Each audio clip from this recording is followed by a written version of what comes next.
Hello again, chat. We have reached Halloween night.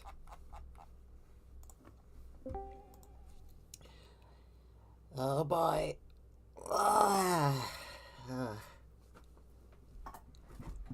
Oof.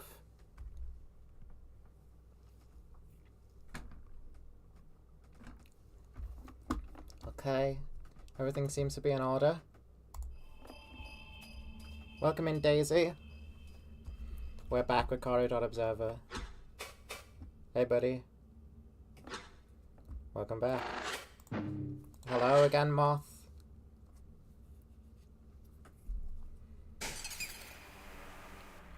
Alright, let's see how far we can get tonight. Because I may be sticking around beyond just Halloween, by the sounds of things. There's still probably plenty to do.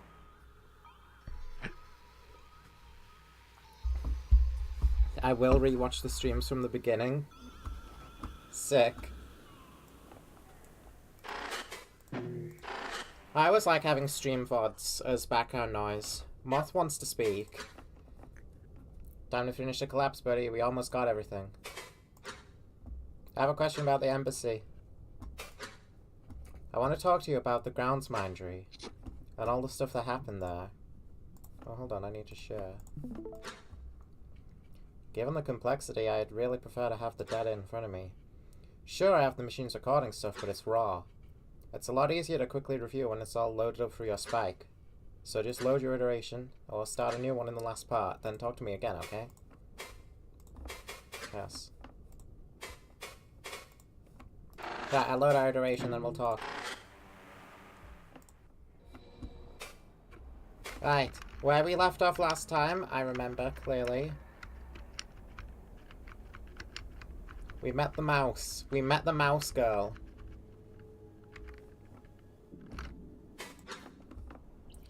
Dull monsters, hidden obese conflict. This is what we've been looking for. The big guy's gonna go crazy when I turn this in. I have some questions. What do you know about the dull plane? Oh, dude, you are not ready for me to rant about the dull. We'd be here all night. It's so frustrating how little we really know about it, but if I condense down what we know for certain, and this is all like stuff from interviews I've watched. There was an Ekavik engineer, Dulskovik Jut, something, who discovered that there are at least two states of, like, reality. What they call Velzy stage, this one, and what ended up being named the Dulskovik plane. Or just Dull plane for short.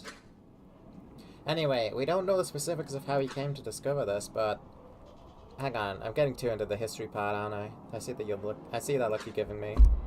Okay. To really, truly condense this, we actually know more about its history than any of its physical properties. This was one of those things the Obisque were unable to effectively share with us before it all broke down. Or maybe they just didn't want to. They did tell us that organic life can't go through it without being annihilated. But corru apparently can survive it without major issues, with a little preparation. What else? There are lots of wild theories about what it actually is.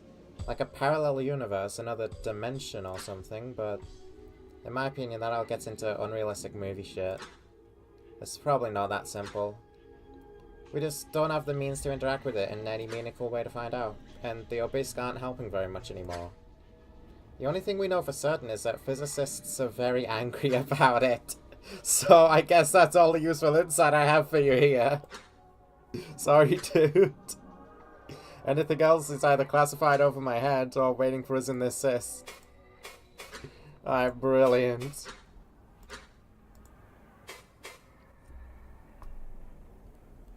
Chilling playing Tufazoo Minecraft while watching this. What does Tufazoo Minecraft entail? What do you make of the meteorite? Technically, it isn't really new knowledge. Like, we already saw Agazet confirm it was coruscistic. Everyone expected that anyway. Which, you know, on its own is whatever. Weird spooky mystery that's been unsolved forever. But the fact that it's apparently so massive, and has been around so long that drift in the stone ripped some veins apart. Like, how have we never noticed it? You'd think what is essentially a gargantuan metal deposit in the ocean would be easy to find, right? The ocean's only so big. Although that is still really big. Aside from that, I really don't know what to think of the broader implications yet. I'm not going to sit here and ramble about potential connections. We just have to find more info on it. There's no way Akaza didn't learn more after this, you know? Especially with the connections her friends apparently had. Agreed. Hell World. Oh. Hell. Gotta love it. Have you heard of anything like this infection? The contact affliction? Nope. And they've clearly done ceremonies to open contrivances before. They wouldn't be so surprised if this was a known phenomenon related to that. Based on how their tech works, including co-bodies, it has to be a thought, right? Something that Tozik picked up from the pod. Like, think about disablers. They work by forcing in the impulse to disassemble. And we're pretty sure they propagate across the target's entire system because the whole thing usually melts. If thoughts can work like that in corrucysts, like little viruses, maybe we're just seeing the end result of that vulnerability. Maybe. Hello, Null Pointer. We've got some talking to do to the team. Yet again. Let's gather everyone's thoughts. While Idril rummages with the contents of the container bomb, Gakvu stands watch, attention distant. Oh right, we're planting bombs! Right, okay, yes. She stares towards the core chamber, some exertion in her receptors. Hello, Gakvu, Idril. No problems? No? It's fine here. But her gaze is drawn upwards, sweeping from left to right. The sensation of the overlap is so strange. I feel things moving around us. Oh, Idril, let there be no confusion. I have a grounds boundary pad in mine core. Cool. Idril does not draw away from her work. But when I try to place where these things are, I cannot. Like imagining a shape in my mind's eye, and trying to track specifically where in my body I see it. As if I could pluck it from myself and have it vanish. I am not certain what you mean, Gakvu. I am. You're probably feeling the tendrils of the ceremony grasping at the space. On the other side. The nearby overlap might be giving them some physicality in a way you can feel. They're technically made of corru, though that is a whole different matter. Still, do not worry about them too much. They should be harmless. At least until the overlap closes in around us again and they can come through. How's that possible? That the overlap can shift like this? Is it not simply an area around the ceremony? Well, it's more like... Idril withdraws from the box to think for a blink. Like prying open a very resilient gate. An incision is made, and in this case by the core, and you stick something into it and pry one way or the other. Sometimes with yield, sometimes without, requiring that you try elsewhere. And sometimes getting pushed back by someone on the other side. Welcome in, Ozio. But eventually the gate's torn open. That is the ceremony, yes. A many-limbed gate opener. The overlap really is just a place where the cracks have been pulled wider. You should read about ceremonial operations sometime. They're so fascinating. Idril returns to wiring her explosives. And Gakvu returns her gaze to me with a wry twist in her receptors. Well, that's my answer then. What about you, Akaza? You alright? I'm so fixed upon our goals that the question staggers me. Am I alright? There's so much to process. Valsy twists our path so much it is hard to even think. But for now, yes. Thanks. Oh, body. Oh, right. That's the operator we killed. The archivist. Despite my efforts, I cannot find a mind core in any component. Not the head, not the torso. Malfi's blood still stains my claws, both from the fight and from this excavation. We truly killed them. But possessed by a parasite as they were, there was no other way. A grim image of our larval past, a mirror of terrible life. None of us are strangers to this. We may grieve for Malcy's loss in time, but as I say in a true infestation, as long as it still festers, it is unwise to linger upon grief. Gekvu approaches me as I claw through the corpse. Gekvu, are you able to sense a mind core in any of this? She crouches nearby, tilting her head this way and that. Heck is it, there's nothing in here. If there was a mind core, Gekvu's gaze drifts over the components I've removed in my search. Some are far larger than they should be. What we recognize to be internal regulators are fused, elongated, and many others are completely unfamiliar. Their appearance puts our receptors in a puzzled twist. It's not a mind core anymore. I do not recognize a single one of these. It is the same phenomenon that I saw in the golems. Same that Idril described with the affliction. She says no more, rising slowly and returning to the tether. I had expected her to continue with her thoughts, but when I see the coil in her receptors, I come to the same realization. This is Tozik's future. I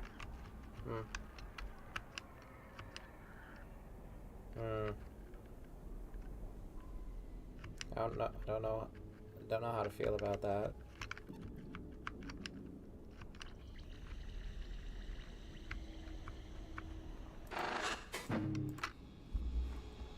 Surely we can save him still. Probably. By one of the spine's roots, Milza and Kavik chat. Kavik is speaking in a familiar way, intense curiosity with the illusion of being hushed. But he always had this habit of speaking too loud, so I hear anyway. I see. It's such an interesting view. What if it's not an organic development, though? Perhaps an ancient construction? Surely you're familiar with the progenitor theory. Where Gekvu might be annoyed at what surely has been incessant questioning, Milza is clearly entertained, answering kindly. Despite the circumstance, she is without fear for the first time since we met. At least for this blink. Well, there are internal theories, yes. But I have no particular holding to any one. Really, it should make no difference. An ancient creature or construct, some fragment of a greater origin. Regardless of any descriptor, should we not want to know what its purpose is? Though, if all of this is possible from only a briefly emitted signal from it... She shifts uncomfortably, looking away from Kavik. Towards my approach, for this line of thought has inspired me. Milza, Kavik! Hello! Milza, I wanted to ask, given what we just fought here and your unique knowledge, what do you make of these entities we face? I'm only a sculptor. I'm only a sculptor requisite, my involvement aside. But after all we have seen, I suspect that whatever directs the ceremony is absorbing any thought it can. Memories, images of self, schematics for golems from the spine's vast knowledge. After all, we stand atop a lake of memories and designs. To what end, I cannot say, really. But that is how it must be able to weave such familiar shapes. But this does line up with your expectation of awakening, right? Minds and thoughts being collected within a great bind? If the meteorite is on the other side, and it is what animates these shapes somehow, do you think the minds of the slain Quo are still within? I do not know whether to hope they are or not. If they are illusions, minds wielded like bait by a parasite, that is bad, yes, but if they are truly Quo, the same we used to work with, why would they act this way? How could they have changed so much? Malvi just tried to kill us all, without hardly any attempt to communicate. Where is the reason? The kindness? I will not lie and say I do not wish for an awakening. The possibility to join with the ancient mind, but... Milza's receptors fidgets, and she stares at the core chamber door. This is not right. Agreed.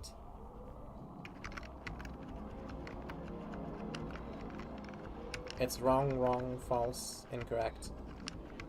You made it up. Hey boys! In the distance, a terminal lingers. Even with some eye adjustment, the terminal's display is too warped to understand. It is attached to nothing, impossibly beyond the bounds of the dark wall, yet still visible. Bosco stands by, puzzled, while Tosik is harder to discern. But he agrees my approach. Agazid, what do you make of this? The terminal? It functions, surprisingly, but it does not say anything we don't already know. The spine is crumbling. Although, interestingly, if you look here, Tosik gestures out towards the terminal, claw extending beyond the border of the wall, specifying some quadrant of the swarm display in the distance. How is that possible? Is the wall truly gone? Does he not see the problem here? No, Tosik, I mean the position of the terminal. Should it not be directly in front of us? And upright? I similarly gesture out to the terminal, but find my claw colliding with the wall that ought to be here. In the distance, I see the display of the terminal warping slightly. The same distortion that could be caused by simply waving a hand in it. I step back, taking a blink to recalibrate my eyes. To no effect. Tosik's head hovers closer to the wall, twisting upside down, eyes similarly adjusting. Oh. You see it too, right, Bosco? Yes. I simply thought Tosik was reading it from here. An impossible inconsistency, one that I see no matter where I stand. It must be an effect lingering from the overlap, right? Tosik, what do you see? I see the terminal, Akazet. I'm not sure how to place this. It just makes sense to me. Spoken with concern, as if I am the one with the issue. I reach out again for the wall, but find my claw passing through, beyond the edge. And out of curiosity, I extend my head beyond it as well, where the dark turns to dizzying dull light. It is truly mystifying. At least, until my claw meets something large and cold. Something that moves in reflex, squirming away like a disturbed veil branch. I pull myself back to the dark, shocked. Claws ready for some retaliation. Bosco stands ready as well, the need to ask what happened well beyond us. But nothing comes. Tosik, I think your affliction, it must be affording you some insight we lack. Yes, that must be. The overlap's effects are plain to me. If I focus, I can tell that something is wrong, but it does not hinder me enough to notice otherwise. Perhaps this something is of some use. For example, if we get lost in the overlap, maybe he could guide us. But if this is his new grasp upon reality, how can I trust that he will know when he's becoming a danger? I see. Bosco, as a precaution, watch him, keep him grounded. Alright. Thank you. Now we get to talk to the mouse. Tell you. Near the door to the Heart's Hall, Telyu and Carrick linger. She sits against the wall, holding an arm up for Carrick to speak upon. Before they're audible, I see Carrick swatting at the air as if punching. Surely recounting our victory and goal on maintenance. Telyu snickers, receptors slightly curled with contentment. With that one last punch. And so the chamber's dull beam, made hazardous by the damage, melted away at the flesh of our beastly foe. Just enough for poor Itzel, recently awoken, to channel their rage. Between the two of us, it was lifeless before it even could have known. As I approach, their attention shifts to me. And here's your fearsome director. Hello, Akazet. It's good to see you both in such high spirits. Have you learned of our plans? And more. All of that good nature faded away as soon as I started speaking. A new sardonic sharpness in her voice setting me at unease. Did Carrick tell her about my confession? Yes, once I told her all about our progress and plans here, I started working backwards. Akazet, it is mad. But we came down with a similar dream. My team and I. Anyway, I will not help you fight. But I will disable every method the Groundsmind has of monitoring your progress. I picked up a few things from the engineers here. That could be helpful, but... Your team, were they among the Quo who went up into the spine? Her receptors twist into a sour coil. For a blink, she stares up into the madness of the overlap past me. Yeah. Idiots. Flat-toned. Sharp. While at first it seems a shockingly cold statement, remembrance of some past argument is practically visible in her receptors. I have touched upon a wound. But that is even more reason to ask. If we destroy this chamber as we plan, the tether will be broken. There'll be no way back for them, and no easy way up from here. At least not until we seize the core and create new paths. But to that end, no detonation will happen until all charges are placed. So, do you want to split off to look for them before then? Talia's eyes close, receptors coiling tighter. Carrot glances between us both with muted worry. You think I have not tried? Have you seen the map of the spine? They strode into a collapsing cave. So, no, Akazit. I will help here. And if any still live, your insane plan is the only chance I have to help them. Then be ready.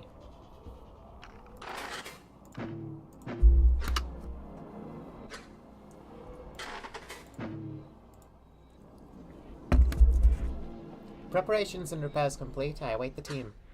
Fortunately, the overlap has remained parted around us. Did Vakoa not feel us fight it back? Surely she must suspect something. Perhaps it is resource-intensive to retaliate immediately. Too costly to pull from the ceremony? Or do our efforts not matter to her at all? Okay, all done. Me and Caracal return to the silence, but tell you, perhaps you could join them? As long as you don't expect me to fight. I will simply help cover movements. Perhaps breaking windows will be a good start. Warped as they may be, they're still a part of the structure, and may bear eyes to see. Yes, I'll creep ahead to tear them away. Very well. On to the heart then, right? Yes, the heart is up next. Do be careful though, it weaves many connections. This makes it the least safe chamber, structurally speaking. You must take care. Great care. Ah, my shining friends, I wish I could guide you directly as you fight. My knowledge would surely be of use, even without a time stopper. If you attach to my shoulder, I can cloak you too, you know. Assuming you hold no conflict in sharing skin. Ah, really? Thank you, tell you. Yes, let us do that. To think I would share bodies for the first time this gaze. Only to do it twice! Skin, not body. I would not let you drive this core body for a blink. Kekavi. Derogatory, slow of foot and claw.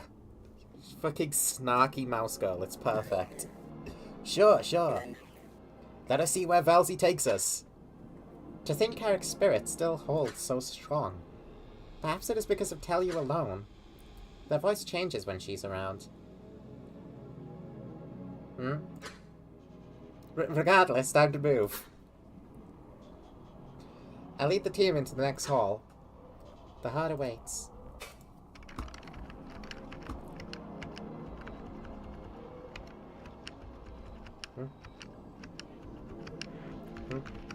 Can I not?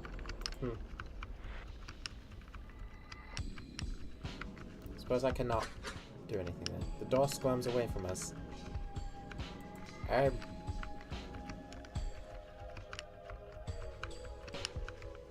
Like I said, this hallway seems to be a little bit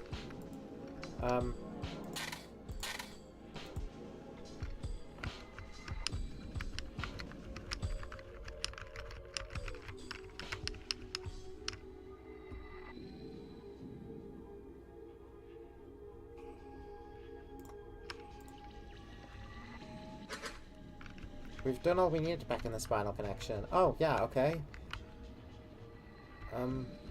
Can I move then? I do not... Oh my fucking god! Okay, alright. Do not clip that. No, you've all signed a mutual agreement to not clip that, okay?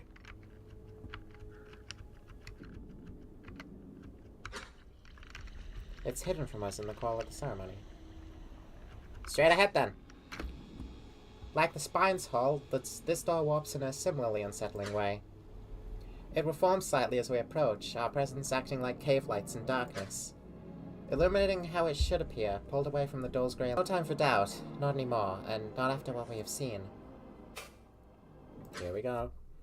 Everyone is clipping that. You don't get to make fun of me!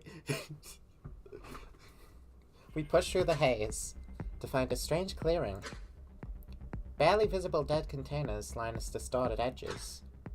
It must be that these are grasped by Vakoa, probably being consumed. Suddenly, a flare of panic passes through the time stopper. As Tozik peers into the haze beyond. It was waiting for us. Brace yourselves, an impact impends. I do not question him. All of us brace instantly, and as he said, as if we stand near the steps of a great veil, we're tossed about, something manipulating the chamber's physicality. Conduct shift. Ally team, turn, start. Subject to unresistible strength 2 knockback. Oh. Oh, so we can just get tossed around, I see. Horror! Horror!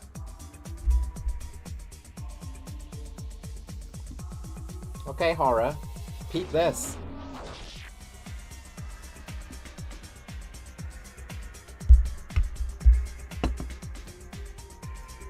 We could do with some mending, actually.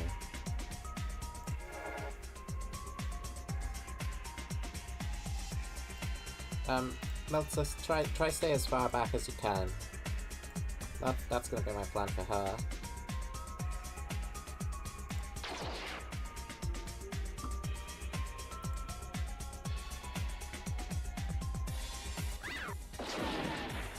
Boom.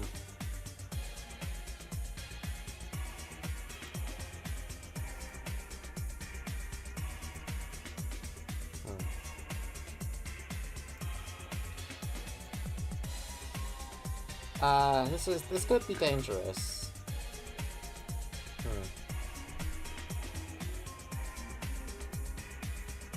Welcome further instructions. I will just protect Meltzer for now, just in case, I guess.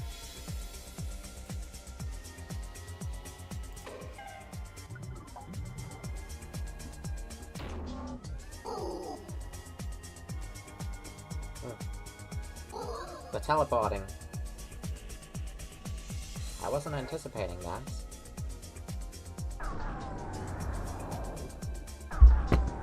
Jutskin! Jutskin's back! Oh, my nemesis.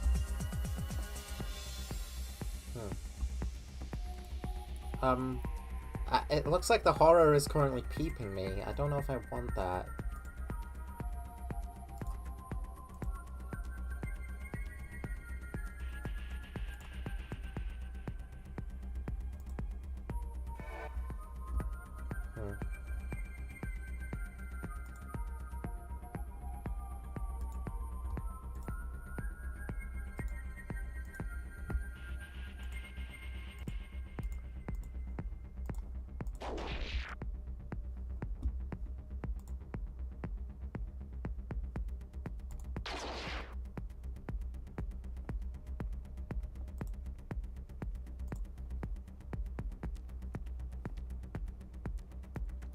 Let's just explode these two, I think. Yes. Now I can throw a punch.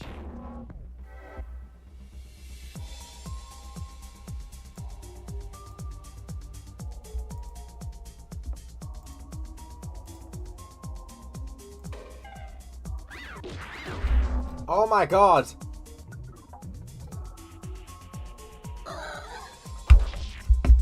The horror!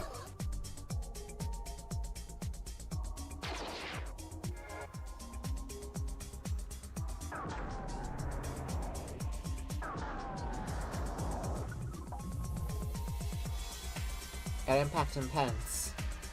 Ooh.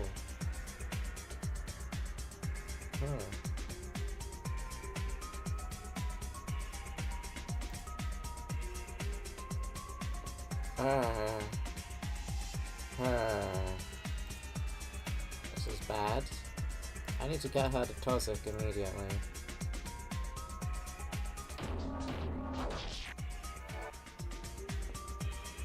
Tozik.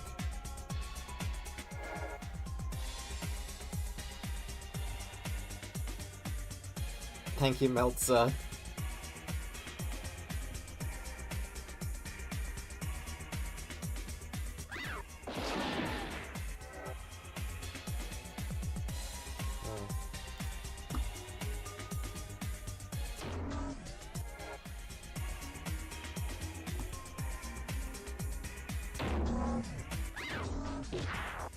Jesus Christ, what is this horror?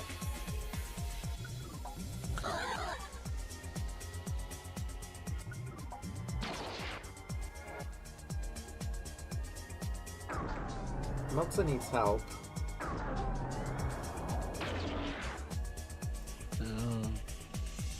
Hello. Hello. We've changed genres again. What's up? We changed genres.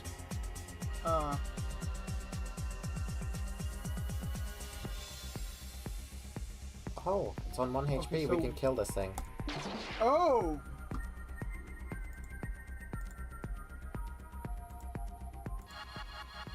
So the game has turned into this now. Yes, this is what is now happening. We're destabilized. Carapace. -1 base incoming damage. Oh, great. Oh, there's a creature there. Almost didn't see it. Die. Great. There's only one left now. He's all the way over there. I don't think I can hit him. No.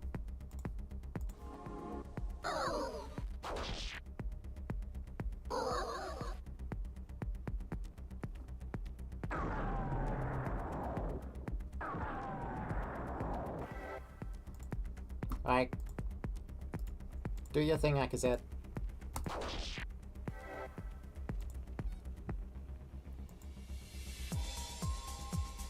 Right, Meltzer's right here. That's great.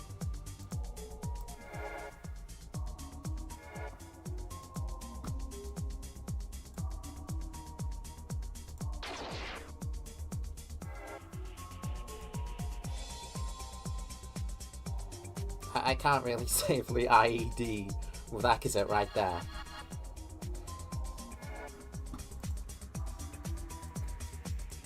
Bosco can't reach anybody. We'll just protect.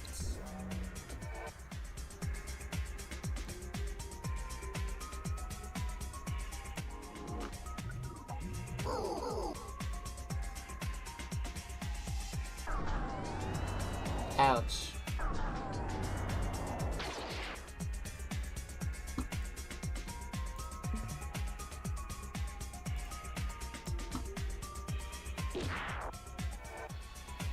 Great.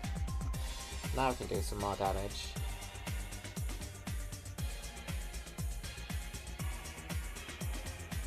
Although I might want to heal Bosco. I don't think I can. Oh, I can.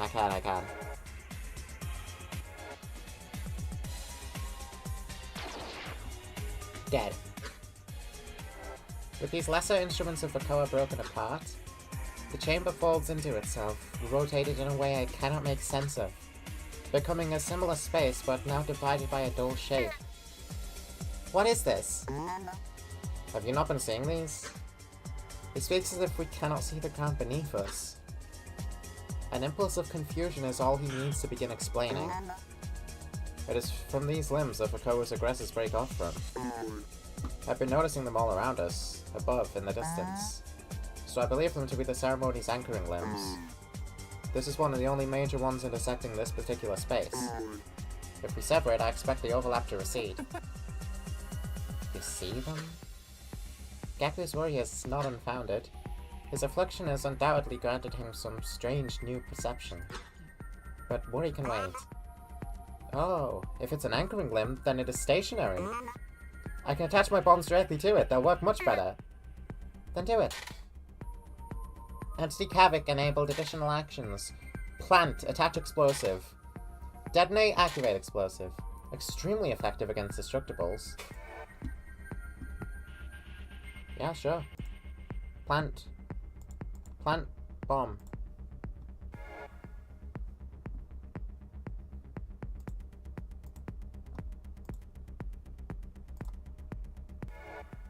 I don't know if we can hurt this thing any other way. Right, we can.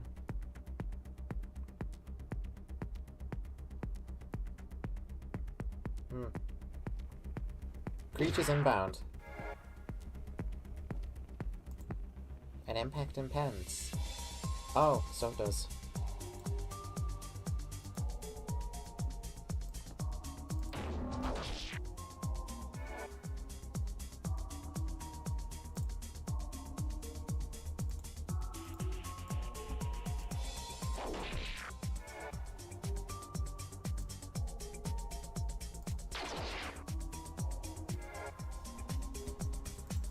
Should be able to trigger the bomb. Oh, that was really good. With the last of our strikes, the vein splits apart under some incredible tension. The room's color and shape swells back to its true form. Or it should have. But the chamber returns to only the barest memory of how it must have been. The only sane part of this room is the portion of the spire heart that intersects with it. And what a wretched state it is in. Murky fluid pours at our feet, flooding forth from invisible cracked veins. Spire blood, corru water, everything the heart circulates, cascading off into the madness of the overlap. I'm hesitant even to move, but it appears as though the floor has disappeared. It'll be here. In some capacity. Simply destroying these creatures helped in the spine. If this chamber is not returning to normal after an even for the ceremony has grown significantly, or the heart is one of the primary resource draws for this process. It's probably totally infested with smaller siphons. And that might explain why the upper hearts were damaged. Krakoa could want the high pressure, forcing more resources down to the heart. The heart itself is unmoving, at least the parts we can see, but it still produces worrying groans. Yes, we will simply cut it off. I signal again to Bosco. It's time. Reach us through the time stopper if any threats are posed. We will guard this place. Understood. He recedes back through the way we came, along with Kavik. Carrick's kid is after him as well. They must have leapt from Telly at some point. I'm sure they wish to guide the efforts carefully, especially given the heart's precarious state. It is maybe the chamber under the most pressure, from my understanding. And as I turn back to investigate it further, the core window, barely visible through the distortion, flickers from damage. Tellu appears with a shimmer in the distant corner, the claw half dug in the window's malleable flesh. Stuck? She tugs at it with some effort. So, as the others investigate the state of the heart, I go to her. What are you doing? Do you need help? Oh, yes, please. Just as another precaution, I've been breaking these projectors. The windows, they have the capability to give two-way sensory data. We may stand within the overlap, but the fewer methods Krakoa has to watch us, the better. Already got one in the spine. But I'm trying to sever a vein I know is in here, and my claws are not sharp enough. My core body is the fixed state type, so I cannot resolve this simply. Velzy saw fit to make this vein in particular reinforced. Strangely thorough, given the circumstances, but it is not unwelcome. I reach for the softened surface of the window near her claws, pushing through its corru-like flesh. And sure enough, it is there, so I begin to press with both of my claws, slowly puncturing what must be a critical vein. Once I get a grip, she recedes, allowing me to perform my sabotage. But I still must wonder, how did she learn to do this? It is really quite far back there, beyond the point any internal connector would be in a regular window. Perhaps a quirk of the circulation within this segment's shell. Thank you, Akazeth. And so our gazes are equal, I feel I should mention. Her voice lowers, inaudible to the others chatting in the distance. Carrick filled me in on what you told your team. My receptors are curling tightly out of unconscious impulse. The slow twist of my head towards her elicits laughter. Oh, don't look so shocked. I told him I wouldn't say anything about that part, but, well, who could keep quiet about this, right? I was always pretty sure something was going on. You should have seen what they had me and my team up to during the first veil. Before we made public contact with the cousins, you know? But anyway, I was curious. Do you blame yourself for all of this? With a flash of realization and panic, the thought manifests. Did she really need my help just now? The room is so warped, these windows must hardly be a concern at all. Did she simply want to get me alone? Then what is it exactly within this window that I am puncturing? Is this a trap? Does she blame me? Is this vengeance for her lost team? What happens when I let go? What do you think? Surely she can see the terror in my receptors. Yet I cannot make out anything in hers. She's neutral, unaggressive, perhaps slightly sad. Why does she inspire such fear? Perhaps it's because no well-meaning materials operative still wears a cloaking skin. It's pretty clear that you do. Look at you. But I have not made up my mind yet. Really, to me, it sounds like you were used. Someone cut beneath Felsi and manipulated your role, making you do what they wanted, so they would not have to take the fall like you will. Your team can forgive you all they want, but it's all misplaced. For I'm sure whoever truly set this trap for you is quietly celebrating, while all of my friends might be dead, or worse. My gaze drifts away. This is something I had not truly considered. The conflict is real, as Melissa confirmed. After all, she was uninvolved in everything that came before, so she had no way of knowing. So what is Tell You really saying here? What does she know, anyway? How could anyone have predicted I would reach for that converter to give to Gordon? It's impossible to have so much foresight. She glances towards my claws, still submerged in the window. Do you not think it's a little strange how both of your involved friends forgave you instantly? You probably know them better than me. Maybe it's not my place to say. I just wanted to let you know what I thought from my perch in the herd. And you can let go of that, you know? I'm sure it's good and dead now. Out of precaution, suspicion, I do. But I tear them suddenly, stepping back urgently. As if it might explode. But it does not. Tell You snickers again. You alright over there? Fuck! I must have drawn attention, so I turned and called to her. Yes, fine. And after my call back, I'd twist to face Tell You. What a rude, upsetting thing to speak to me about, especially now. I should make this known to her. But she is gone. Surely to scout ahead for us, as she did not seem ill-meaning. But why would she say all of this to me now? I glance around the room from this vantage point, at my team as they converse. Who could gain anything from... I know I can trust my team. Identities contain dialogue unique to the stream sequence. Interact before advancing. Wow.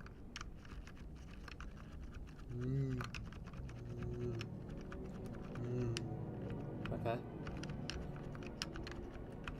Let's save, why don't we?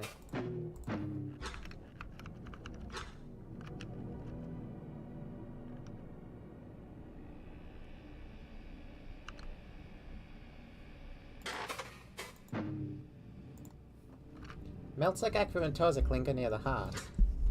Within its shadow, near a diagnostic pod, the world seems more solid. Tozak operates on one of his own arms with his corru.observer, examining internals. Surely a grim matter, given their expressions. As I approach, as I must be here for them... No. Bleh. I approach, as I must be here for them, and they quiet expectantly. Hello, friends. While we wait, do you need anything? Tozak reseals his arm, twisting his receptors negatively. They're all crushed with fear. Another miracle would be ideal. My mind core, I have not been able to move it. So we were just doing a check of my core body's organs, and the timeline is accelerating somehow. Milton and Gakfu suspect it's our exposure to the overlap. Yeah, Idril implied to me that we had more time than this. But her afflicted friends had stayed in the silence of the Dolmite. Maybe that's why it took so long to affect them. Are you fit to continue using the time stopper? Yes, but not for much longer. I feel something. Tozak is silent. After a blink, he merely starts to shake his head, struggling to place words.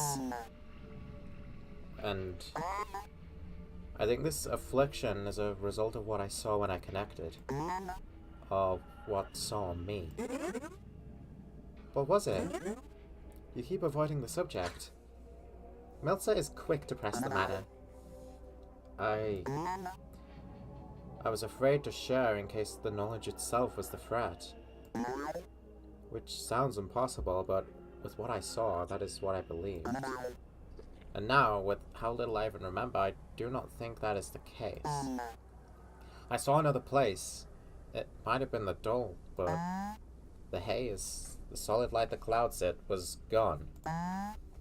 My sight went on forever. It's like a vanishing dream now. It began to fade after I disconnected. I've only fleeting visions, received with borrowed senses. But it held such color, infinite webs of connections in shapes that are lost to me now. And before them, beyond them, or in front of me, I could not tell. Perhaps it was the space itself. There was this presence. It was as if the eye of Velzy itself were within the claw's reach, burning its gaze inwards, into itself, into me. And then I began to feel myself being dragged, drawn deeper into this vision. So I found my arm again back here and tore the connector away. He continues to shake his head, receptors crushing backwards with despair. His voice wavers with such terror and sadness, the depth of which I have never seen in him.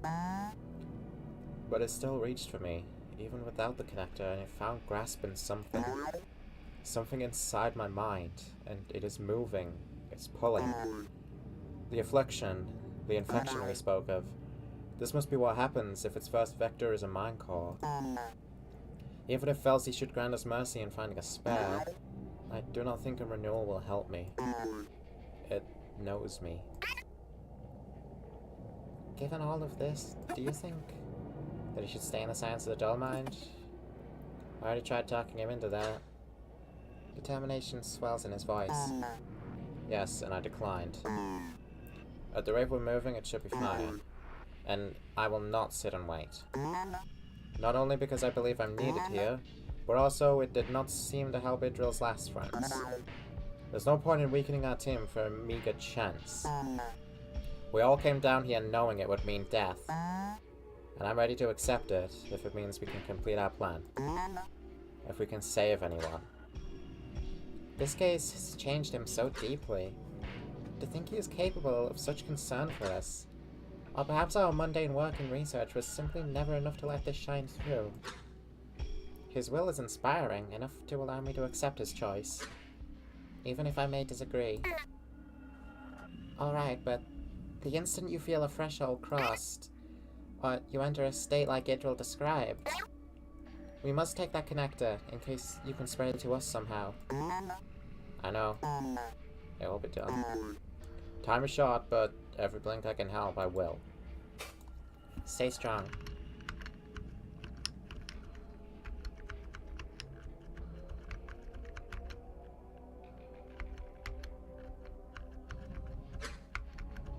The others will be back in a blink. Proceed. We stand and wait, prepared for the worst. Another attack, a call from Kavik or Bosco, but there's nothing.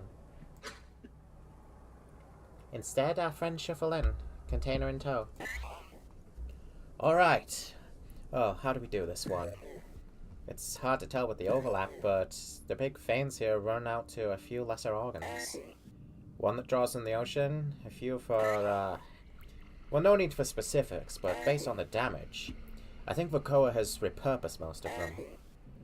She must be pulling Kuroyi from the spire through the heart, using the pressure to force it downwards into the organs, which now probably only serve to feed the ceremony.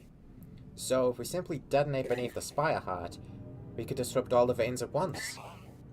Let us make some space beneath it. How? Well, smash the terminal, obviously. Make a big hole in it. Put the container off to the side, here. Kavik, can you help me? I put some more parts in this one.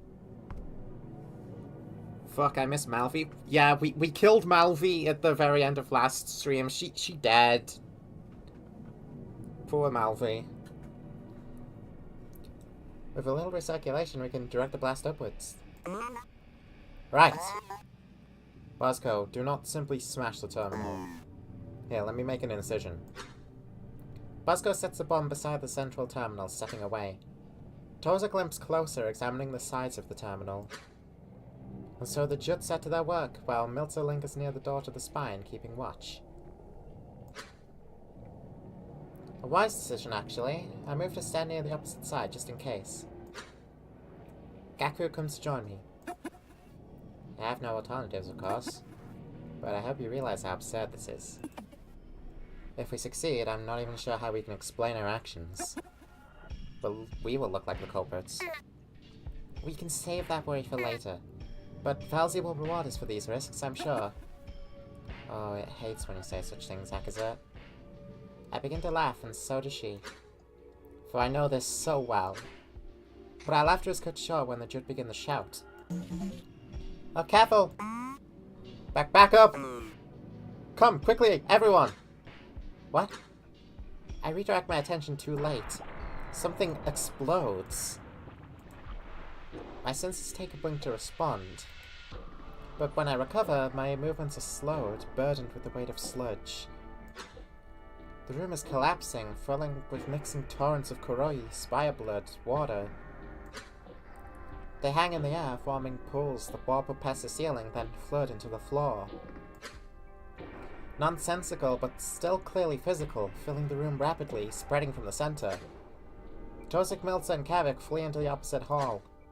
I want to go to them, but the force is too strong even for Bosco. He relents, approaching me and Gaku quickly. Visual glitch? So it's not meant to be flashing like this, I assume? Well, the ceiling, the sky of the overlap seems to push downwards. Whatever reality exists here is still subject to the pressure of the spire, and it is giving way. Get out any way you can! Bosco forces open the door nearby, where Gaku, Idril, and I can flee. Carrot clings to Idril's back. Come on. Before it performs an emergency seal. I follow without question to the next hall, and the door closes quickly behind us. The chamber is out of sight, yet murky water still twists and fades in the void beyond the walls. Our door begins to bulge outwards, lights fading away, but it holds. I get a good look at the others here. We're separated.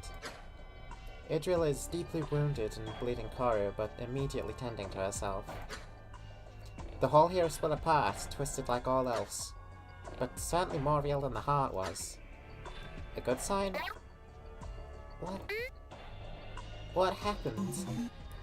Ah, some of the veins came loose when he tried to shift the container. I thought they settled it connected, but maybe some more care was needed. There was also a malformed dull node, which we thought would be okay. Oh well, this is just a little giggle of Elsie. Nothing major, but I lost the detonator. We could have lost everyone! My heart swells with rage at her carelessness. No, she said we. It was not only her, this is just how she seems to act. It was an accident, anyway. And she is right, we can recover. That must be our focus.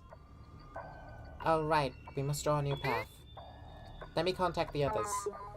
Hello? Kavik? Tozik? Team? Speak distinctly. We're on the opposite side from you, Akazet. Milton and I are alright, mostly. Tozik's looking pretty bad, though. I can still move and fight. Let me do this until we reunite. You may not need to if you move quickly enough.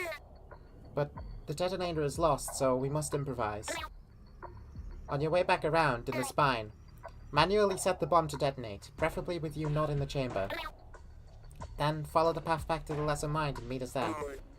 Oh, alright. We can do that. Suddenly, the Okidoya makes itself known again. The voice, the sensation, the ceremony's ethereal tendrils.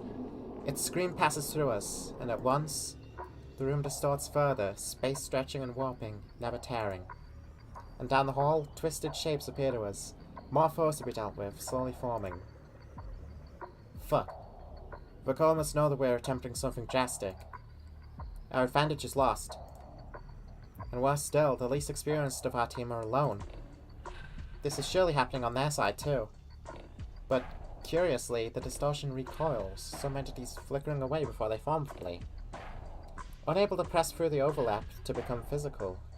Something is failing on Vakoa's side. Is our plan working? Is the ceremony starving? Is the overlap shrinking? Aki, they're here, and we really do not have, I know. Do not worry, Kavik. I speak outwardly to Bosco and Gagfu, already standing ready to fight. Gagfu, Bosco, cover me. I must lend my mind and expertise to the others if they have any hope of survival. Just until I can get them to the silence. You'll be safe. Gagfu, stay behind me. And to the others, I extend my mind across our connection. Kavik, Tozik, Meltzer, I may not be there with you, but grant me your senses and I will guide you.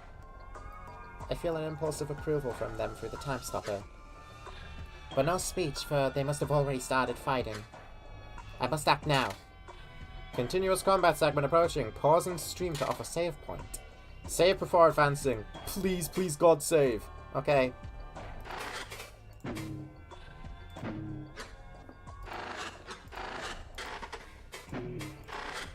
But do as it says, and I will save. Now let's proceed. This fight. Well, I'm prepared! Resuming stream. Having the permissions I need from the split team, I disconnect from my external senses, focusing entirely on the connection. I cannot mess this up. No more mistakes. Let's go. Implicitly allowing my access through their connections, I can see the obstacles that lie ahead. A handful of Vakoa's entities bar their path. This should be trivial. Follow my instruction. As they advance ready to fight, the door ahead, it starts as if something is coiling around it, writhing. In an instant, it takes the shape of an eye. Oh. The hole shakes, lengthens, splitting apart the clear path ahead. While I try to think out what to do, their panic eats at my focus. How? This cannot be where we die. No, it'll be okay. We just need to hold them off. Akiza, it moved us somehow. Yes, Nothing moved. There's just something in the way. Do you not see it? Tozik directs my attention with a thought. The gaps, they are not gaps. His altered sight affords worrying clarity of the situation. Distorted barricades stand ahead. Like fallen branches stretched out from the dull haze. The large tendrils for the ceremony. Coiling around the hall, interfering with physical space. I can see it bending, folding into itself. Do you see it? No, just the outline. The core must be diverting focus to deal with us directly. If they're close enough to be physical, they're close enough to destroy. Kavik, your explosives? Oh yes! If I can get close enough, I can place them directly. That should work! Good eye, Tozik. It's not mine.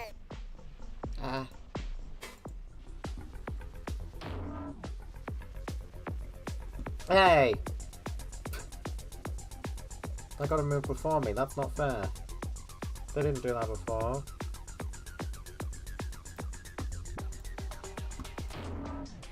Perfect.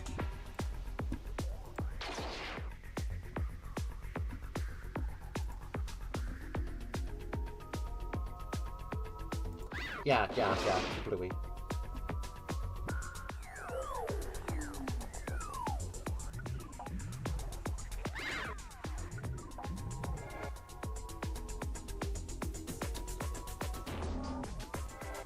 Oof.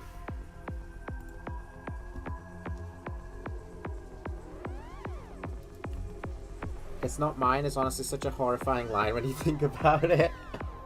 That's kind of fucked up, yeah. Tosik is going through the horrors right now.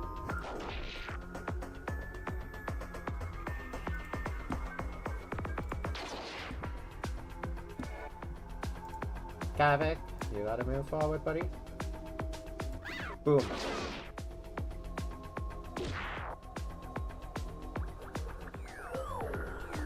Ooh, watch out, watch out.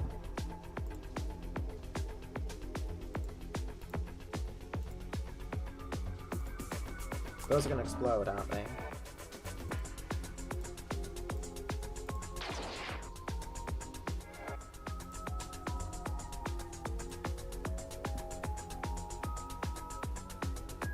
Plant.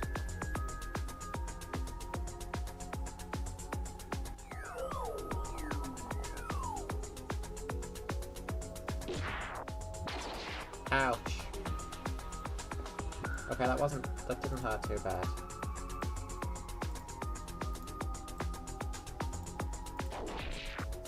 That guy's dead. Well done, guys. We should move back,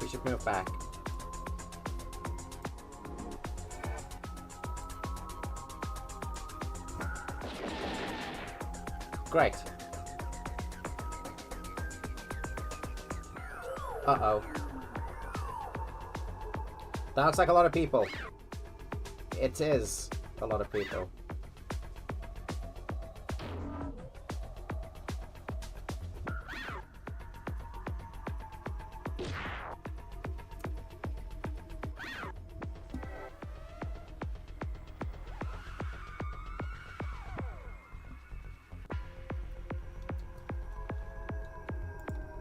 At the moment, we're fine. At the moment.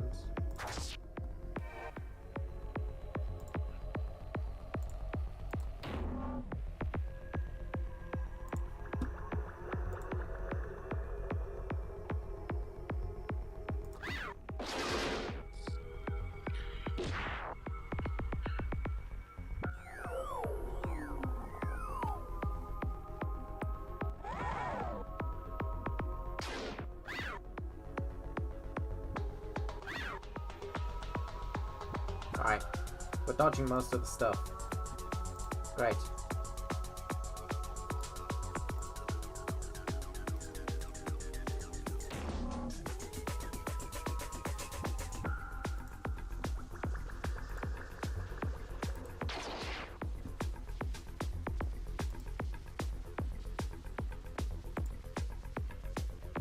Carefully.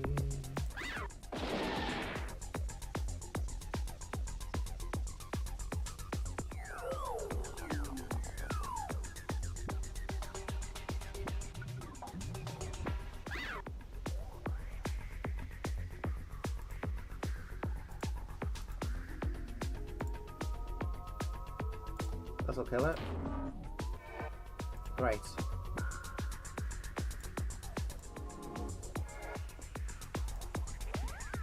Plant.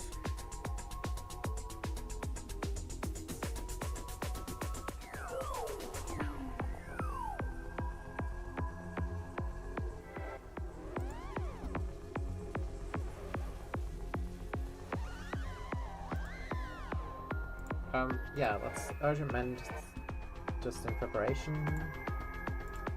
Dash. Boom. We're almost there. We have to fight the eye now. I brought a Jutskin in. Get that thing out of here. Kavik's gonna need some help.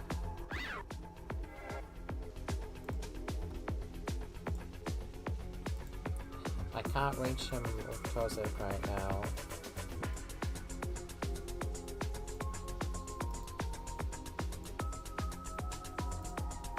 Just gonna have to...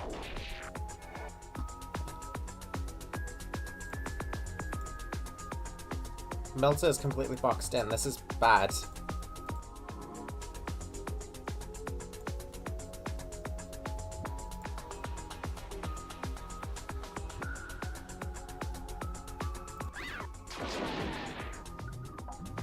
Alright. We are pretty outnumbered at the minute. I think it'll be okay.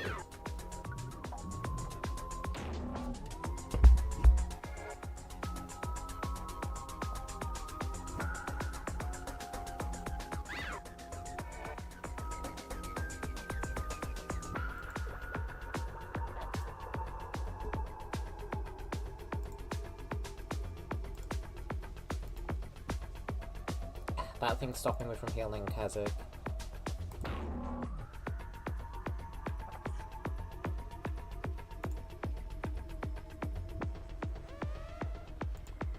Meltzer, just keep dodging for the minute. I will help you soon.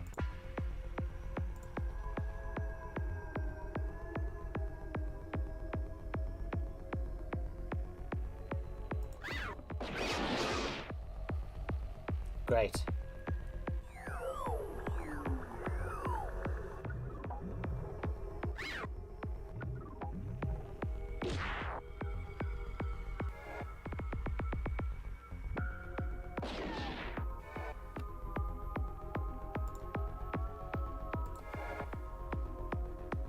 Run.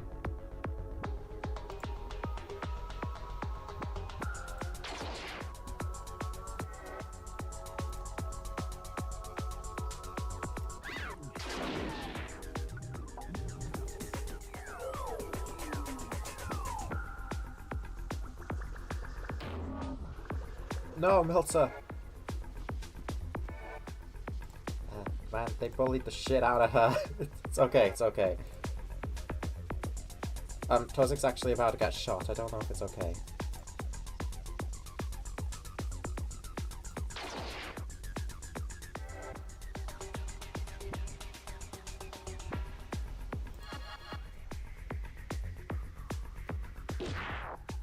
Alright, it's fine. It's fine, it's fine.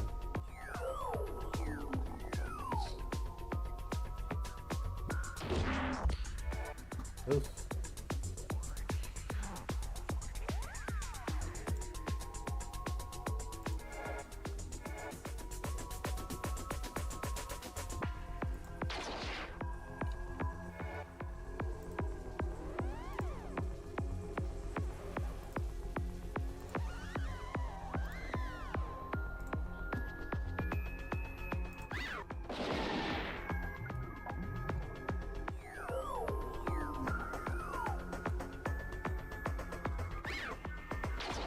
Great.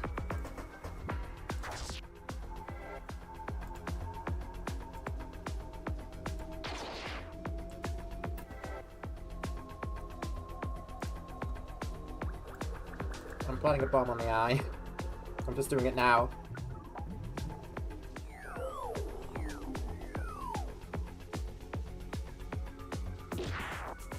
He does not want that to go off.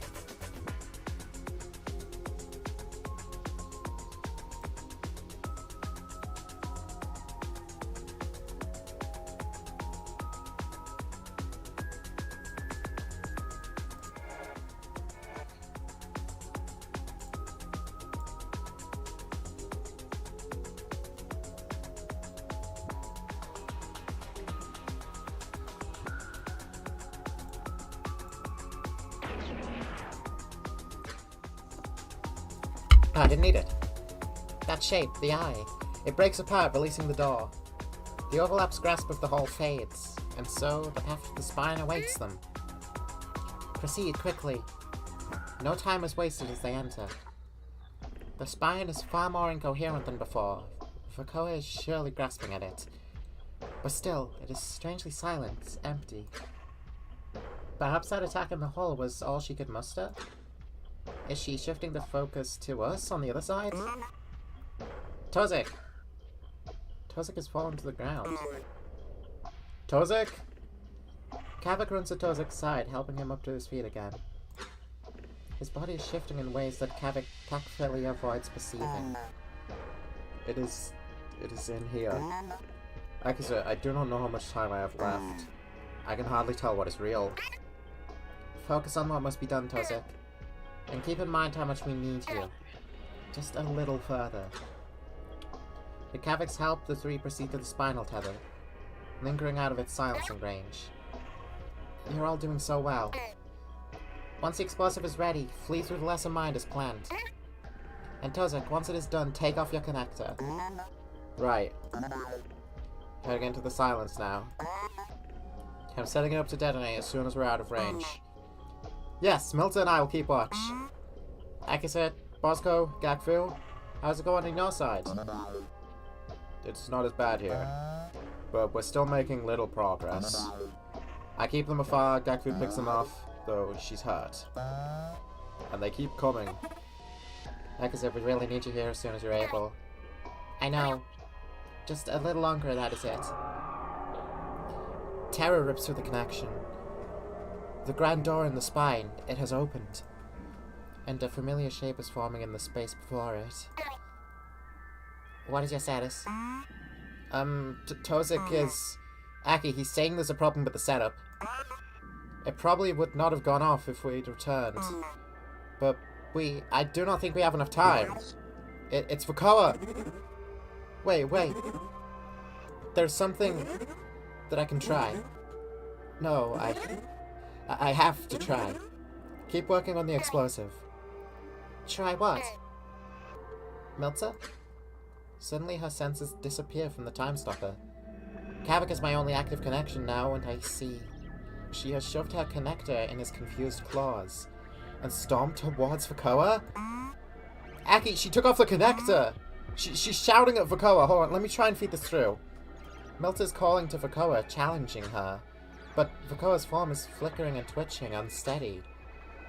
The color bleeds from the world around her in radiating waves. What is she doing? With all we have seen, Milta still tries to reason. I focus through Kavik's senses until she becomes clear. No more! I cannot! This was doomed from the start. I've always felt it. And for what? This must be it. This must be the moment. Vakoa, please.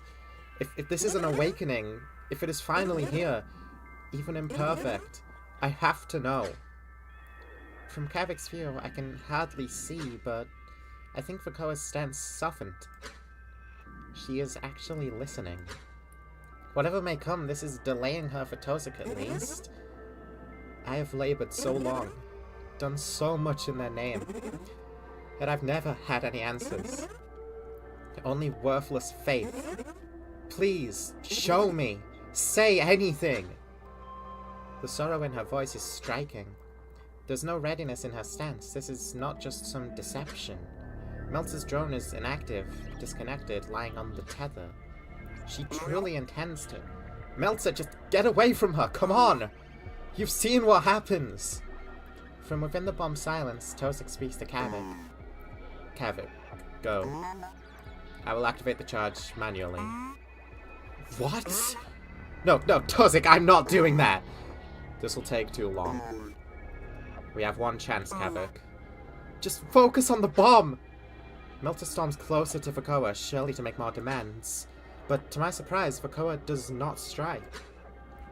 She reaches out and grasps Meltzer in a kind embrace, one that silences Melter's cries. Dull light distorts around them and Kavik must look away. I cannot make out the details, but something horrific is happening to her. Kavik, forget it. You need to move. Now! Get to Jose, go to the door, and... Suddenly Kavik is shoved aside, away from the tether. And it lifts up and away into the spinal system above. What? What? Tozik's unsteady mind speaks through our connection. I turned off the silence for a moment. There is no room for error here. Once you're out, I'm gonna force this down and detonate it. So, leave. before we're both lost. Kavik's fury flares through my mind as he watches Tozik's ascent. Vakoa is gone too. But Miltzer begins to stand, tearing Kavik's attention back to her. Oh. Oh.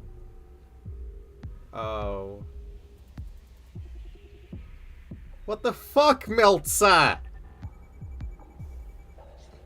In an instant, the chamber is suffocated in darkness.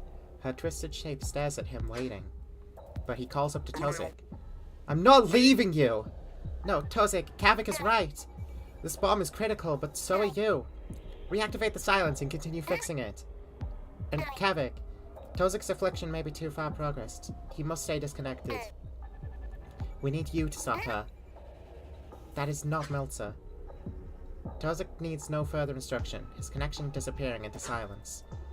Kavik's anxiety crumbles before his determination, and I feel his confirmation. With careful aim, Kavik pitches an improvised explosive at Miltzer. But she is hardly affected, stepping forward through the blast.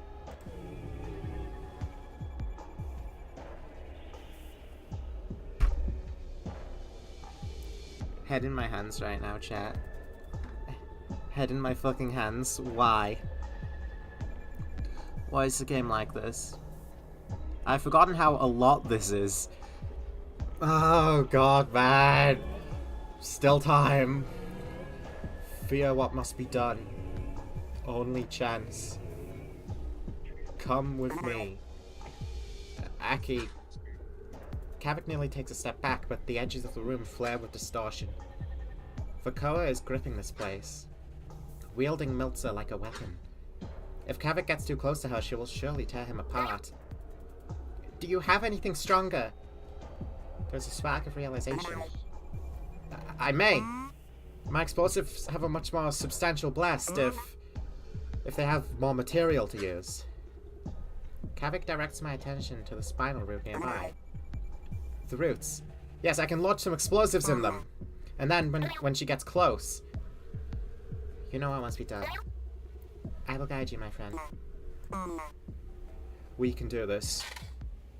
Repeat applications of plant. Increase radius.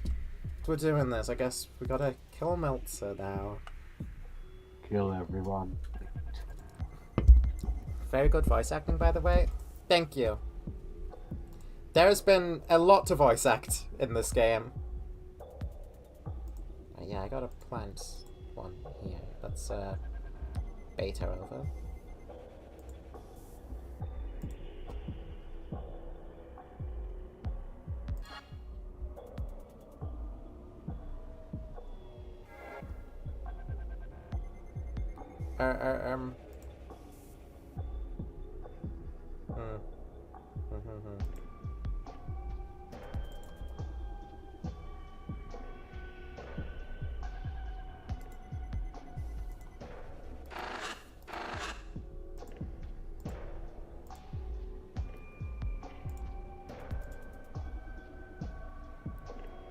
I'll plant one here.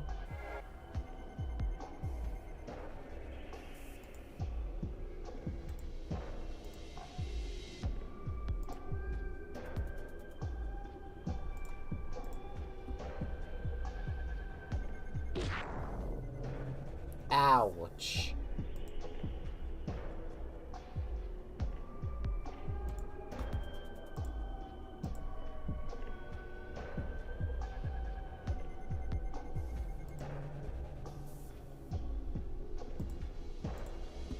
Run.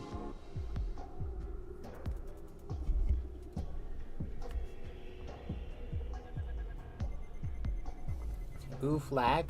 Are we still lagging?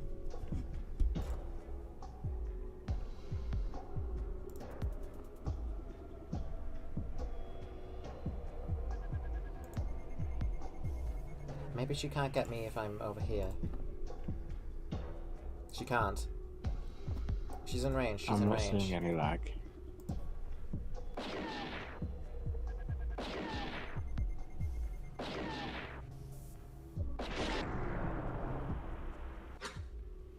The roots, anchors for Kavik's explosive. Each is consumed in an oddly colored flame, each having been detonated. Accurate, that was everything I had to work with. Fuck! Stay calm. I'm thinking. Just stay away. A jolt runs through the time stopper's connection. I blundered. Through Tozik's connection comes an unfamiliar mind. Hello? How does this work? What? Who is this? Oh, I see. Tell you? Tozik told me the situation. Kavik, I'm above you right now. I was conducting a quick search in case... It doesn't matter, I'm here to help you. I'm not sure what you have to work with down there, but... The archival connector above has some large, heavy devices. And the floor's been breaking apart, leaving some holes. So I'm going to push them down, one after the other. I'll try to show you where they land. In fact, this one right here might work. Try to get her in position somehow. Knock her around with your explosives, I don't know. Just watch yourself. Despite her clear reluctance in using our time stopper, our gratitude for her unexpected help is shared with an impulse. But there is no time for proper words. We must finish this. I blundered. I don't think I was supposed to explode them all at once. Get away, Meltzer. Shit.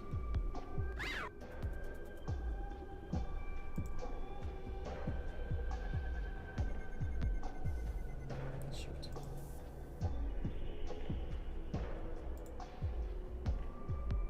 I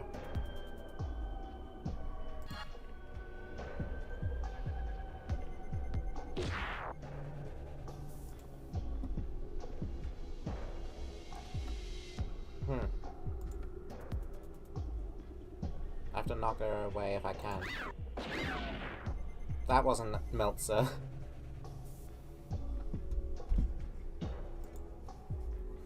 Hello again, Mia. The worst fucking thing in the world is happening right now.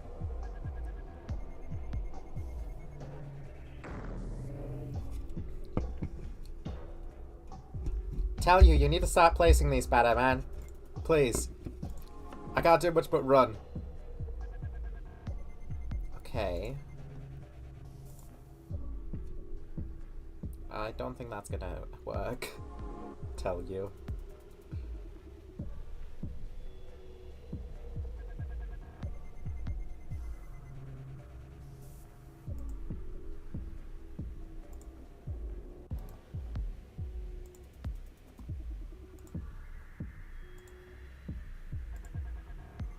Run. Unnatural carapace. Okay. I might actually be able to lead her this time. Actually, I think I stay in range of her. No, just barely.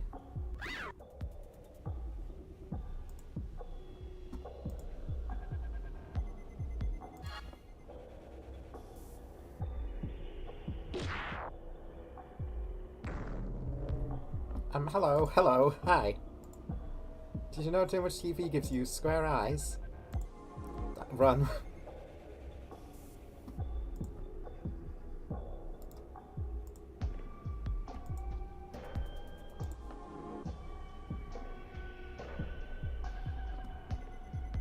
Oh.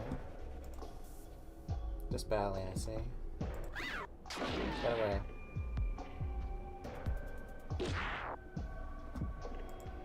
Oh, I'm on 1 health. Oh shit, I'm on 1 health.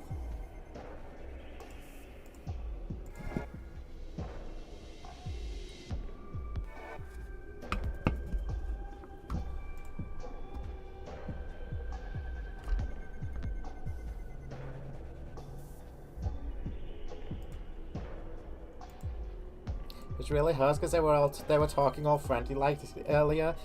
They were.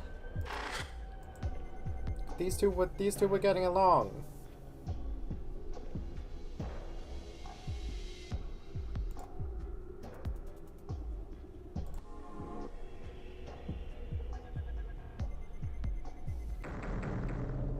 Ow, that hit me. Watch out, watch it, tell you.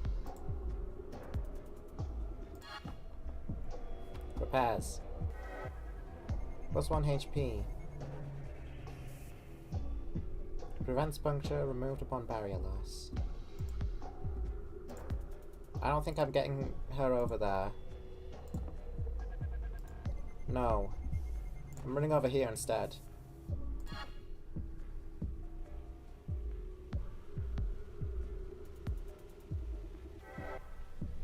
Tell you, throw them closer to her. Please.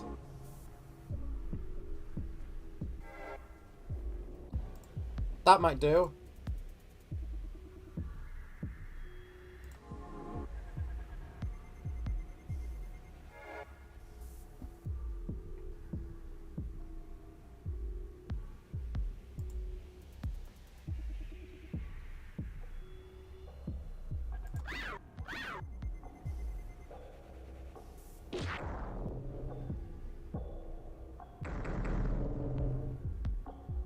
Only 2 damage off of her? Shit.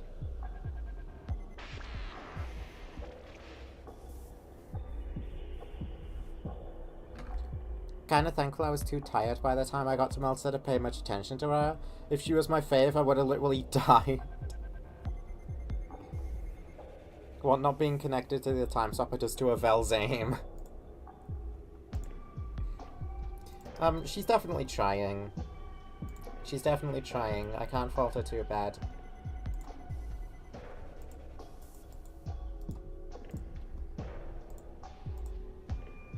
Oh.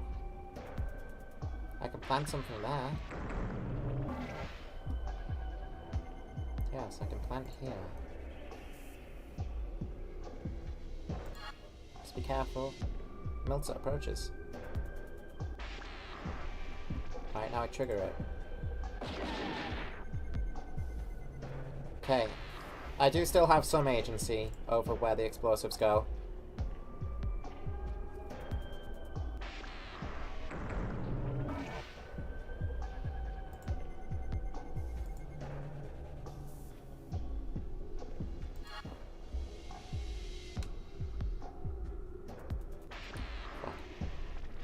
Fuck, she's right here.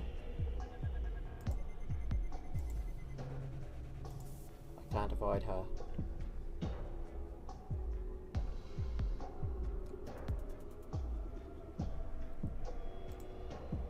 I can't avoid her.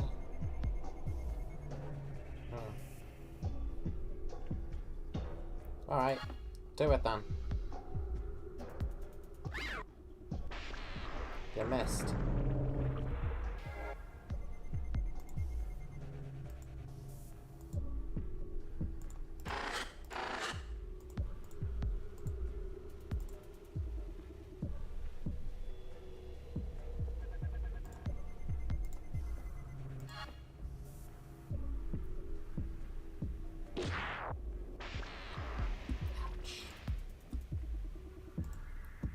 Maybe I can get her in this.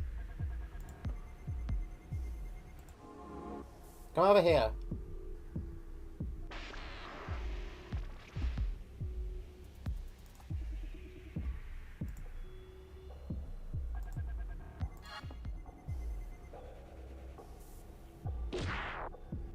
Ow.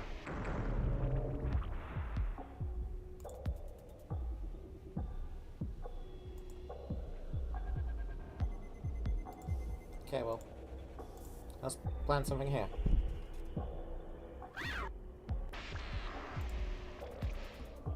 Great, great, great.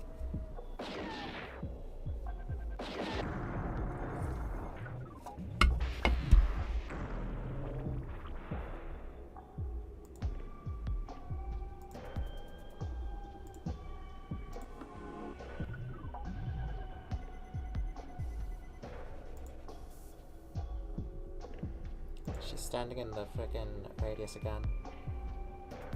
Perhaps if I can dash back over here, I'm not gonna be safe, but fuck it.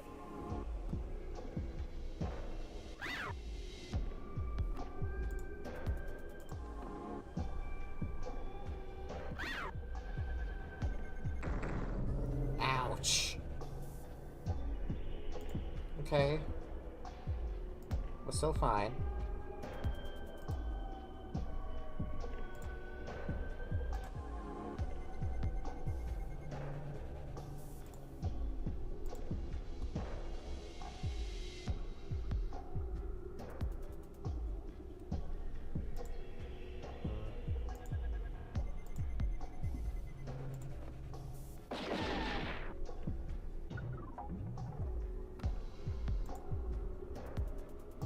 Ooh.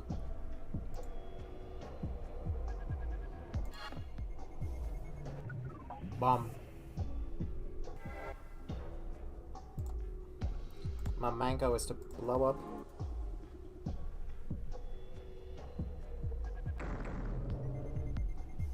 Great. Great, great, great, great, great. Almost perfect even.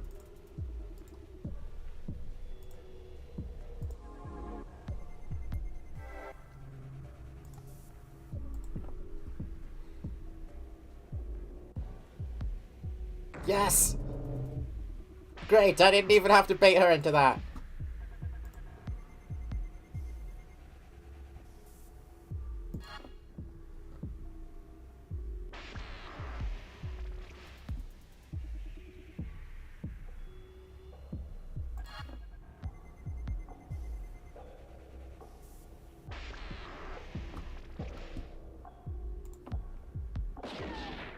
Ah, she was standing. Okay. Oh shoot, she's dead. Melter's flickering form drops to the ground, motionless. Killed another one of our friends! Hooray! Okay, she's not dead yet. Kavik has approached hesitantly. She is in a strange state. The core of her material body melded with the almost imperceptible tendrils of the ceremony. Who is pinging me? Please don't ping me. I will kill you. Okay, I've cleared the ping. Here, but not here. Kavik nearly says something. An apology? Maybe. His despair is overpowering. But Meltzer's arm shifts, claws pressing against the ground, attempting to push herself up again. Meltzer? Are you still... Kavik? Listen. Her receptors, barely visible, hang with regret. Nonsense, delaying him to harm us. Compassion is only ever exploited by parasites. What I must do is so cold, but... Kavik, that is not Meltzer anymore. She will kill you if you delay any longer. You know this. You must finish it. He's frozen for a blank. But with my encouragement, he produces one last explosive. Tossing it gently towards Meltzer and backing away. Something he may detonate at will. Meltzer turns her gaze towards the bomb, receptors opening. The Orchidoya laughs tearfully through her. Meltzer, I hope... Okay. Do not worry. Its senseless signal gives him some pause, but when she moves again, he does not hesitate any longer. I'm so sorry. Then a blast. Kavik refuses to look at the remains. It's done. Kavik, you did what you had to. You know it was the only way, after her choice. They'll be turning them on later. Tozik and I are going to descend with the tether. Get out of the way. He says the bomb's ready. And once it's down, I'm disconnecting. The sharpness of her thoughts is striking, like she's stabbing my mind core with every word. Does she hate us? Me? But she did try to help Kavik. There's no time to process this. Fine. Proceed back through the dull mind. We are going to finish this in the lesser mind. Meet us there. Understood, Kavik? Aside from backing away from Meltzer, he has sparsely made a thought. Yeah. May you slip Velzy's eye. How the hell are they holding it together like this? I feel like I'm gonna be sick, dude. Just... Man, they really just killed her. Just like that. It seemed to me like she was trying to say something, too. I gotta wonder how much they were able to understand at the time. Maybe something with this voice they're hearing wasn't like... I don't know, I'm just trying to figure out what they were thinking. Are you good? Fine. Let me focus. Alright, alright. Just remember to pace yourself. Do you want to know a fun fact about Seri? Is it fun? Is it actually fun? I reroute my senses away from him, back to my own. And the room is quiet, dark. Still twisted, but the overlap is a mere murmur around us.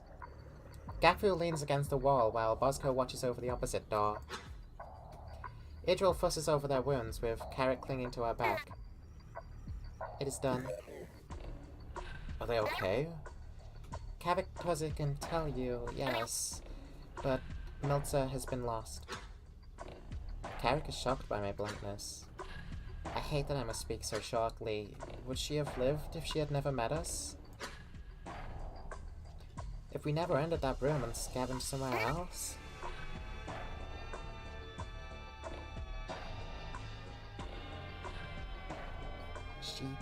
She knew the risks. The sprite of Milza's dead body is named Gakfu's dead body. Gakfu dies in episode 4.gif. Whoa, why? What? Like a red, is that for a red herring or something?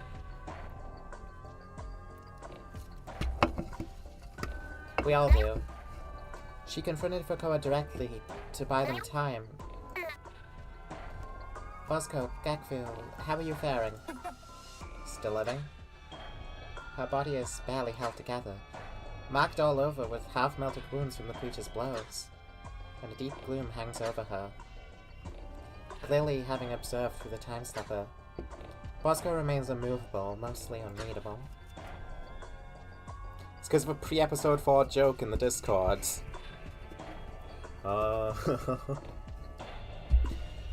But his claws are covered with tension. Fine. Focus must have been drawn away from us. They disappeared. Yeah.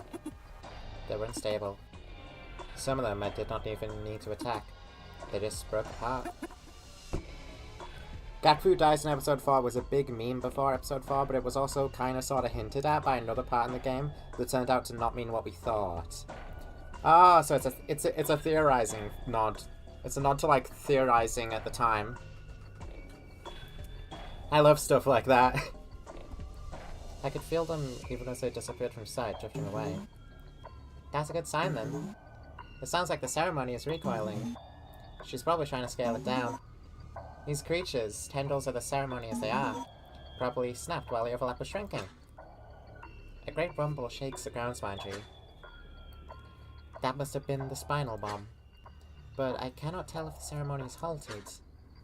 The Okudoya continues. Gakfu looks up, then at the wall to the core. It does feel like it's growing more distant. Blink by blink. I suspect that the ceremony is drawing from the lesser mind. And I thought the primary organs would be enough. Oh well.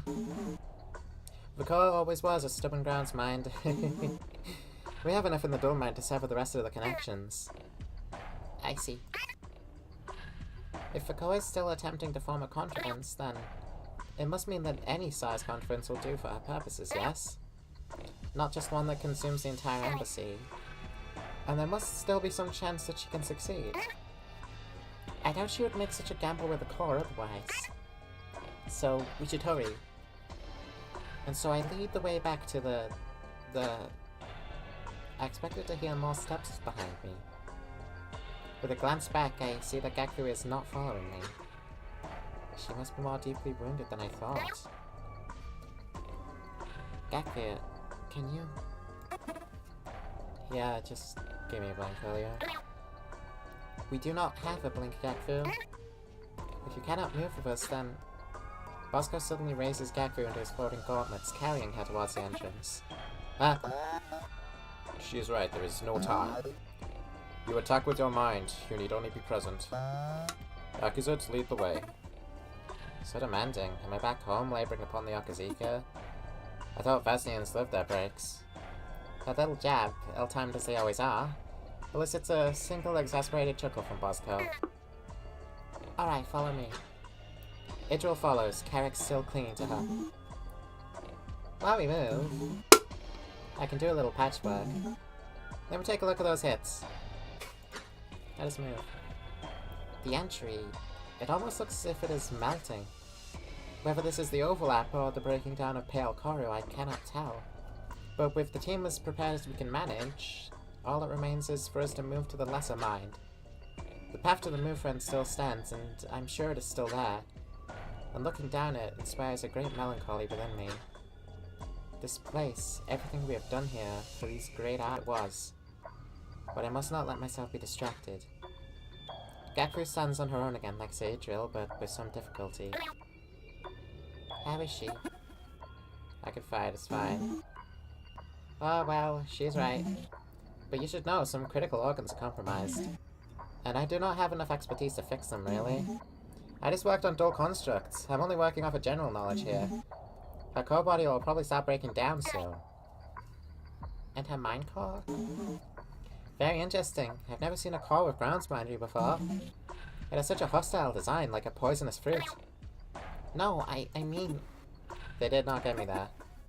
Once this body fails to carry me, I'll simply evacuate it. My mind core is heavier, but still has emergency legs. So until then, I'm fine. Very well. Stay at a distance. The core's focus is surely upon the last of her resources. Victory is but a leap away. Everyone take a moment to prepare. Marked entities contain dialogue unique to this stream segment. Did you know that you must talk? There's a secret boss in Frame that originated as a shitpost. Brilliant. Kinda sad that I didn't get to see that. I'll have to revisit Frame at some point. Carrick paces upon the entry terminal's smooth surface, though their legs sink into it slightly, like it's rotting. Carrick, does the heart being lost so soon affect the spire's stability at all? It was not running before anyway. The heart was stopped, but it was still releasing pressure. Even if that was to treat the ceremony. Now the entire system is gonna stall, break down even faster. I feel that the time stopper will give out before we're through. Heck is it, we really do not even have time to talk. We must stop for cover and get into the core fast. Or collapse is not just likely, it's inevitable. Yes? The boss remains a shitpost. How big a shitpost? Are we talking like Get Fixed Boy levels of shitposting? Bosco watches over us as we prepare. I meet his gaze for an instant, though he turns to the door quickly. Stony as he appears, another loss hanging over us is surely eating at him. Through our connection, I try to reach out. Bosco, thank you for protecting us. If you had not been here, Kevik and Tozik may not have survived. It's too soon for thanks. Carrying shared thought is a great weight of anger, regret. But he does not solidify these into any specific meaning. His silence, it's an effort to contain this weight to himself. You know we could not have done anything for Miltza. She removed the time stopper and she did what she could do. She did what she could to help us. But Kevik did what he had to. Are you ready to move yet? He need not be any clearer. It is truly chilling to see him like this. Soon. It has its own website. Oh!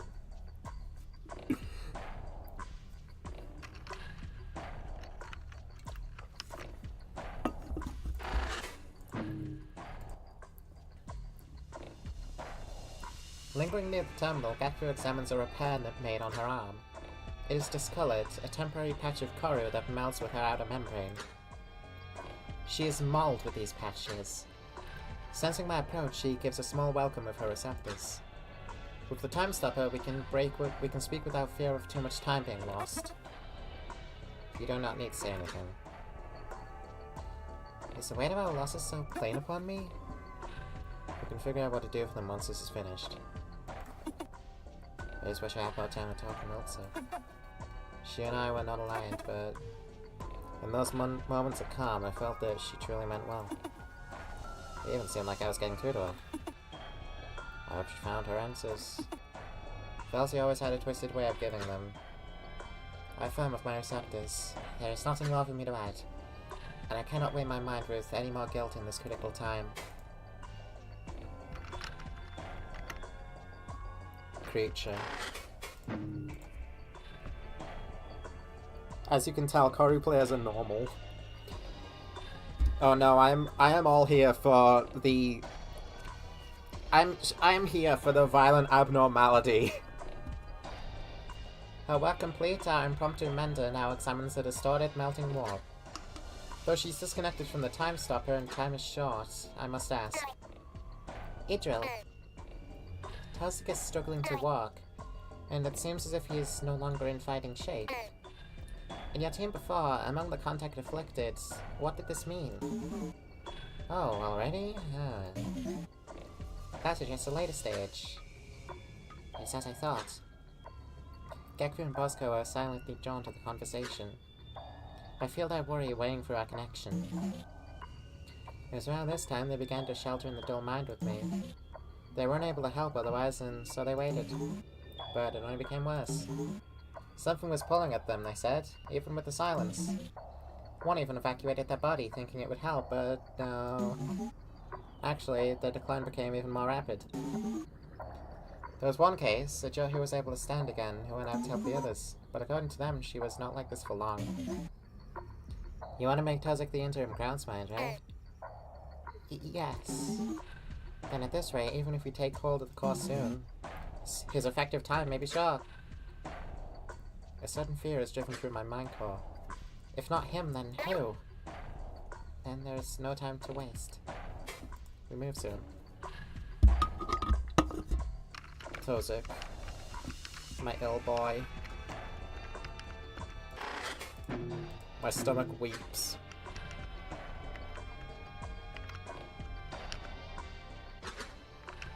I'm not going back.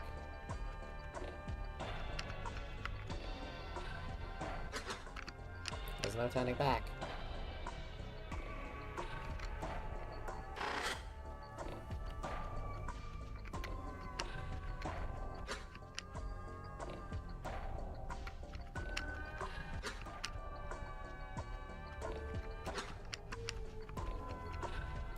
Well.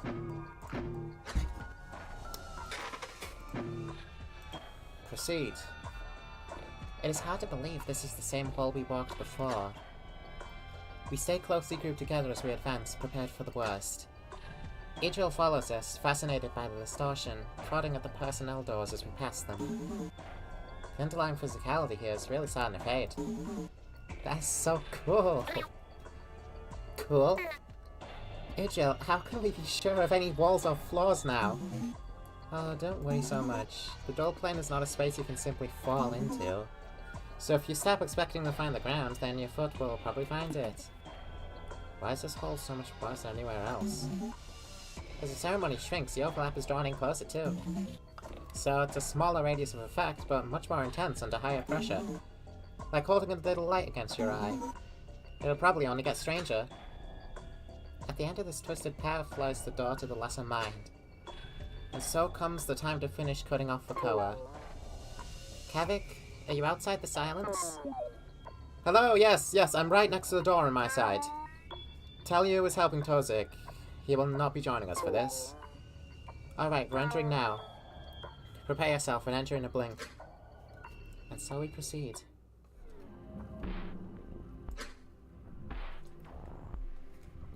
To find Idril's expectation correct.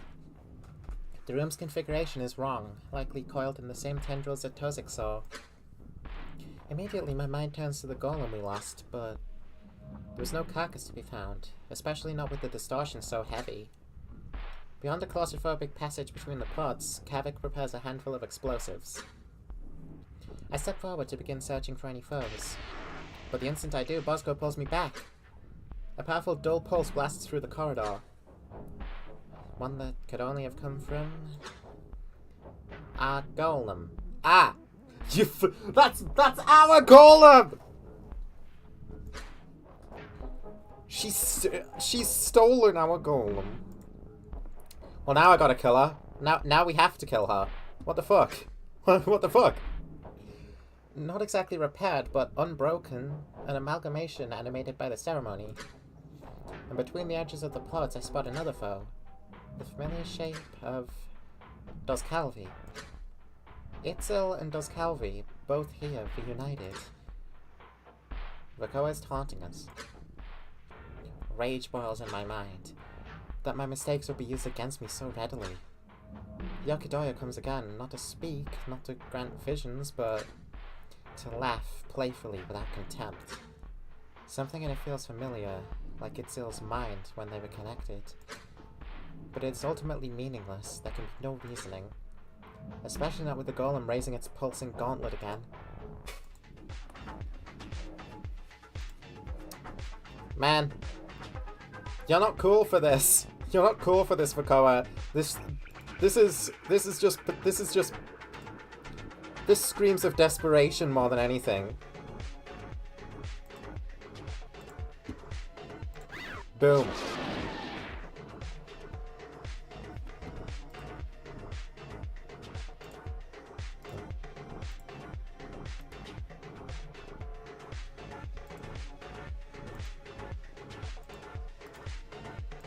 Not much boss code can do.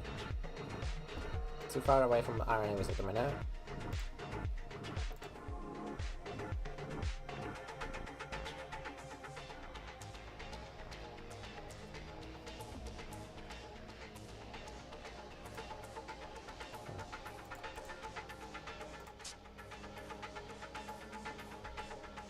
Okay, Akizut's got the rifle. I kind of forgot about that for a little bit, but it's here again. We can use it.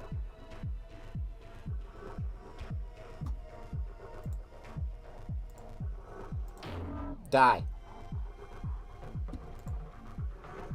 Golem's coming up on the field.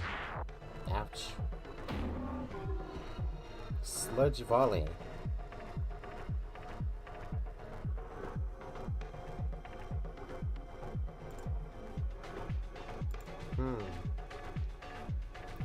Can't do that at the minute.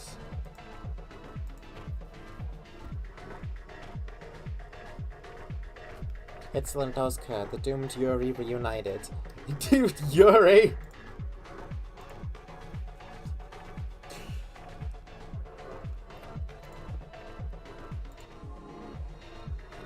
Speak your shit.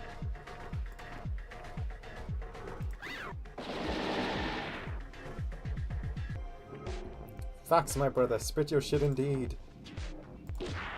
Die. Don't forget Gaku to run.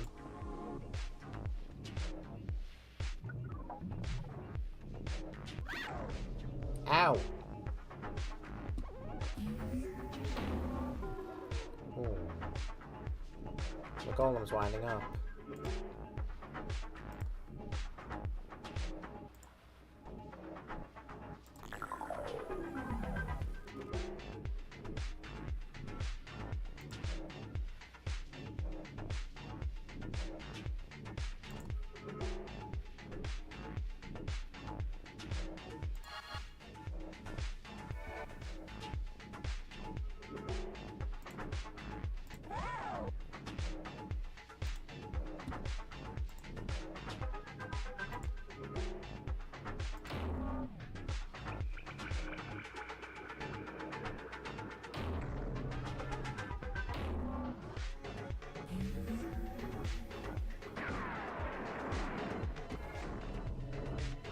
Oh.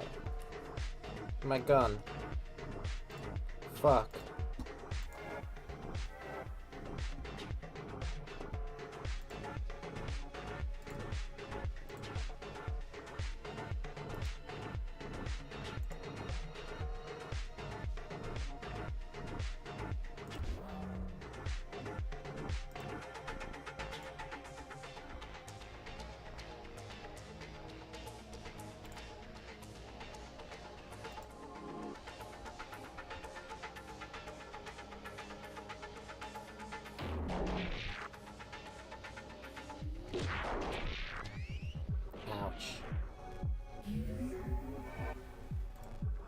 The golem's fist is now above Akazet.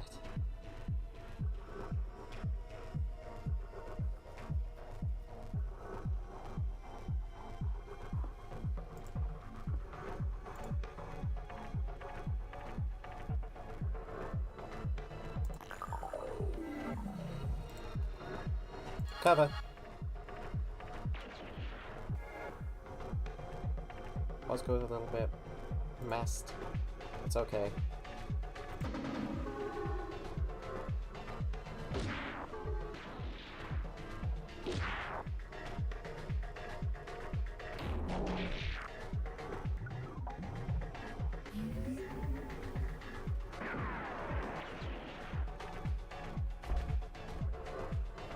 Does Calvi's gone on the golems? Right, the golem is here. That's does Calvi. Yep. Alright, I remember.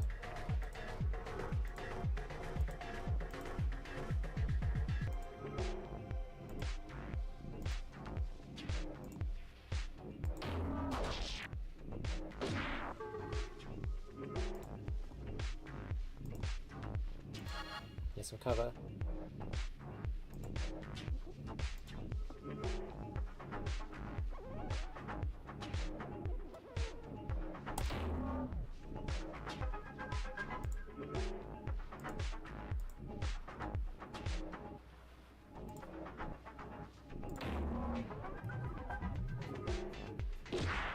Ouch.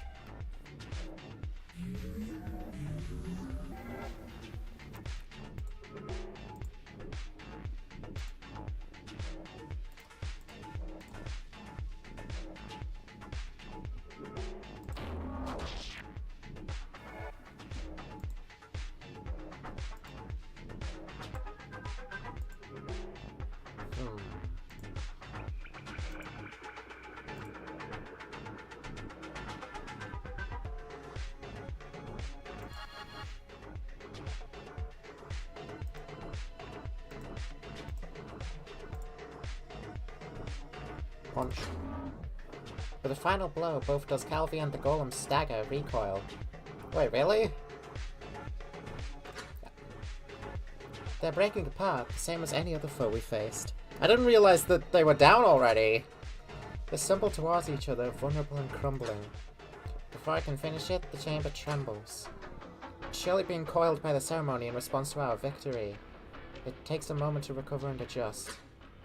Only to see that the remnant of our golem has collapsed, fused with the ground. Despite this, no victory is had yet. Something is happening. Oh, they shared health. Okay, they shared the health points. That makes sense. Stalks of light rise from the corpse into the glow above. Or maybe the other way around, to form a figure. Unfamiliar at first, but in its light I see one of Duscalvi's receptors. Another Itzil's. Back upon the catafalques lie our bodies.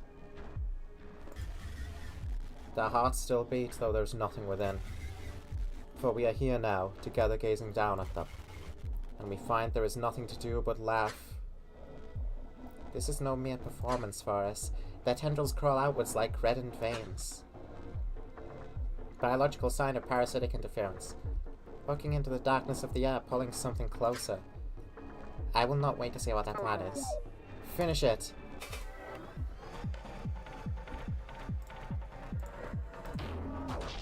Die.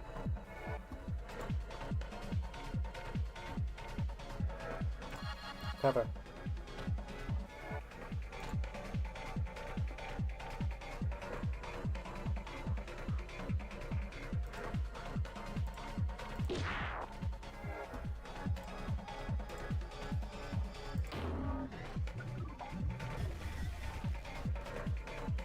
Feel that bends inwards.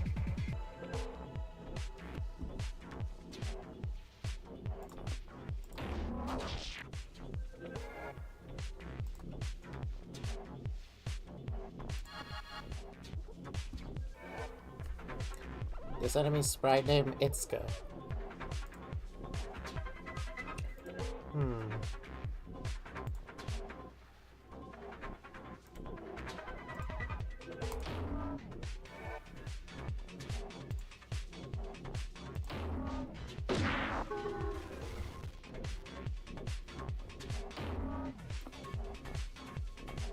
Well, it's dead now.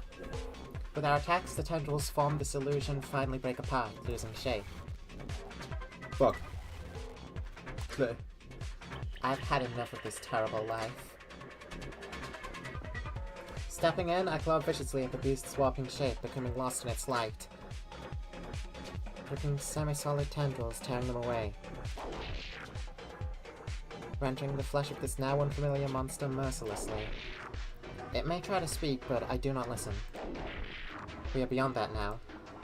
Eventually, with enough broken, some threshold is passed. A snap beyond physicality, the shifting of some weight within the dull plane as it draws from this place. And as it does, the world shifts around us again. Vakoa's hold on the chamber is weakened, returning echoes of its true shape. My claws, my robe, all stained deep with dark sludge.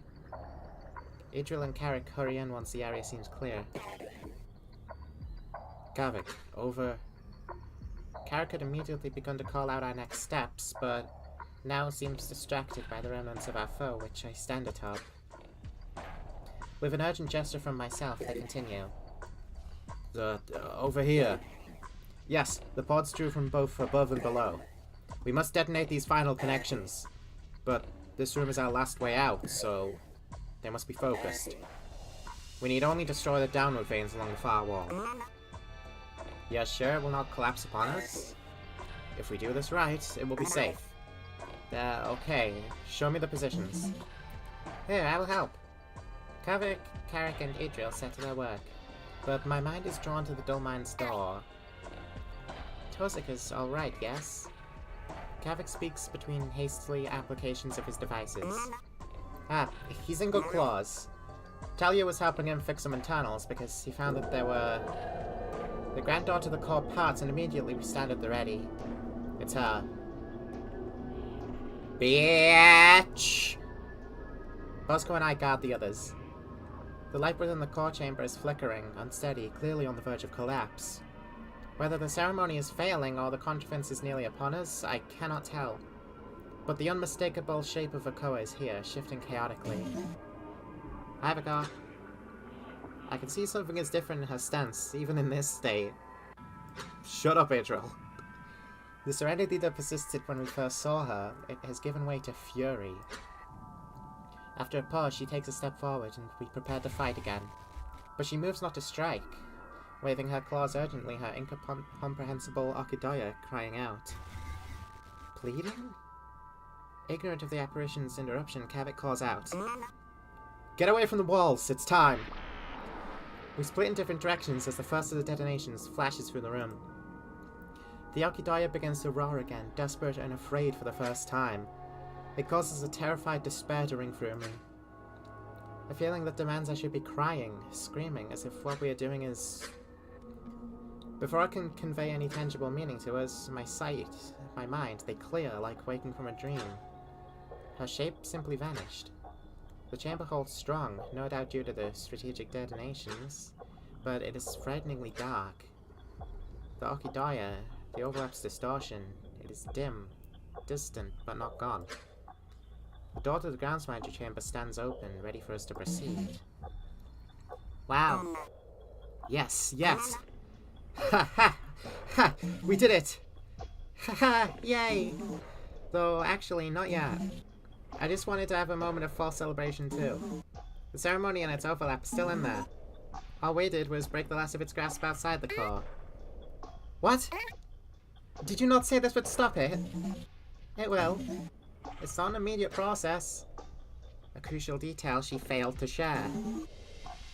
Vakoa trying to grow it again would just pointlessly starve the core to death. Like I said, even if this is only an imitation of her, that would be stupid. So the last structures it uses to hold open the overlap are probably snapping right now. Freeing up the core. Anyway, could be a few blinks, or we do not have a few blinks. Oh, Tozik,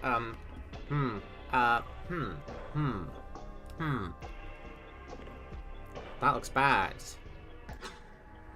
Tozikan's all our gazes emerge from the Dullmine's hall, supported by Telyu. His body's in worse condition than when I last saw him through Kavik's vision. Judging by the clean lines, he must have cut out some portion of his organs.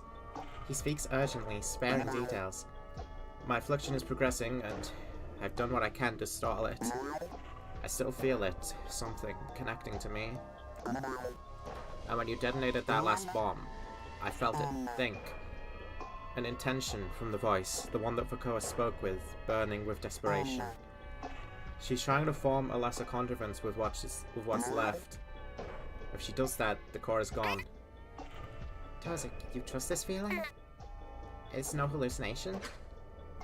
He dips his head, affirming with his receptors. Well, the overlap is still there. And that means we can still interact with the ceremony. So if it's breaking apart, we just have to go in there and destroy what's left. Oh, yes. And since the overlap's so small now, the critical veins of the ceremony will probably be visible. If we attack them, will the core be harmed? No. While the core is being used as a catalyst, it's technically separate from the ceremony. It's more like an entrance. It created the small cut that the ceremony was formed through. So, if you enter the ceremony's organs, the tendrils are wide and it will snap even more. And if enough gives way, it should give out all at once, entirely cleaving the ceremony from material reality and leaving the core for us. Sure, it may have a few extra organs and appendages, but everything should still be there. Then we have our path forward. And so the time comes at last. We can end the slaughter. But why is Vakoa even still trying? Anytime I think of what her plan could be, there's this quiet doubt within, one that has grown as we've seen more. A suspicion that slaughter is not the right word. But no, the horror in the segments above are plain reminders. What we are doing is right, and we must press on. For the sake of any who still live. There's a moment of heavy silence as I look amongst the team. Gakfu's body is giving way, it's clear to see. But she fights with her mind core, so that is not a great hindrance. Bosco must remain intact if we are to use his chassis for emergency survival. Though what greater emergency remains than stopping the ceremony? And Tozik, we cannot afford to risk exposure to his affliction. Telyu will not fight, and I feel I simply cannot rely on Ichiel. They all stare back at me as I survey them. We are in a bad state. But Kavik, Gakfu, Bosco, are you all still able to fight? Of course. This is it. Yeah, I can manage. Just cover me when you can. It's getting hard to move. I only have a handful of explosives left. We have not fought any real golems in a while, so I have not been able to make more. And all our other materials went into making the stationary explosives.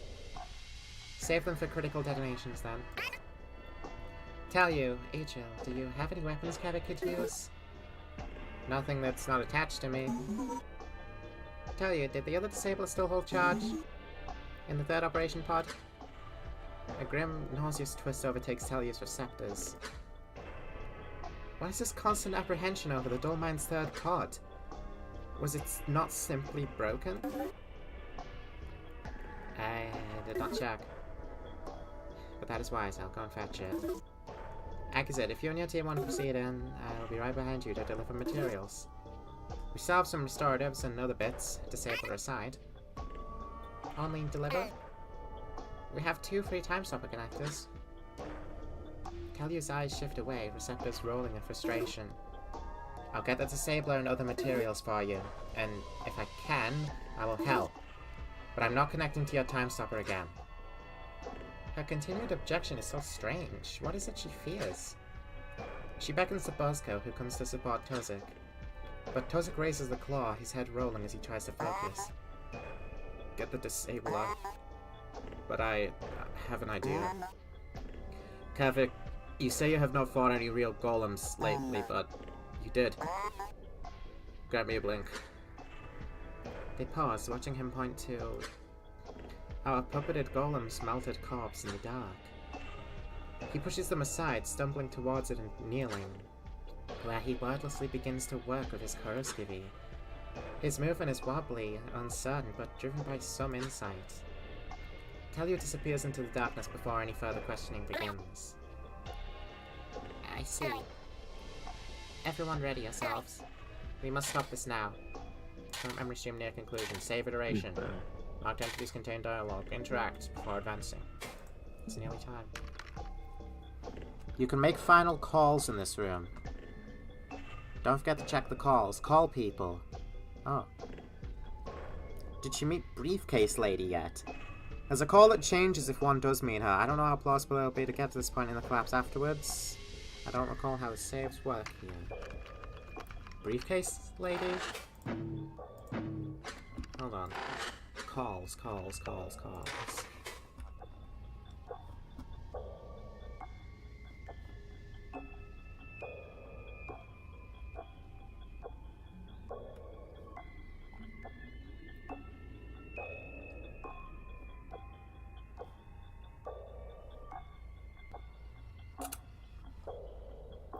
on to third person scan exit. Right.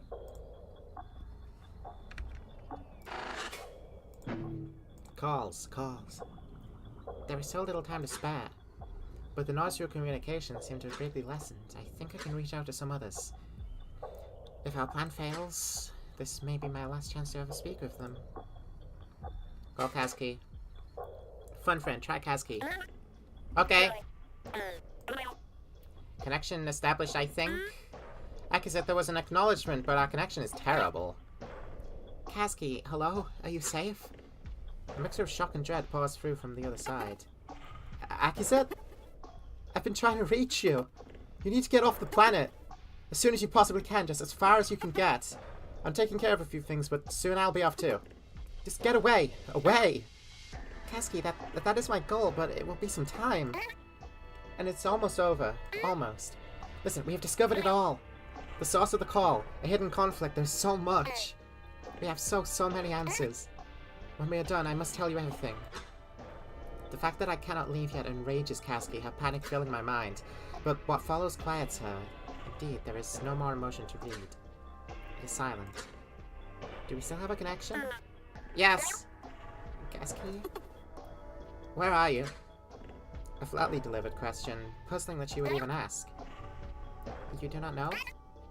Kazki, the embassy is under a terrible attack and we are fighting to stop it. We've been using the time stopper, descending. Our golems, the bodies of murdered Quo, they are being used against us. But now we know how to stop it all. It's a nightmare and... You're still at the embassy? No, Agazet, you need to go now, you cannot... The connection is flooded with an overwhelming signal. One that her device fails to capture in its entirety, but it feels frighteningly familiar. And we do not feel it here. She's somewhere far from us. Wait, Kazki, hello? Where are you? Where are you? Kazki? The connection snapped, Agazet. I cannot find her again. For a blink, I'm paralyzed. She's in danger, that much is clear. But what does it mean that only she was struck by the signal? Still on Earth, presumably, given what she said, so this cannot be the only attack. I can only pray that Felsi grants her mercy until we can help. Kazki having given Aki the cyst?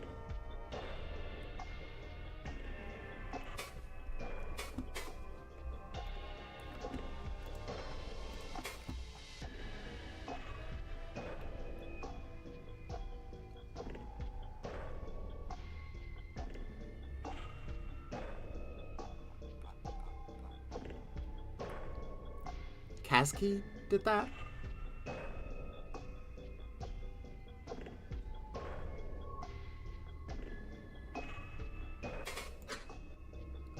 Try Gordon, fun friend. Okay. Nothing. It's the most common theory. Let me think.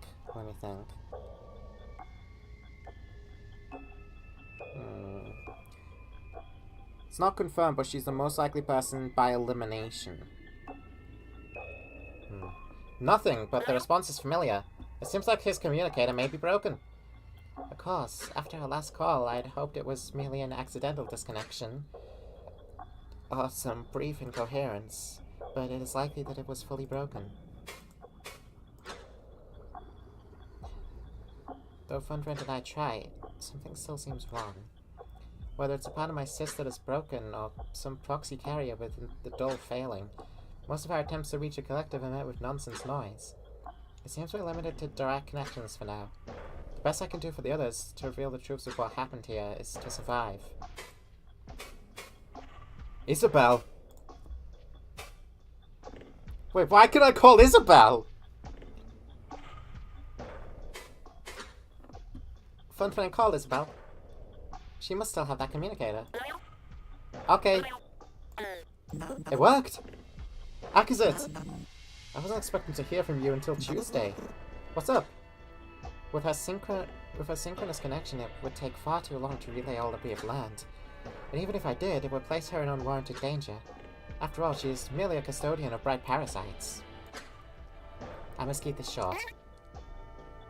Isabel, some very bad things are going to happen very soon.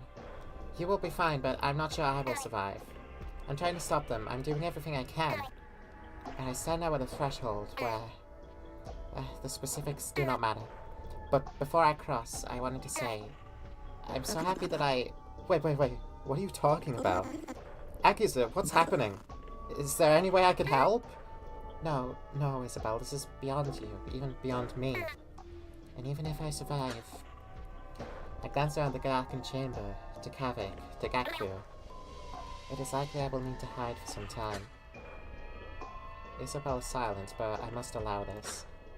A short time passes, trimming our window to stop the core even further. Audio communication has never felt so frustratingly slow. So... It might be, yes. Isabel, I do not have much time. Already have I endangered myself by spending this blink to call you. But I could not leave you without this closure. You have been such a kind light in my death. Thank you for everything. One way or another, we will meet again in time. Another pause, a sniffle where she finds the words. I feel the expectant eyes of the others within the chamber. To them, I've been silent this whole time. Attention quickly building over my idleness. I must end this. Akiza, I'll miss you. And if you need somewhere to hide, you know where to find me. Good luck, okay? Thank you, Isabel. I will miss you as well. Keep Valsy entertained for me. I'm done. Her final moments before likely death, and she calls Isabel. Well...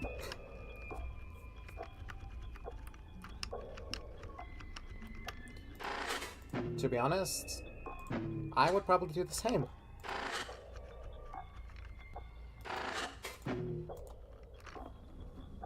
Kavik lingers near the entrance, taking inventory of his explosives and our resources. Though I sense uncertainty. He is frightfully shaken after what happened with Miltzer and Itzel, but I feel I should not agitate this. His faith in the plan has been unwavering. It is no time to muddy his thoughts. We must focus. Kavik, my friend, are you ready? Akiza.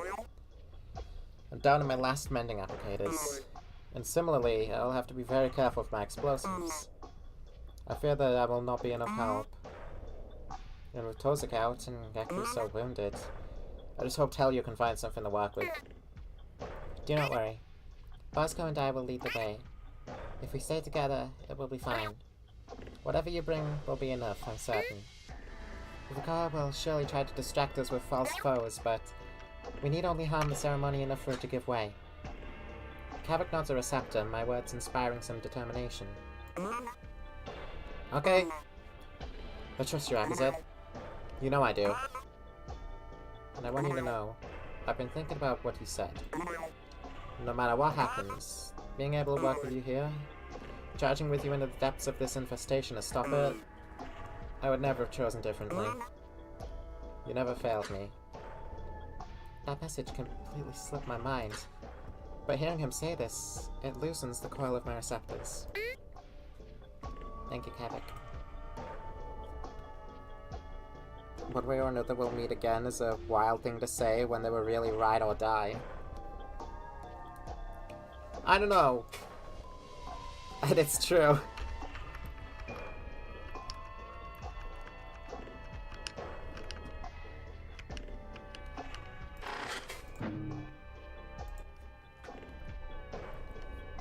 Gakku lingers near the wall, watching over the others. A kind twist in her receptors forms as I approach. Gaku! Are you ready? Oh, heck is it. Do not say that as if I have a choice. She chuckles, merely a wry complaint. Her laugh lifts my spirit. All of this running around, sabotaging. It's really funny, Akazet. This is the very thing I chose to escape so many years ago. Falsi's fondness for repetition is truly nauseating. If this works out and we can really stop the collapse, maybe it'll be a sign I never should have stopped, huh? Perhaps quiet sabotage to those who mean harm is my calling. A part of the conflict as she is, on a side that seems to be smaller, I cannot help but ask. You say that, but did you really stop? Though confused at first, she processes my question quickly. The coil of her receptors loosens. I did, Akazet. My work, it was never something I was trying to ruin. If anything, my plan was to protect you all if you found anything. It's only through Valsi's cruel twisting that someone else reached you first. And so brazenly.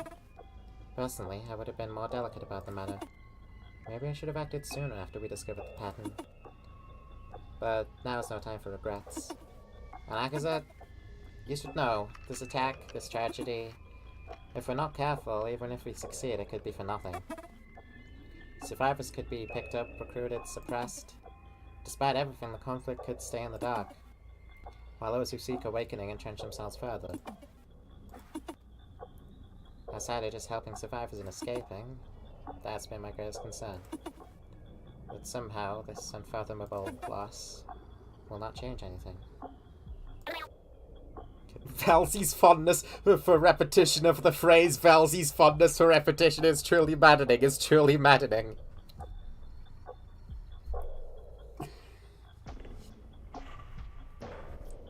I'm gonna lose it.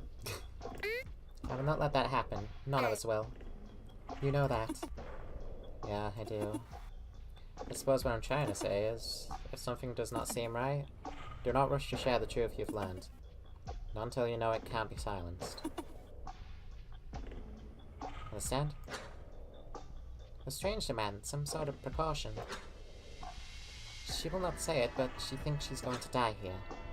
But I will not let that happen. Yes, I think so. Good. We should begin soon.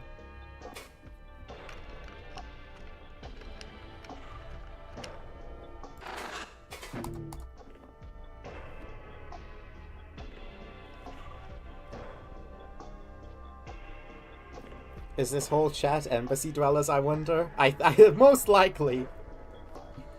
Adriel chats idly with Carrick, who still sits upon her shoulder. Structural plans, worries about the spy's health, time left. While I dislike interrupting, a question forms in my mind. Hello, Adriel, Carrick. Is there a problem? Oh, no, we're about to move in. I wanted to ask, Adriel. Do you have any idea how this all connects? The signal that warped the golems, the ceremony, the contact affliction, Vakoa, the meteorite, the Bright Cousin's probe. All of these events are conjoined. They have to be. Carrick knows I'm leaving out those details, visible in the pulling back of their receptors. There's so many variables, but I will spare her involvement. What a funny question. I really have no idea at all. That signal on a screen, as my other friends called it. That easily could have been a product of the groundsmindry core being misused. Our mind cores are often ignorant of groundsmindry signals, though. So it was as if Vakoa was sending something else through the broadcast relays. That aside, groundsmindry and a ceremony alone would not cause the strange affliction we've seen, which is something entirely new. Really, like I said, it's also fascinating and unprecedented. I'm sure I'll be studying this for eyes and eyes. Assuming we survive, of course. Still so detached. There's a significant chance that we all perish, and yet she snickers. This could be the last time we speak. I will not withhold my curiosity any longer. One more thing. Your behavior, Idril, is it self-modification? Forgive the accusation, but... Akazet! Carrick is practically in shock at my bluntness. Ah, well, I did not realize I appear that way. No, I'm not self-modified. It's true that my mind core is a little unusual, but that's because I'm starving it. It's common for extended study dull engineers like myself. A very standard practice and mostly harmless. It may seem strange, but it makes the dull plane easier to understand. I could tell you more if we live. Detached as she is not blind to us and Ruka. And Akazit, I'm confident we still have time. I've been reviewing every piece of knowledge about the Spire I have. Brainstorming with Vidril, too, who has some secondary knowledge. And I have some theories on how we can still save it, but... we have to act fast. Once it's clear, I'll come to help. Very well.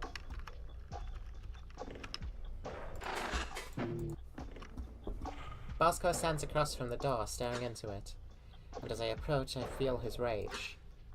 With the slightest turn of his head, he acknowledges me. All of this. Our mission. Our entire future. Everyone. So many lost. So much truly lost. So much we can never recover. And we still do not even know why. His gaze turns to me slowly. Rukoa is a monster. When we are done, let there be nothing left of her. I dip my receptors affirmatively. I agree with him. However, it is vengeance alone that grips him. I understand, I feel it too. But vengeance so easily spirals into unwise decisions. Bosco, just remember, you must survive if we are to endure a collapse. We will stop Rukoa. We will have our answers, but promise you will stay with us and protect us. Do not rush ahead or grasp at false opportunities. The notion that he might even consider doing this inspires a sharp twist of his receptors. For an instant, in his instability, I fear he may lash out, but he softens. I promise.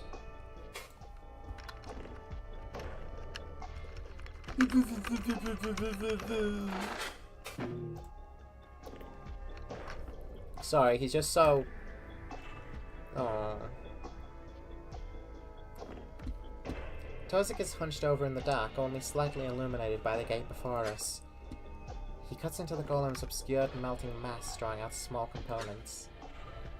A gauntlet is set aside, hollowed out, veins pulled from it to form new connections. Though his feverish work is fascinating, his muttering inspires more worry. Surface mist condensing on the sentries. Reveal crawl by, they avoid the gates. The pulse, the smoke, matter inverted. Each phrase starts and ends with a strange distortion. Words mixing together, a sound like laboured breath. He does not stop, even as I approach. Tozik, are you... Like a pulse. Without pause, his voice rises to greet me. Exit, hello. I understand your concern. I'm not lost, merely reviewing memory. Seems to be helping me stay present. And a pulse, drew more of them. Exit, there's no time to speak, but I know you.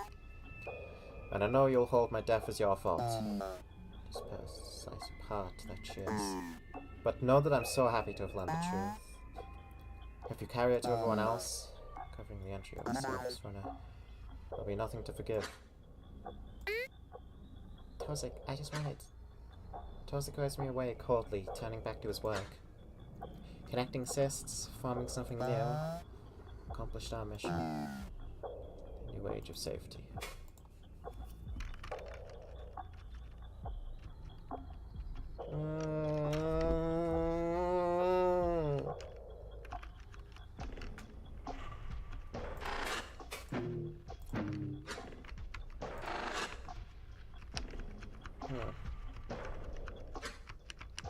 Are we good to go through the big white triangle? Anything else?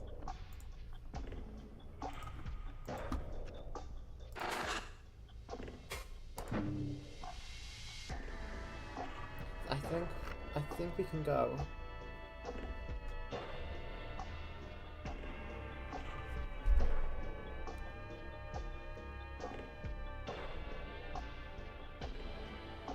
What caste do you think you would be? Caste?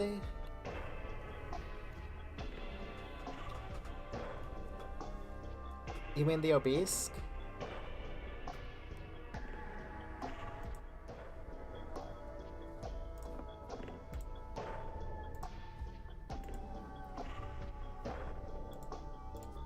Val tier? What kind? Oh. I cannot say, really. Final battle. Right, we're coming to the end of Embassy, it seems. What kind of obese would I be?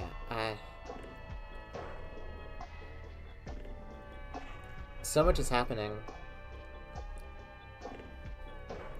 I don't exactly fully know, like, the differences between them all.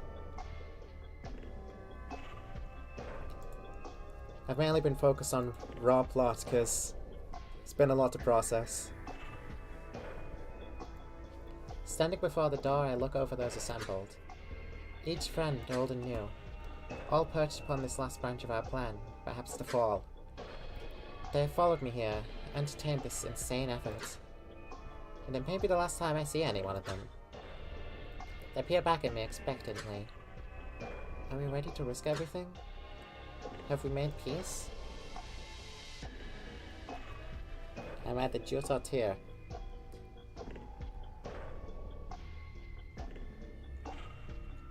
I'll explain in Discord. That would be really helpful.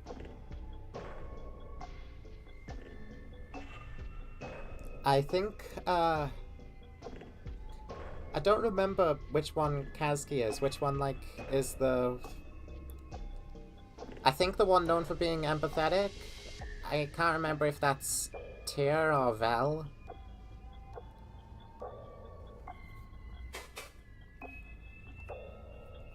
But that's, like, the main one in my head, along with the Jut. It's time. Kazuki is once Tyr. That's Tyr. Okay.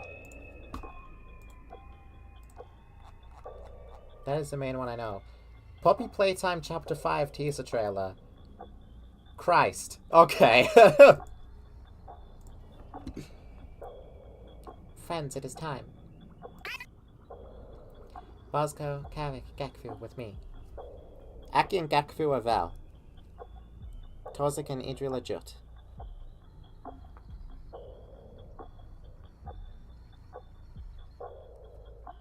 Maybe Val. I'll wait for the write-up. The two answers I've gotten have been either Jut or Val or trick question, you're a golem.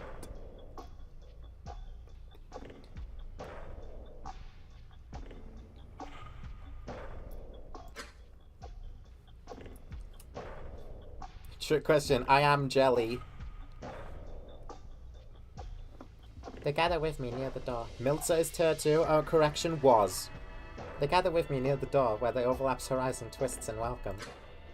Idril and Carrick watch on with hope, while Tozik twists around from his work on the golem carcass. Wait. Kavik. Come, to take this. With shaky claws, he holds up one of the golem's gauntlets. Half hollowed out, one side glimmering with the doll's grey light. It is safe to handle, do not worry. Twice shot, shall part it. Kavik comes to take it, though it does not seem to be as light as Tozik made it appear. It takes some balancing before Kavik is able to hold it effectively. Fitting over one of his claws, held up by the other, his stance shifted to balance the weight. This is the dull pulse component, right? Tovik assumes with his receptors. The weapon's weight will hinder Kavik slightly, but I trust Tovik. It should still be a boon in the coming conflict. I inverted it. It should be on... It should only affect the ceremony. Including Vukoa's monsters. Use it to sever the veins. Strike them all down. swarm eliminated. Kavik looks on appreciatively, but hesitates to say anything. What he feels is shared by all of us. Tozik is nearing a critical state, never having received that resurgence that Idril mentioned. Perhaps the affliction is not so predictable, and Felsi has simply chosen this path. It feels wrong. Tozik. Thank you. And just hold on, okay? We'll be right back. Go. With one last grim exchange of gazes, we assemble before the threshold. Idril watches on with excitement. While Carrot clings to her shoulder, receptors pulled back out of anxiety. They give us a respectful dip of their receptors regardless. We'll watch over Tozik. Thank you, Idril. No, everyone. Thank you. We just have this final step, then it is over. Together, we enter the grand door at last. The horizon of the dull overlap twists in welcome. And once we pass the threshold, a ripple of anger meets us. The chamber's colour burns, bathed in dull light from the ground's magic core. That's a lot of guys! A blinding shape, this nightmare made physical. From it steps a writhing mass of veins that disappear in all directions. And our foes, instruments of the ceremony, await us. Vakoa is not present, surely still within the core, attempting to direct what remains. We cannot force her out, not yet. The core is too entwined with the ceremony to risk harming directly, but we will not need to. Some of the chamber's veins coil around the chamber tightly, plainly visible. Pull close and press into physicality, likely because of our efforts. The smaller it becomes, the more it will be forced into physicality. And the easier it will be to break apart. The Okidoya speaks to us, like sobbing, surely wielded by Vakoa. Stop. Please. I am trying. Minds entwined, accepting the connection, I realize. It's not an accusation, it's a desperate, fragmented words. If there were ever a point to reason, it is long past. Whether it is truly her or a parasite grasping at emotions that does not understand, what she has done is unforgivable, and what she intends to do will kill even more. The overlap pulses, tendrils shifting, the world distorting. Distantly, something within the embassy snaps, causing a great rumble. Time is running out, but we are ready. Still, as much as we have pushed Vakoa onto her back foot, we are in bad shape too. Ignore the voice, listen to me. Where the veins appear most physical, we must strike. Clear a path, but do not become distracted. The organs of the ceremony are our only target. Any strength, any tools, anything you have, we'll spend it all here.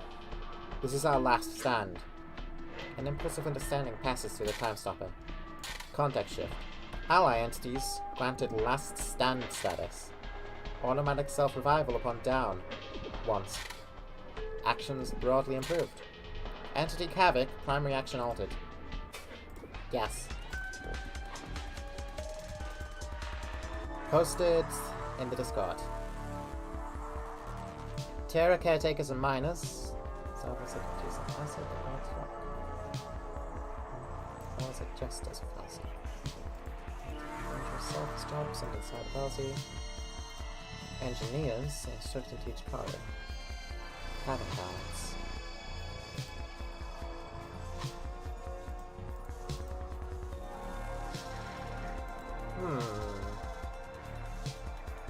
Music here, our last stand. Fitting.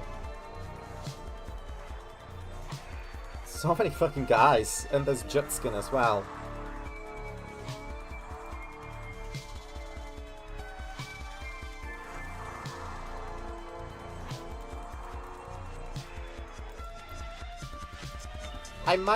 I might be a Jut, I think. Not fully sure, but I think so. Focus status is infinite. Broadly increases strength. Automatically revive once. We get a revive.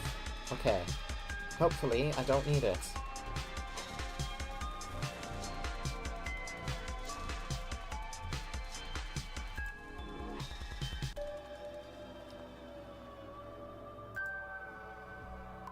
Dull beam. Utilize modified and twisted dull golem claw. Fire wave of dull light after delay.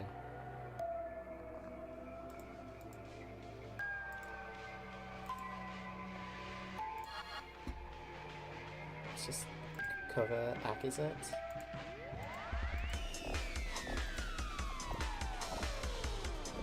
Sweet. Strike with full momentum. Oh my god!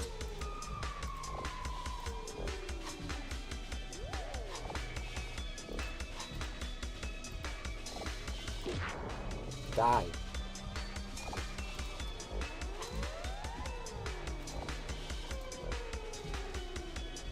Oh my god, the range! Gagfield!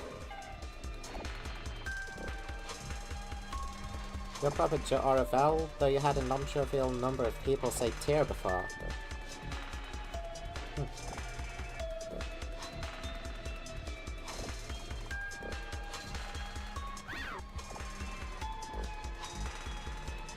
That's our target. Just gotta get over there with Kevin.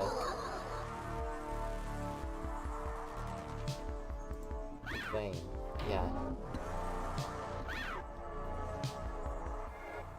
God, there's so many.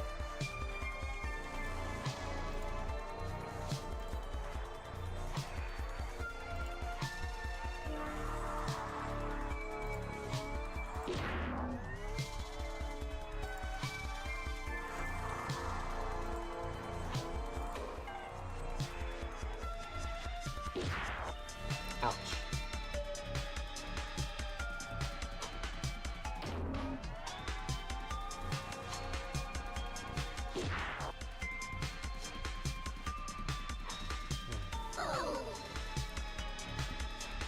Attendant prepares to strike Akazet. From over there.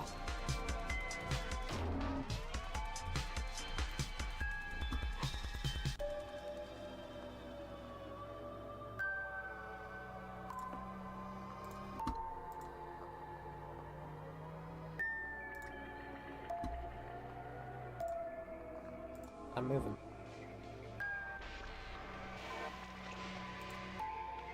Kavik, you're coming with me.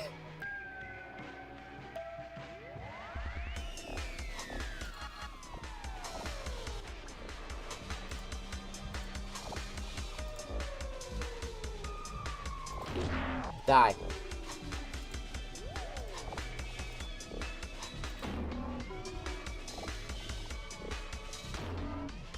Okay.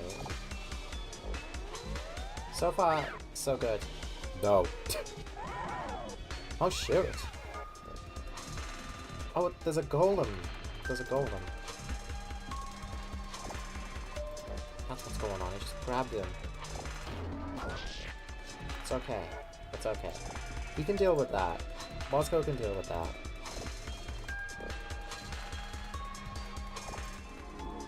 Over there, Kavik.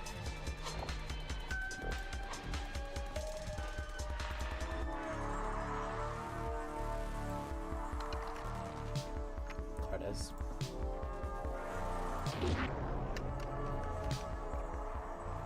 Making a start on the veins. Come over, Gakfu.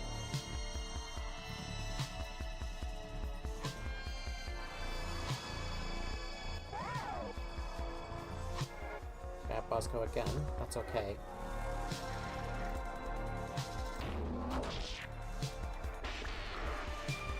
More of them came. We must ignore them.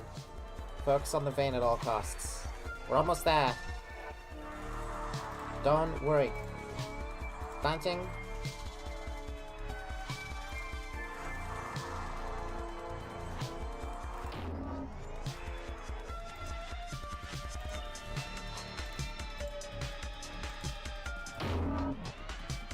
Deku has our backs. It's okay.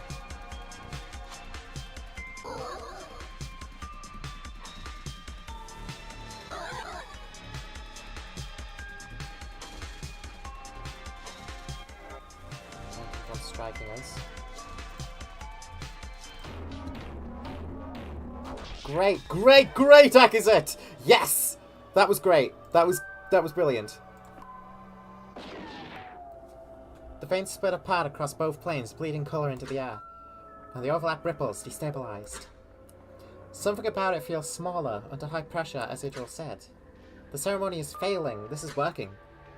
And there, across the path, our efforts have brought the ceremony's dull organs even closer, exposing our next target. I know what must be done. The only way.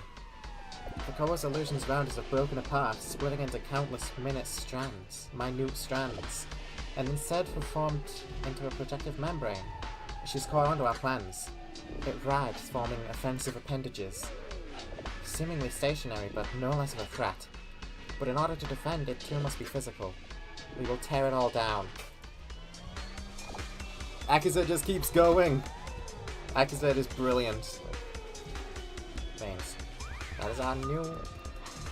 Yes. These are our new targets. I cannot reach them, but I will. Soon.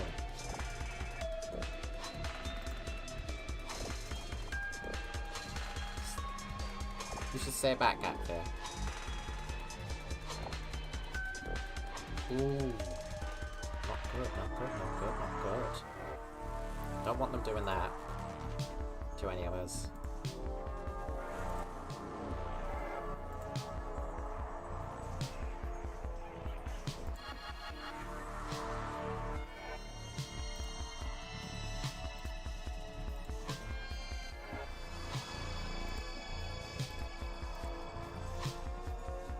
Can't reach them now. Maybe I can. Good. Ooh. That's not great. I guess it can't reach. Neither can Kavik. We'll have to stay covered then.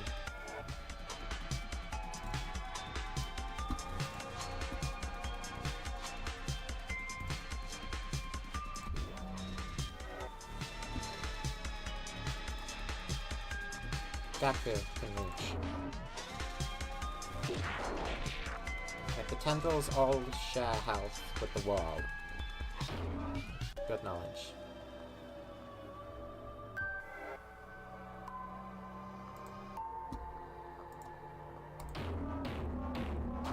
Fucking hell, Akaza! Yes! Go! Gavik Flint Bomb.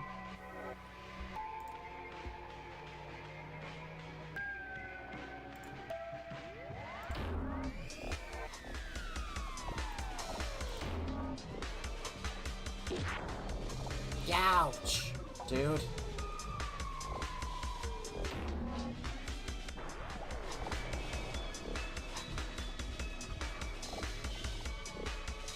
Ooh, more people are in.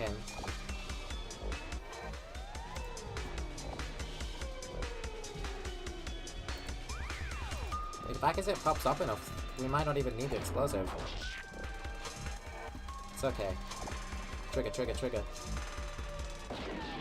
Boom.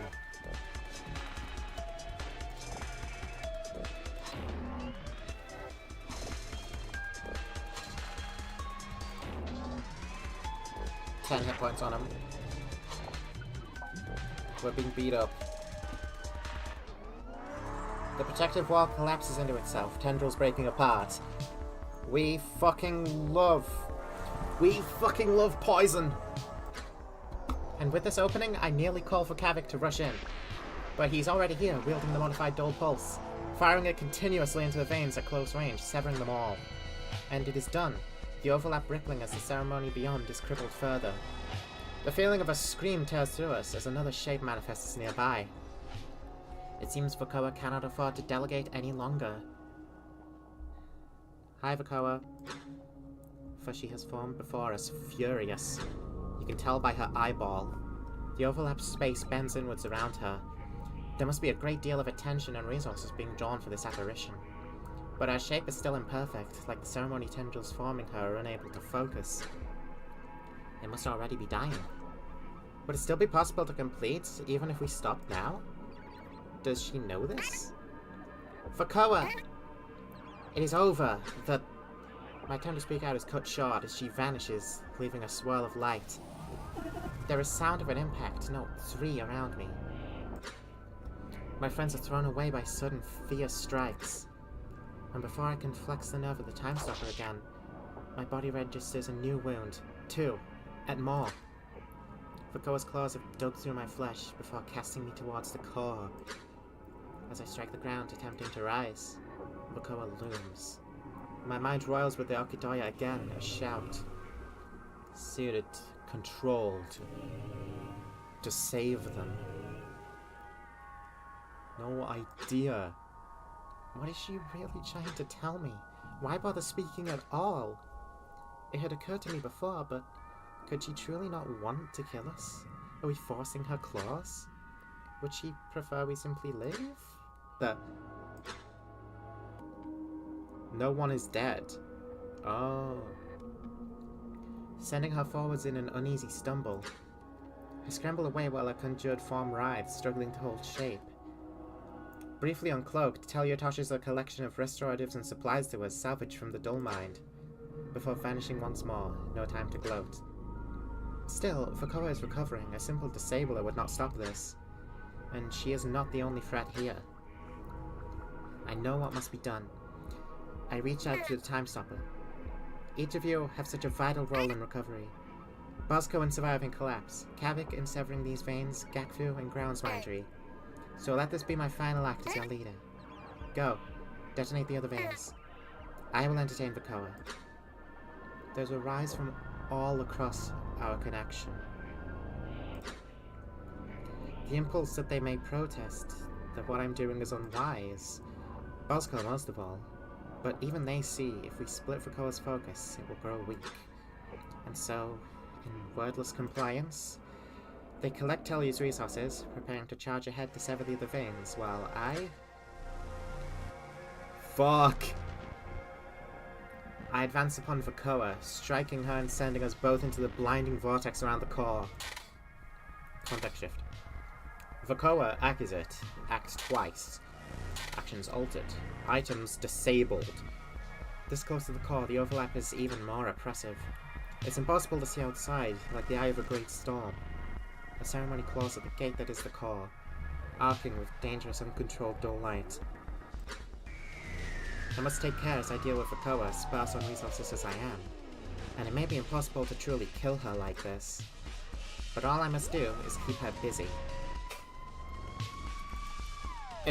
We've ended full-on anime showdown between the protagonist and the antagonist. Assault. Rush. This is all we have. No more frenzy.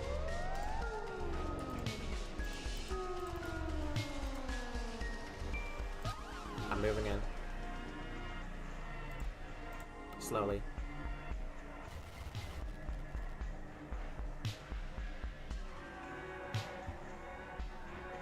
The epicenter pulls chaotically. 1, 2. Ah.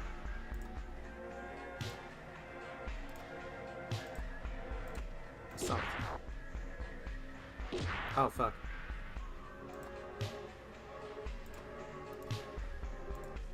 I can't get to her.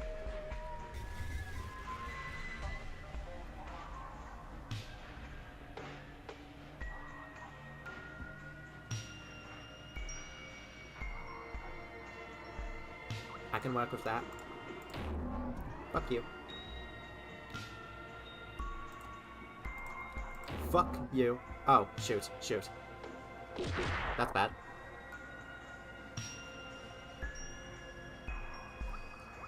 Epicenter is pulsing.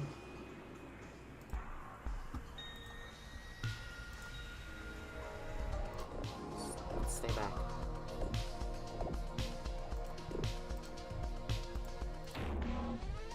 Fuck you.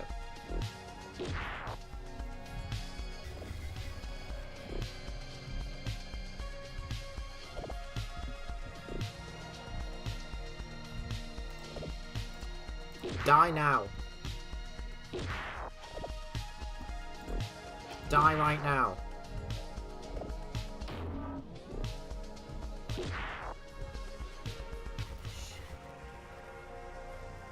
She's running. She's running.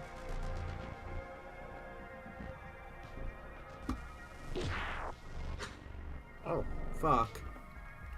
Vokoa recoils from my strikes, her shape nearly breaking apart again. She's off balance, distracted. She must be shifting focus to the others. And so, as we continue, my mind's eye is drawn to them as well. Between my movements and my strikes, I can lend guidance.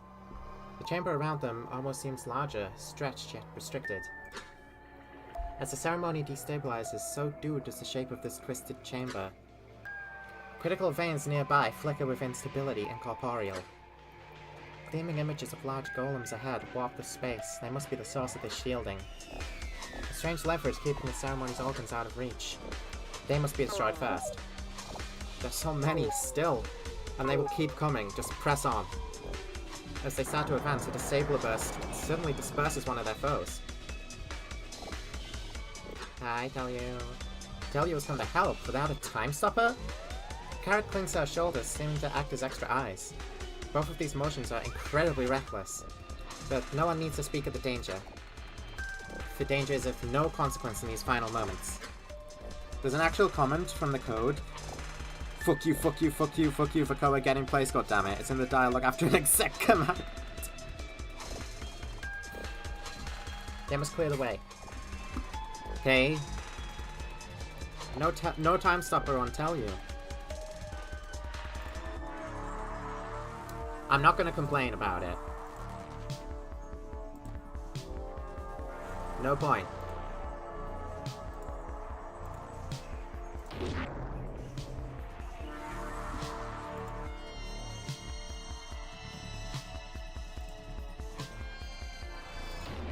Die. Alright, Tellu's acting on her own accord. That's actually kind of cool.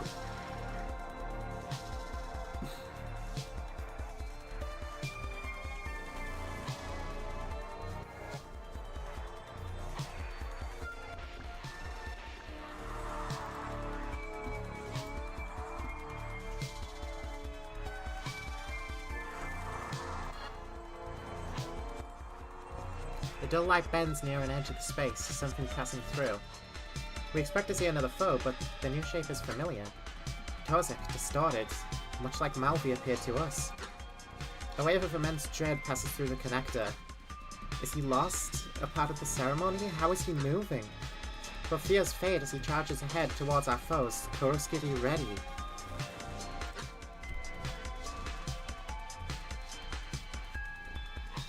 I think it has to do with the recurring bug on episode 4 release where when it said, "For she is formed before us furious," you didn't actually have Vokoa show up sometimes.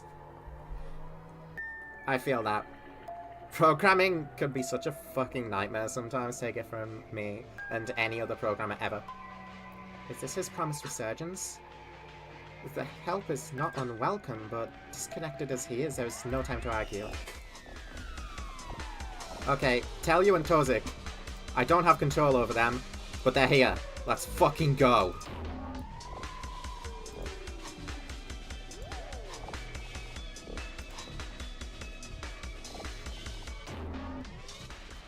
Yes, Tellu.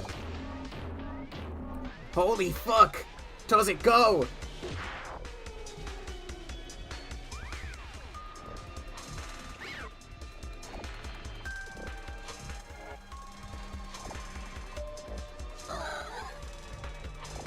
For she didn't form before us at all. Bye, Vokoa. If only.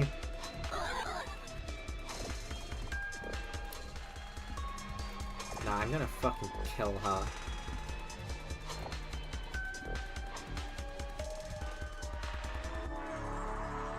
Here and now, I'm gonna fucking kill her and everything.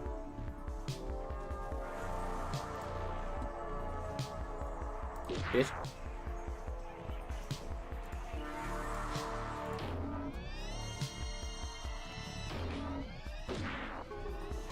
Nice, Tellu. Nice, Tozic! I love my friends.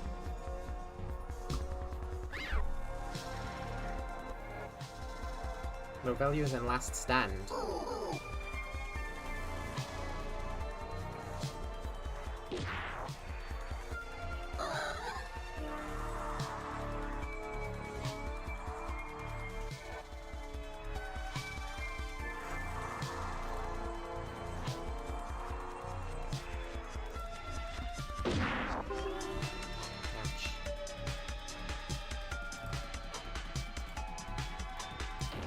Time to move in on the other guy.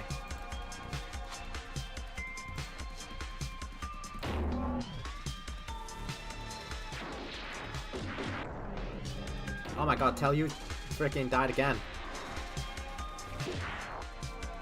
Tell you, be careful. Please.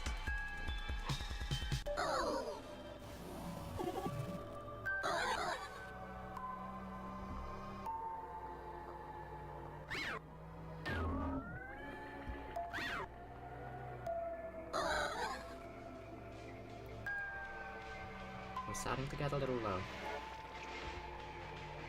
We need cover, we need cover.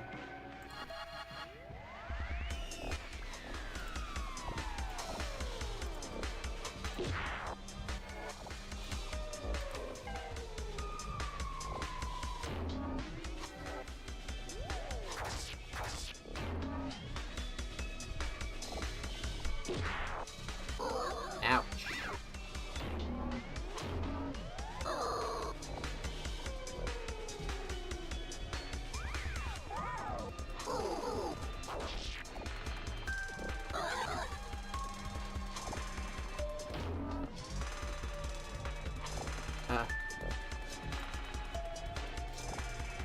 No. Just get more cover. This golem will die soon.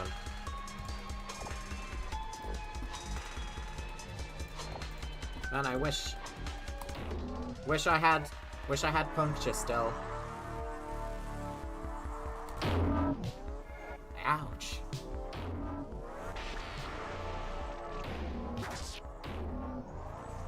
There's another golem now. I don't think we have to get that one, though. No.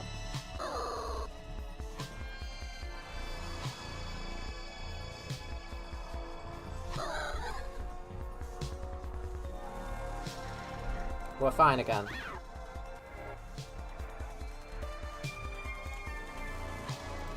This golem is not living this turn. As the protectors snap apart, the overlap constricts. The veins feel closer. It is their chance to strike. Kavik hurries ahead to sever them, and I step back from Vakoa as she lunges at me. A narrow miss.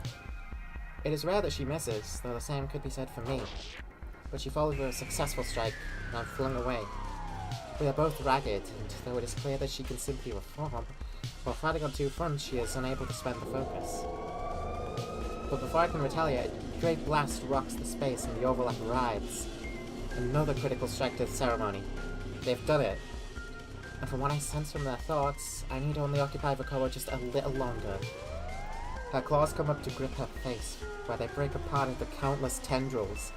Her entire body is fraying. The illusion of familiarity is broken. Stop. Return.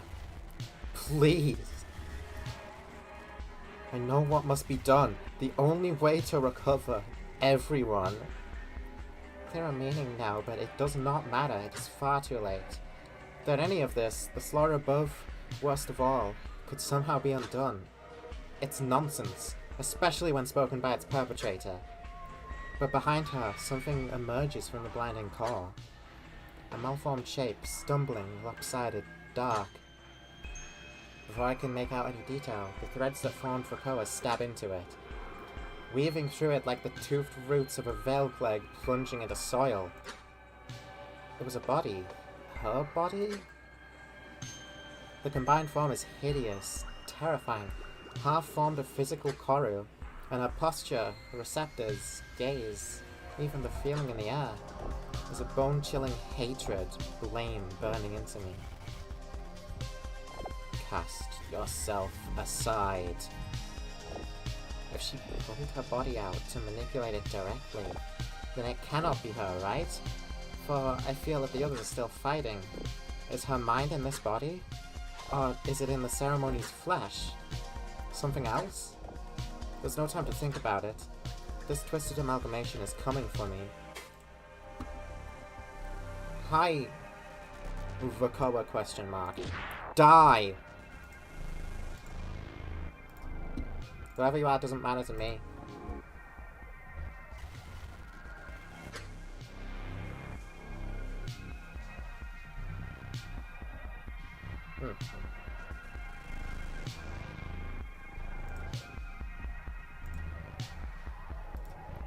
do that. Don't want to do that.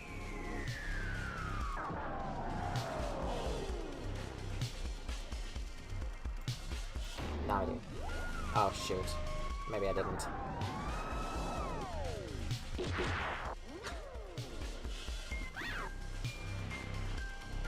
She said the thing.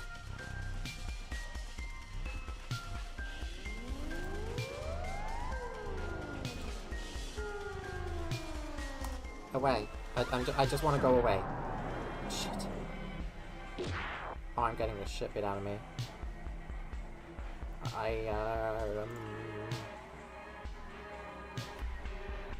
Never quite managed to survive this part. Yes, what do I do here? Oh wait, I was safe. Oh, I'm safe, thank goodness. Thank you.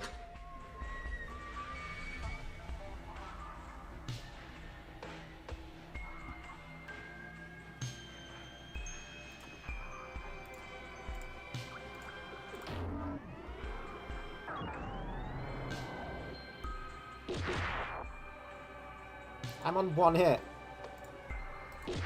Dude.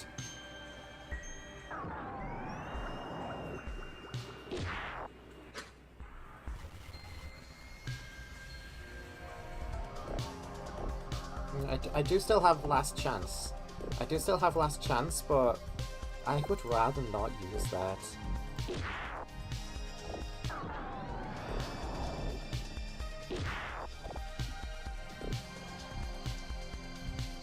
I'm gonna get pulled upwards.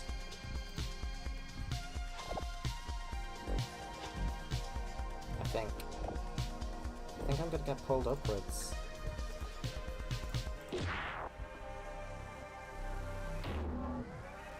Shit.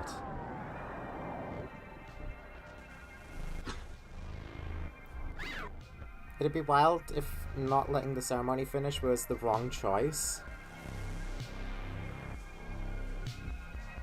I don't even know. I don't even know. I'm just doing this because I hate Vakoa. She's being a bitch. There's no way that she's in the right.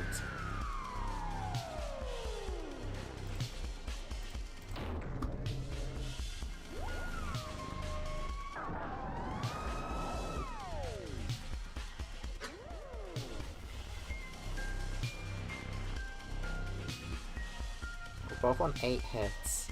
That's scary, man.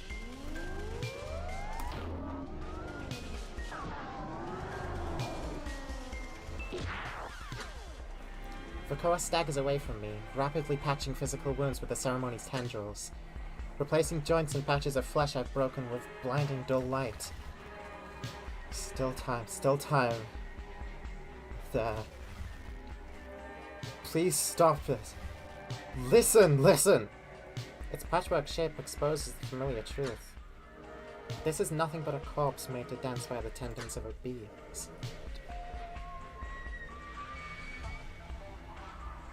If only I had the same advantage. Akiza, at least 2 internal regulators are broken now. Your left leg is gonna stop working soon. It does not matter, Fun Friend. Actually, Fun Friend, assume motor control. Directive, fight off Vakoa. Do what I've been doing. Akiza, this is not really my area of expertise. Do it. Okay. Utilizing archived movements. I will do my best. Fun Friend seems to have taken note of my aggression, for I begin to advance. I would normally never command Fun Friend to handle such a critical moment, but what happens to me now does not matter. It is the others who must complete their task. With the ceremony so broken, the remaining space of the overlap is hard to even understand. The core's gateway, the eye, continues to grow more unstable behind them. And the path, what should be another part of the circular chamber, is stretched, twisted into a coil between the core and another bundle of veins. Its tendrils are wrapped around this remaining space, displacing the chamber's physicality, acting as barriers. An understanding is shared in our connection.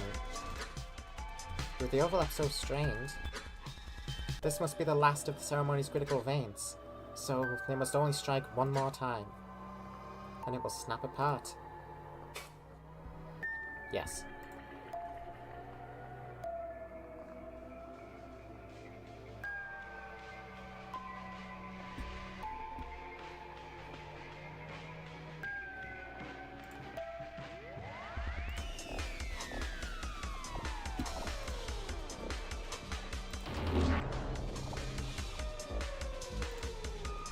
Die. All of you.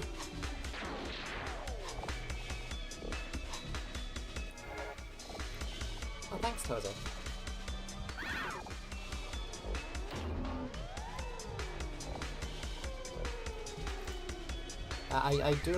I truly do not think that Akizet is making it out of here at all. I think she knows that as well.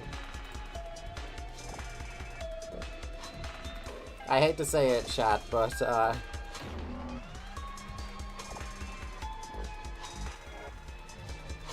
not much that can be done. Tozik flip! He's still got style, even in this state. I do not appreciate that Kavik was pulled away. Come back over here, Kavik.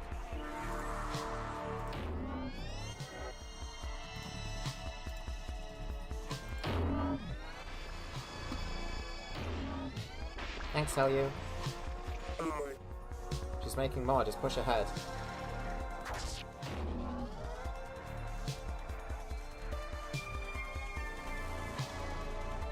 It's okay. Surely. There's probably going to be a lot of charging next time, huh?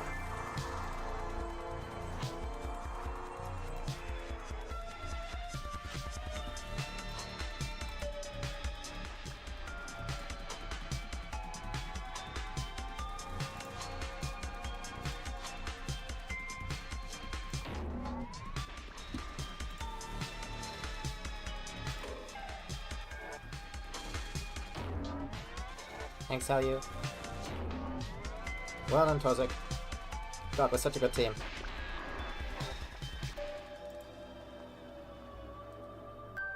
Some more again.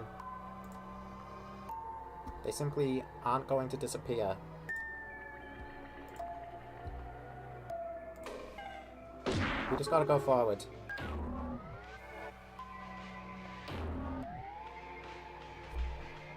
Tozik needs a serve action that says Tozik is serving, and he does a flip and kills everyone instantly. Teammates also. Hold up, their writing is this fire?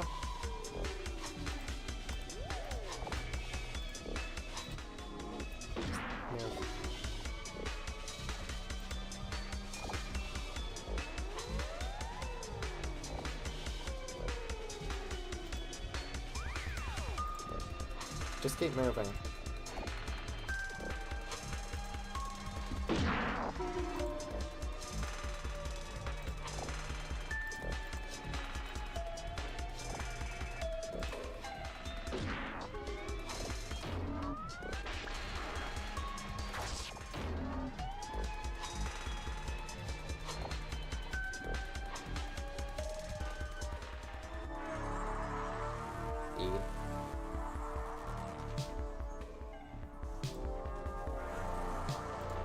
Kazakh, you're almost there.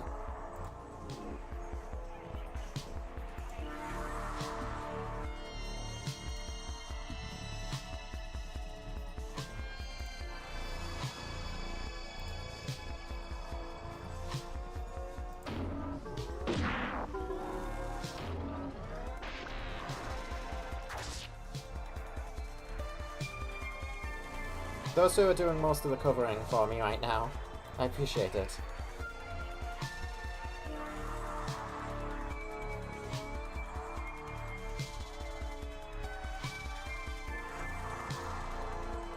Planned out.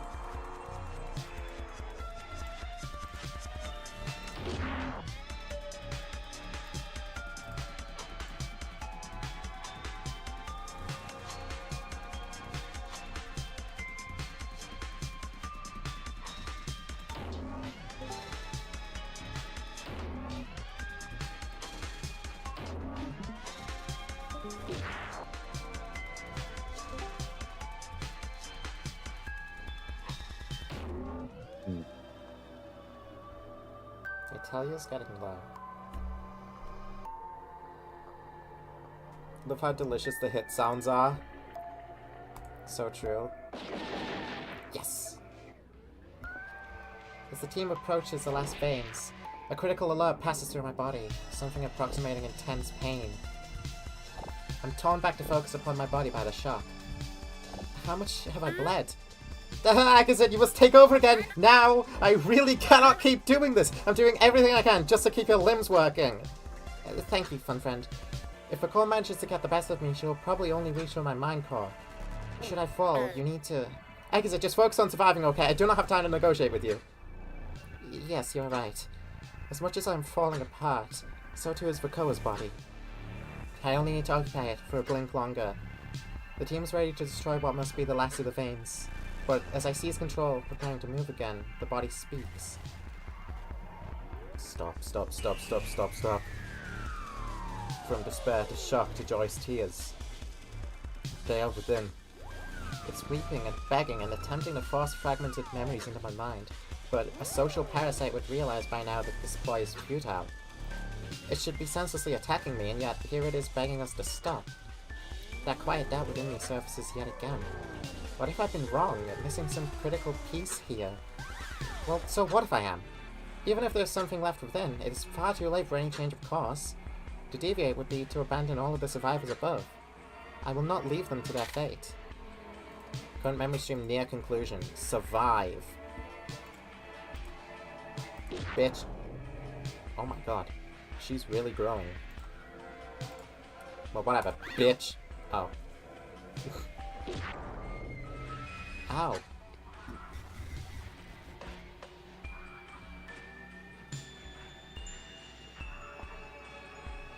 Okay. Bitch.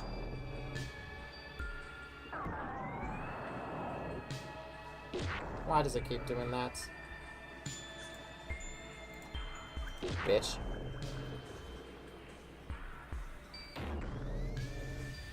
Meh.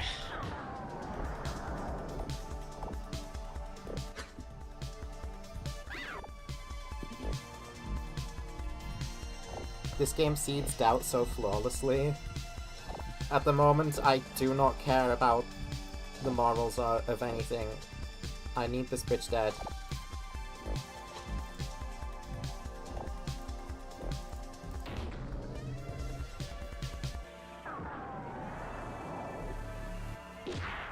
Die. Now. Bitch. And with a final strike, Vakoa's crumbling form erodes further, where it falls to the ground, still clinging to her physical form, and where it remains. Why did it stop? Their blood. Only your claws. The voice is weak, shuddering as if sobbing. It seems so sincere that I cannot bring myself to strike again. All of this. No parasite would go to such lengths.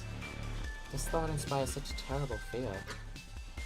I slowly approach, limping, claws still ready, but I cannot leave this uninterrogated. Mom's spaghetti. Vakoa, what do you mean? The shape that looks up at me is almost recognizable, and the Yokidoya comes to speak again. But it's a sudden scream, beyond sound, accompanied by a great blast. For a blink, I lose my vision in a disorienting warping of space, or unwarping. The last tendril was severed, and with that, the overlap suddenly closed. Just as Idril said, cleaving the ceremony from Velzy's stage entirely. We stand within the grounds-mounted core chamber, as it should be. In the absence of the doll's light, Vakoa's body slumps to the side, lifeless. Falling apart into separate limbs, sludge. She was only animated by the ceremony's limbs. Indeed, this is victory, but she was blaming me? Why? Why? Was she merely enraged that we stopped her contrivance? A reasonable assumption, but it feels like she meant something else. What could she know? What could have driven this? While my thoughts are paralyzed by fear, across the time stopper there's an instant hope and celebration. It's done! It is done! Quickly to the core, now! Huh, Tozek? But then I see him. Tozek. Just as the overlap left Vakoa's body, so too has it left his. He has crumpled to the ground, his body barely holding form. Bosco and Gakfu move to help while Kavik quickly sets to tending his wounds. And even worse, another distant snap shakes the embassy. The same as when we entered, a concerning new pattern. Carrick calls him to your shoulder. Good work, but everyone. After that first rumble, I checked the corru heart diagnostics. At least 2 of the embassy's upper hearts have been lost. The lower hearts will begin to explode under stress as well, at a faster rate. It's just like before, just like I predicted. Total collapse is not just guaranteed, it's imminent. Forget the plan, we need to evacuate immediately. What? No, after everything? That is not an option, Carrick. Look, even if grounds mine were used, there's no time to find survivors and bring them to the hangar. Let alone of corru flow's strength at this point to bring anyone that high. Do not tell me I risk my death here for nothing. No, tell you. We can use the core, but not to delay the collapse. We can use it to escape before the pressure becomes critical. It can form an exit to the exterior. That is reasonable, but we could not have come so far just to fail. What if the surviving quo above? Surely there is something we can do. I look amongst the most savvy of our crew. Idril, having crept into the chamber, is uninvested. Gaku stands aloof, seemingly resigned. Even Carrick seems convinced that escape is our only option. To not even try would be heartless, too cruel even for Velzy's plot. But Tozik speaks up, voice distorted with true pain. Bring them to the hangar. Wasn't there a billion screams of the damned from there? Even now, with his body barely holding together, he still simulates pain. If we can force the tunnel to the outside, what stops us from doing that everywhere? Pouring the embassy's contents out of its sides. The odds of survival would... That would be suicide! I mean, the structure would give way almost immediately, like freefall. The amount of stress it would cause. Anyone, whoever uses the grounds mind you to do this, would not survive. No chance. To say nothing of the consequences for the cousin's ecosystem. But, yes, anyone within the upper segments would have a good chance of survival. Hey, but since the core was connected to all of this, what if it itself is strange now? A carrier for the affliction, you know? It reads as normal elsewhere, but enough. Let me take the core. I'm not making it out here. And even if I did, I still feel it grasping at me. Even if this seems to have delayed it. This body, this mind.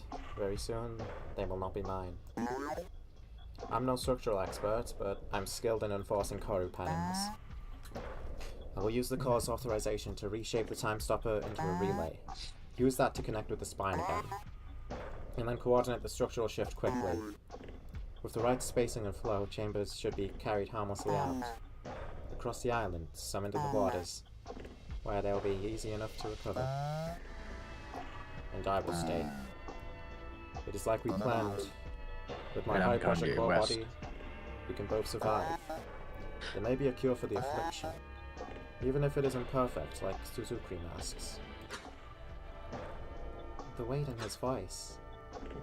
If he is right, technically, there's a chance that he could help Tozik survive if the affliction is not truly fatal. After all, it could be that we simply do not understand it. Israel did say she never saw its end result. Though, Tozik bore a grim resemblance to Malvi, the archivist, just moments ago. But regardless of the possibilities, this offer comes from a dark place. From what I've come to know, he must see final death as the only way to recover. Bosco is spiraling. Eyes shift from him to Gakfu, Kavik, Tozik, who themselves are in quiet discussion. But with this focus, Tozik turns his voice to all of us. Tozco, the doomed Yowie! Fine. We will do this together. I'll begin the process, and then we use your chassis to survive. He's not even debating it? What? No! That's stupid! Both of you, this whole place will be pulverized! You cannot! Bosco, no more of this. If that is how it must be, then fine. And if my presence gives even a slim chance for Tozik to survive, then that is enough. The resolve in their voices silenced Carrick's protests. I understand too. No matter the odds, they must attempt it. And Bosco will not be swayed from his course in what little time we have. We all know this. Excellent. Everyone disconnect from the time stopper. I must have all of its strength upon myself for this. And it may not be wise for us to share a connection regardless. Once I've re-established a connection, I will announce a plan throughout the spire. The hangar will be forced open, all vessels commanded to take flight and locate their hosts. Then, I'll initiate structural ejection. Starting with this segment, so that Movefriend can carry you to the waters. The cascading flood of subsequent spire openings should be safer for Quo in upper areas. Once the pattern is enacted, I'll deliver my mind core into Bosco, and we will await retrieval. Understood? Tozik's cold way of speaking has given way to confidence, pained as he is. Bosco lingers near the core, similarly certain in his choice. There is no way they can survive this, and both surely know it, but no one will contest these choices.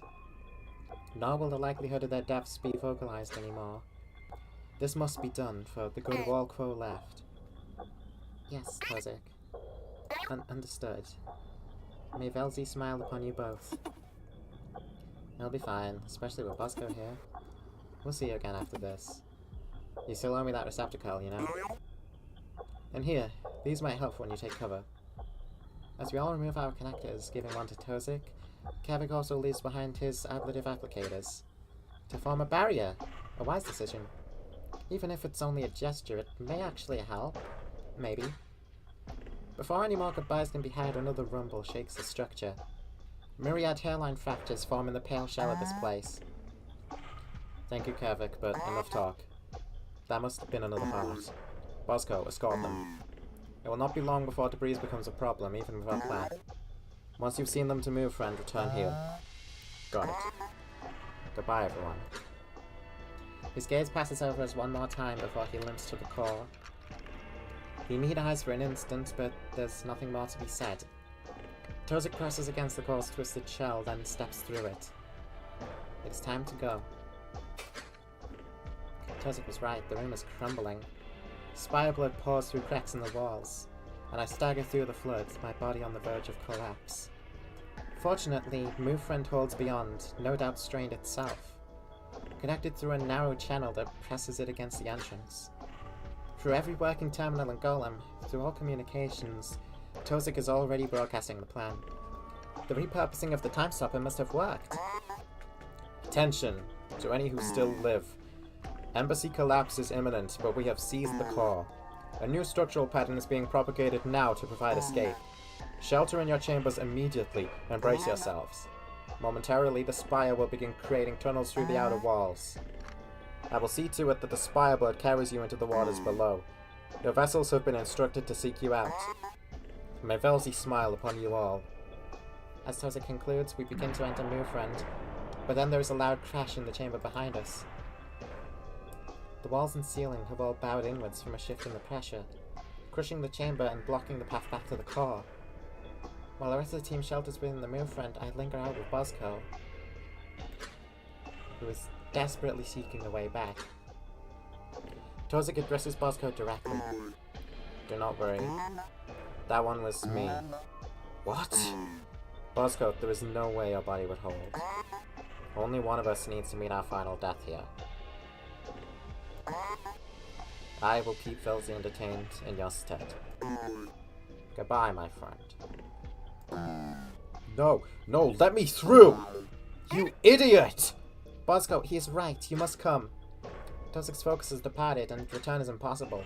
Spire blood is gushing from the crushed chamber into our passage, coating the floor. Still, Bosco claws furiously at the debris, receptors twisted into coils. I step in to grab one of his gauntlets and pull him to face me. We must leave now, or the Movefriend will flood. Bosco, please, I do not want to lose another friend this gaze. He will not meet my eyes, but after a silent moment, he twists back, slamming a mighty punch against the debris, crunching it inwards. The sound rings through the hall, earning the eyes of our allies. But with that he relents, turning to join me, and we step into the Movefriend together. Once we're inside, move friend seals the entrance. Hello, friends. I'm currently hardening my shell according to Tozik's instruction. Please prepare for extreme turbulence. Here, I'll make some seats to hold you. Move friend's inner shape shifts, and we find some secure seats against the walls. Even if our bodies are damaged, our mind core should remain. All that matters. But as we brace, I hear Tozik over communications. The pattern has been established, and ejection will begin in a blink. Come what may, all should know what caused this disaster. It was the source of the call, known to me as the meteorite. An ancient massive wild corru larger than any we have ever known. Around it swirls a clandestine conflict of two opposing factions of our own people. Those who believe, he recites what we've learned. And if this is overall communications, Kavik and I, the only among us with working communicators, I believe, certainly meet gazes. We share a wordless mutual concern. Tozik's words each tear the veil further, reaching beyond the embassy. This was not part of the plan. And with our learning shared comes a new worry. The storm is spilling further into consequence, just like Milta said. What will this bring? Will this be enough to reveal the truth to all? To spark change? A rapid flow of Kuroyi starts to rumble about Mufriend. These thoughts must come later. Kavik clings to tell you, Bosco and Kavik brace in their seats. Idril seems to relax, and something about Gakfu catches my gaze. A melancholic spiral in her receptors, yet some slight pride shows in its angle. Perhaps it's simply having survived with us? Perhaps she played a part in this deceit with Bosco? Still, after everything, the Mufriend now feels so empty. I can only pray that Velzy allows our decisions to be right. Goodbye, Tozik. We lurch to the side as the ejection begins, quickly turning into a spinning, crashing tumble. As the Mufriend endures impact after impact, it is over at last. Memory stream ends, terminating. Iteration contacts collapse, closed. Over at last. What a nice thought. You understand now what I wanted to show you. I do so wish it ended here. Velzy, enough.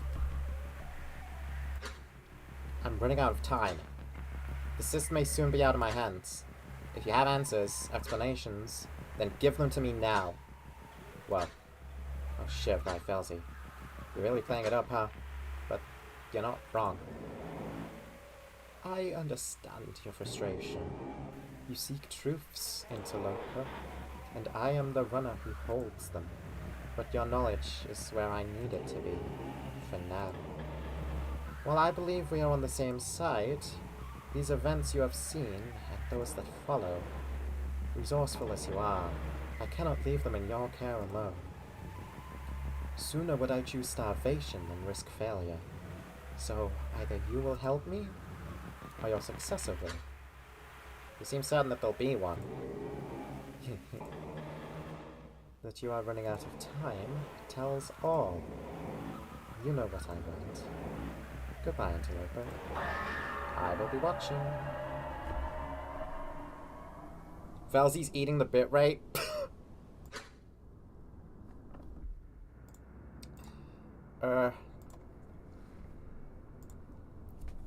I'm gonna cut to a real quick intermission. I'm gonna go grab food, because I'm incredibly hungry, and I'll be back. Major apologies, but this seems like the best time for it. I'll be back real soon, chat. Don't go anywhere.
Have returned, Chet. Fish and chips, great British delicacy. Clermont.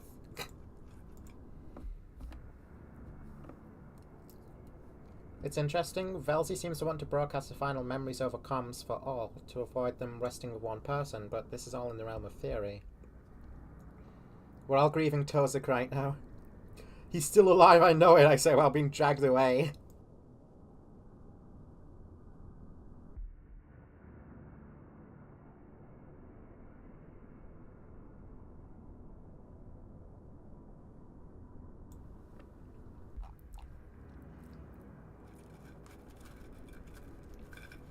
So, that was the collapsum. Return to Joxiozo when you can. Noted.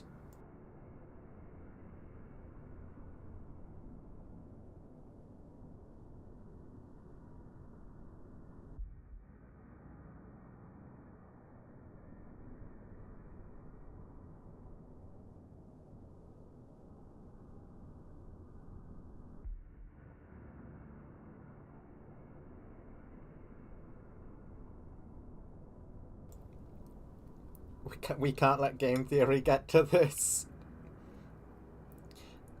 I've seen quite a few communities get very upset at game theory over the years. Oh god, just imagine.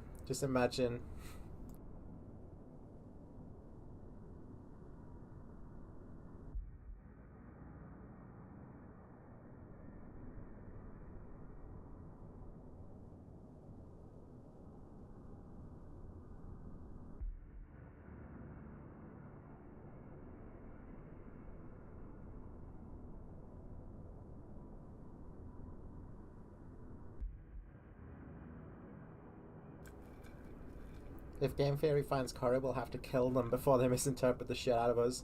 Game theory would call it mascot horror! No! Pain!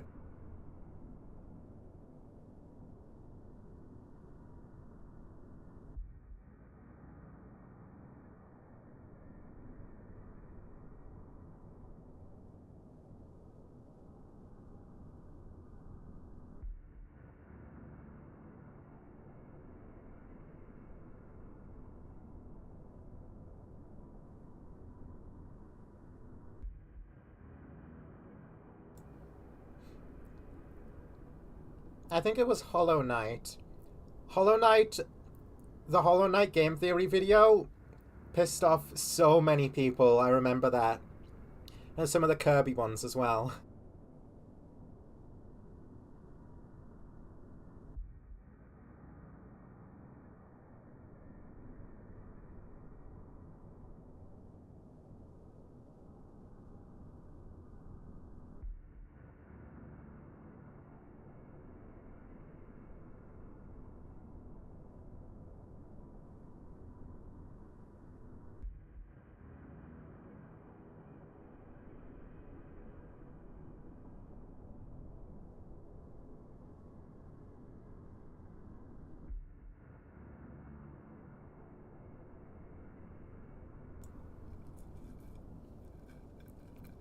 Welcome in, Brian Eater. Happy Halloween. Oh, I have to go now. Goodbye. Farewell. For now, maybe.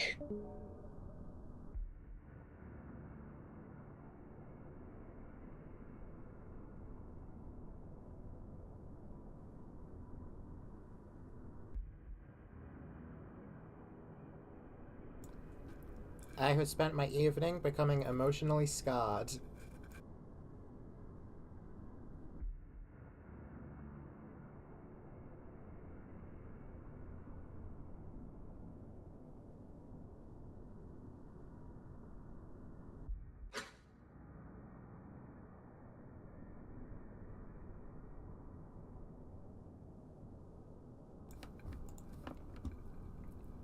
So, how did it go?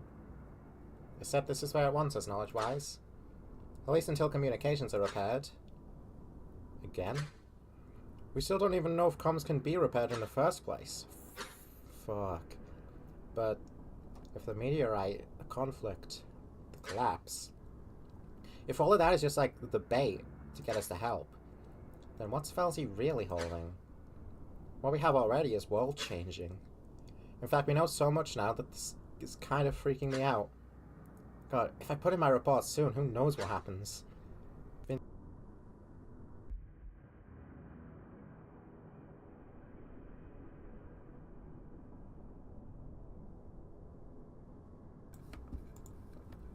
You said you wanted this to be nuclear. Yeah. Well, fortunately, the timeline isn't that tight right now. I bought us some time by volunteering for some examination of other pieces, but that's a bridge we're gonna have to cross soon. Let's just see how it goes with the repairs for a bit, yeah? Still, I really have this nagging feeling that we need leverage. Just in case.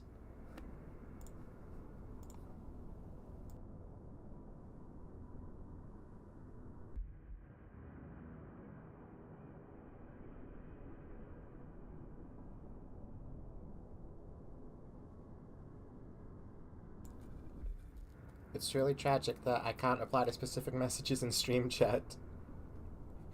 YouTube's live stream stuff needs, like, a lot more features added to it. And I do not mean randomly adding an XP system with a stupid crown thing that, like, doesn't really contribute anything. I'm talking like replying to specific messages. Things like channel points that you can redeem, like, on Twitch, maybe.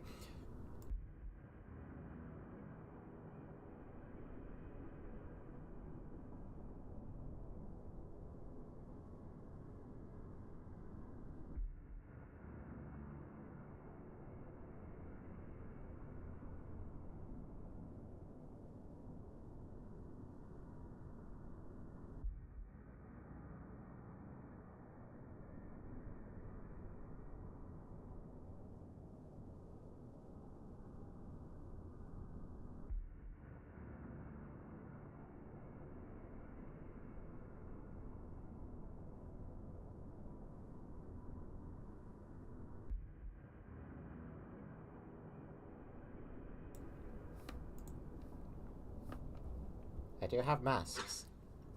They're in my head somehow. Yeah, that's right. They're always there now, huh? Yeah. I tried one on my terminal at another job. Dude, don't do that! But honestly, that's it. That's our leverage. You know how much comes through here without any results? How much just gets hazard binned, tossed into a core assisted waste storage plant? If your mask things work on other core assists, like, you can get into things that no one else can. That could be it. We don't need to mention that it came from this cyst either. Never mention your mask shit to anyone. I'll scrub it from my report too. Let's do a blood oath right here, dude. I have a pocket knife. Okay. Okay, yeah, sure. Yeah, okay.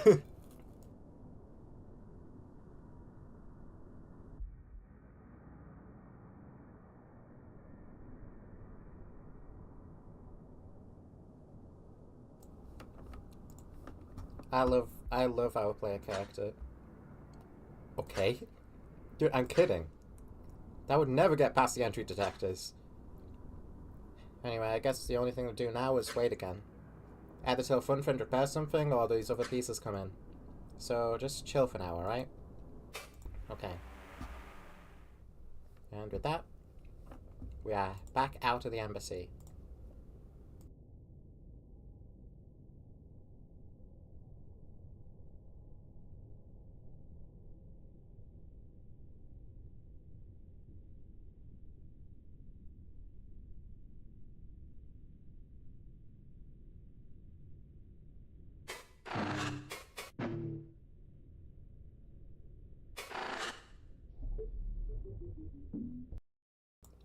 Without the point is I could never bring a knife here, not that a blood oath is insane. Hello, fun friend.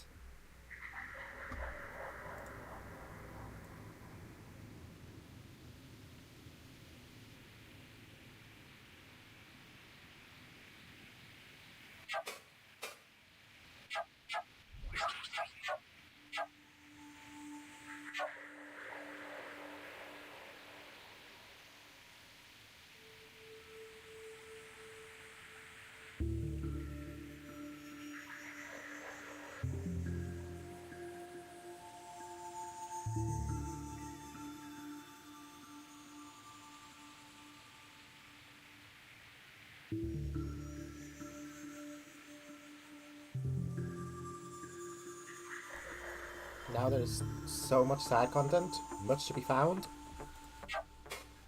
Let's begin with Moth. Who wants to speak? Ask some questions. So, what do you think of the collapse? Now that we've seen it all. I knew they weren't going to just stop it, but I had no idea it would get that fucked up. There are things happening in there that I'm still trying to make sense of. Wakoa choosing to kill Quo when she's from a world where interspecies murder basically doesn't happen. Not just using her golems, but making monsters with the fucking ceremony thing. Like, could you imagine what would have happened? Like, if Wakoa actually managed to make a dull contrivance? Assuming it was a temporary contrivance, not like the big one in space. The whole embassy, the whole island, it would have just blipped away somewhere. And nobody would have any idea what happened. So, they didn't stop the collapse. And sure, Tozik majorly polluted up the ocean around it. But somehow, I think in other worlds, if they failed, things would be much worse. Maybe.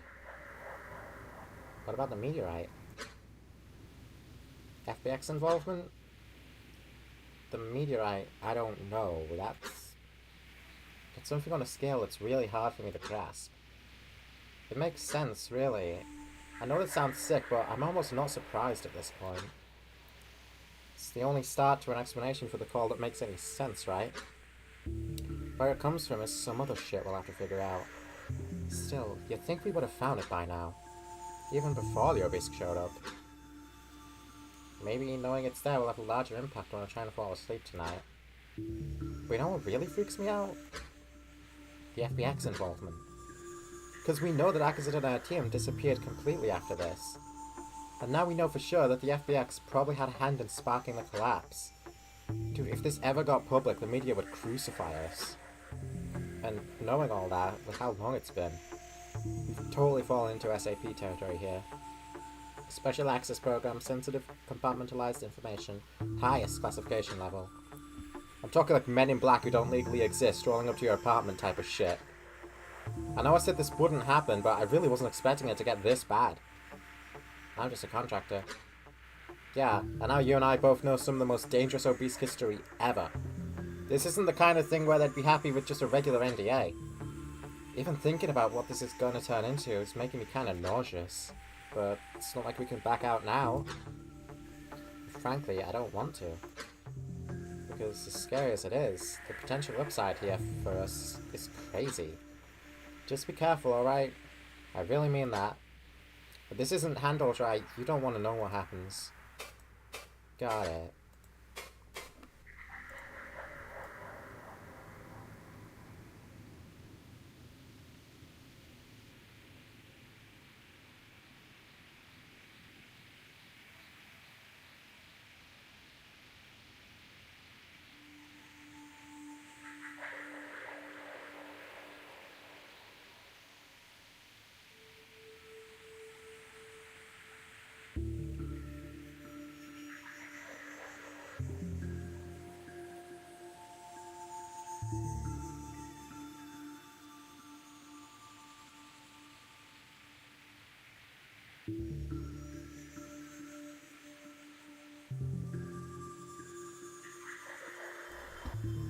What is this? corru.observer, a lesson in bad writing.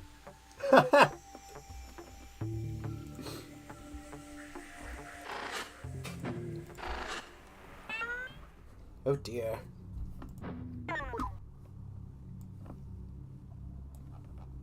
Right. I need to return to Joxiozo.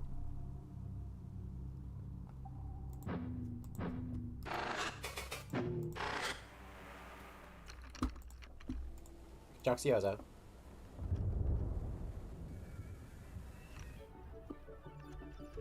Oh, I've missed you. Council. The council dances idly.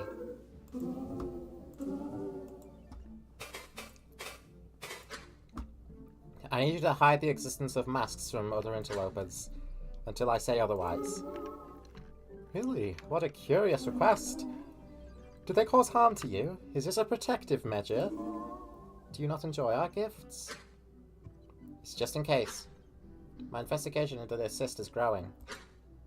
And I think they'll give me an advantage to let me stay on this job. Ah, self-preservation.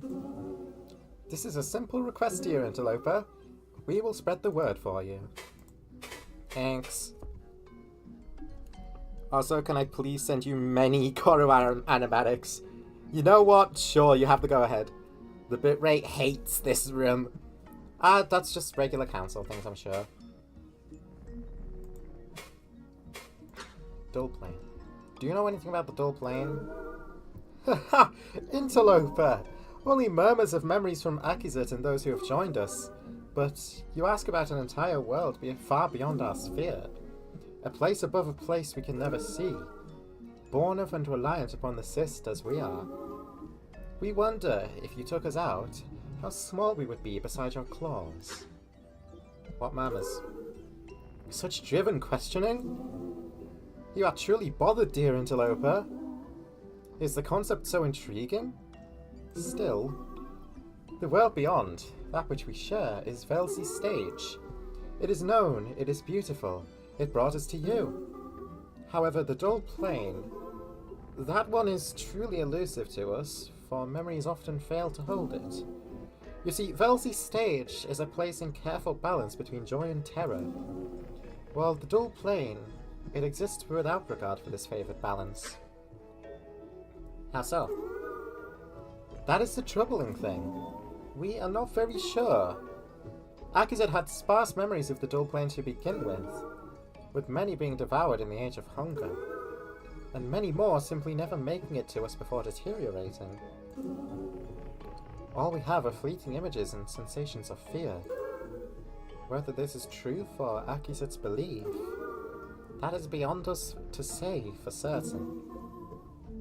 For it was only she who granted us this knowledge of the world beyond. Thanks, I guess.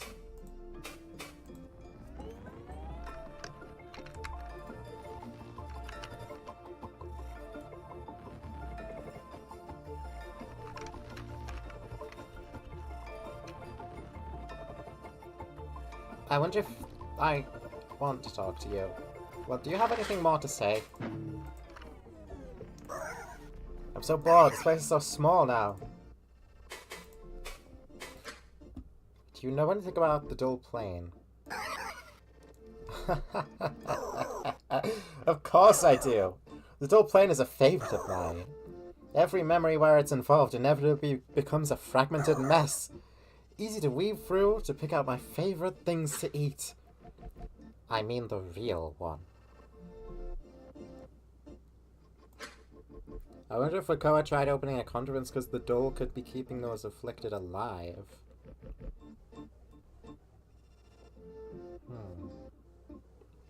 I don't know, man. Whatever she did, she fucked up. In the world outside the cyst. Do you have any memories of it? Huh? Stupid. Why would I keep any? Do you think I care about what happens out there? Material, dull, it means nothing. The only world that matters is this one. Yeah, about as helpful as ever. Thanks anyways, fairy.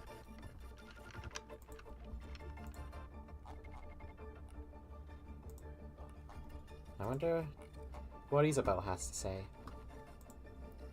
Jolkin, Rolkin, Rolkin, Tolkien. Welcome to the server. Oh my god, jelly server tag. Jelly server tag, let's go.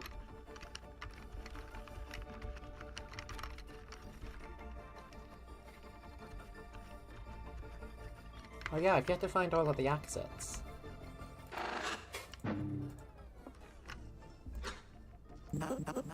Oh, interloper. Oh, she has nothing more to say.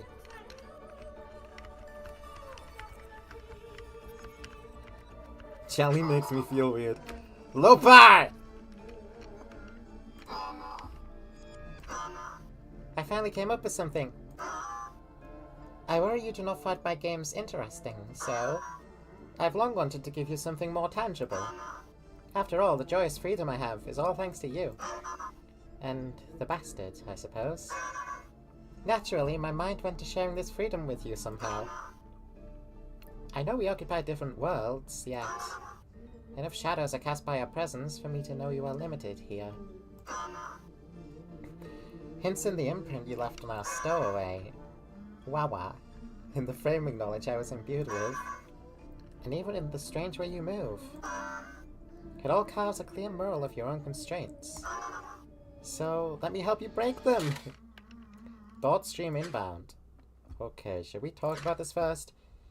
Jelly obviously is harmless, but a thought form's understanding of freedom is probably pretty different from... It's fine. Accepted. Executing stream consumption. Attempting thought reformation. Mask added. Freedom. Yo.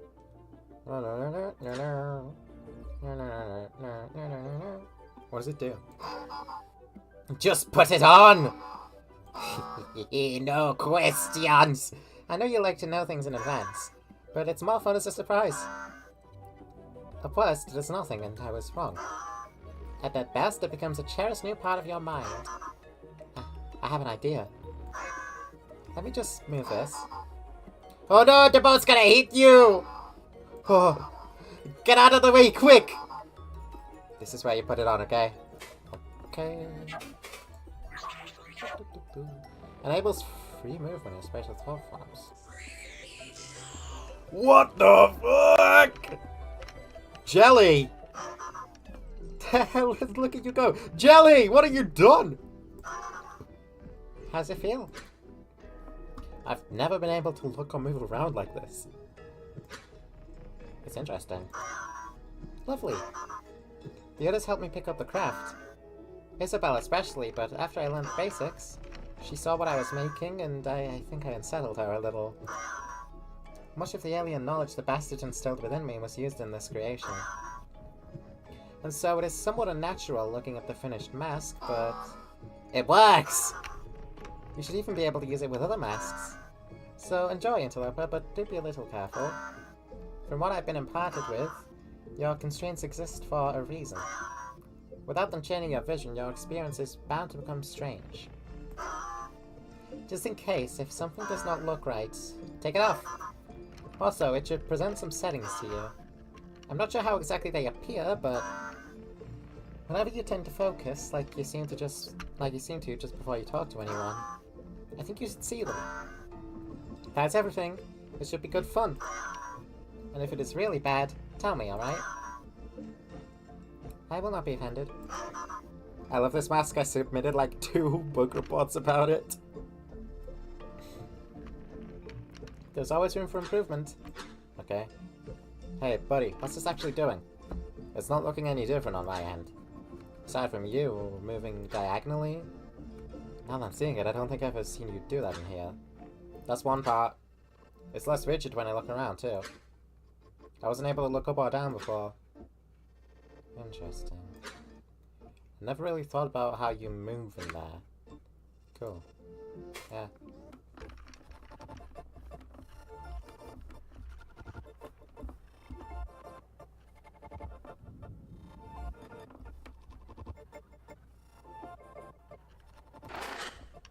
Ellie.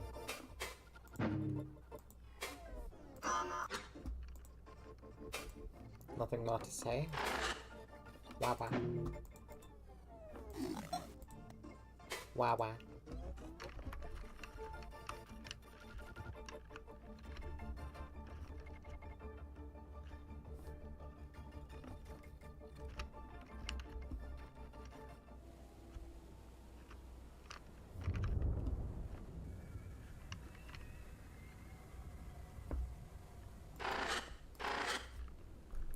Will the gamer look up is the question. Oh. Is there something up?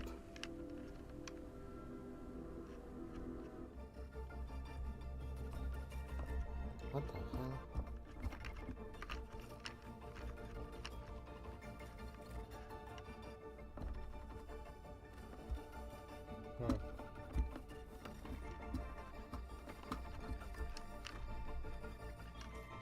We must get the rest of the effigies. I will try. Not here, but yes, there are things up. And down, too.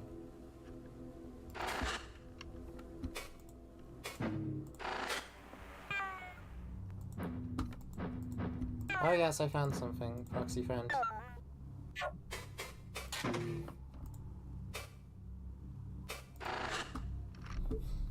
Is there anywhere you might want to move diagonally?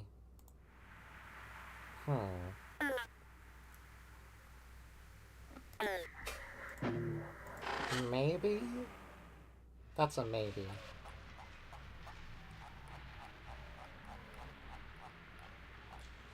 Hi, Proxy.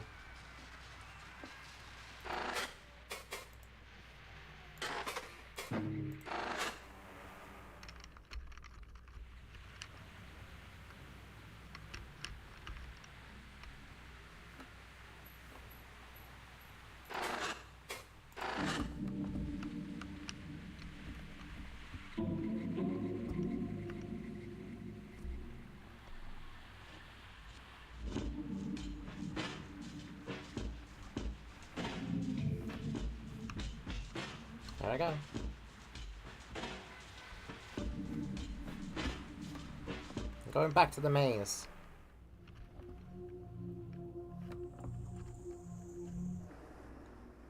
Ah. Ah! Ah! I found it! Holy shit, she's close. The render feels unsteady. Panic spikes through the thought space. Wait, you cannot go. It feels like you're falling. Oh, bye! Bye! Goodbye! Your mind spins. Off I go! Error, memory stream lost. Retracing, closest coherent position. Huh. Okay.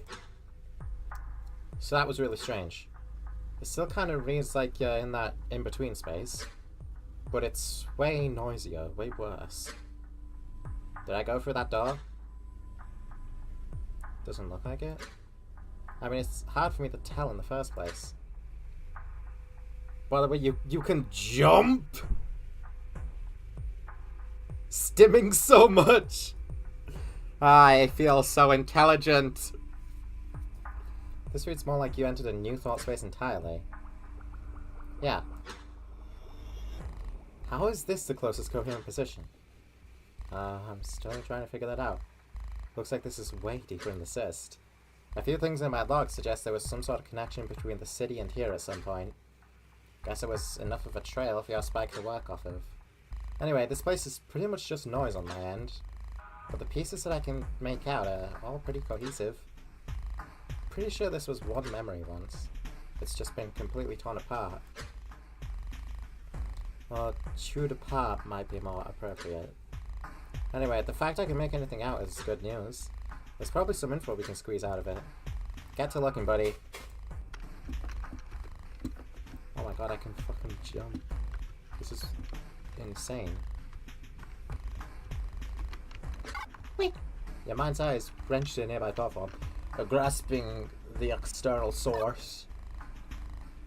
3 weeks. Many gazes. It's that. What? Hello? How did you do that? Strangely, you don't feel the thought form's attention. Yet you feel more of it brushing against your mind, prodding. Smiles nervously at me. Reading's normal. Deep sea worthy. For when? Outside observer. New to the project? How many? There's no curiosity in it, only mechanical reflex.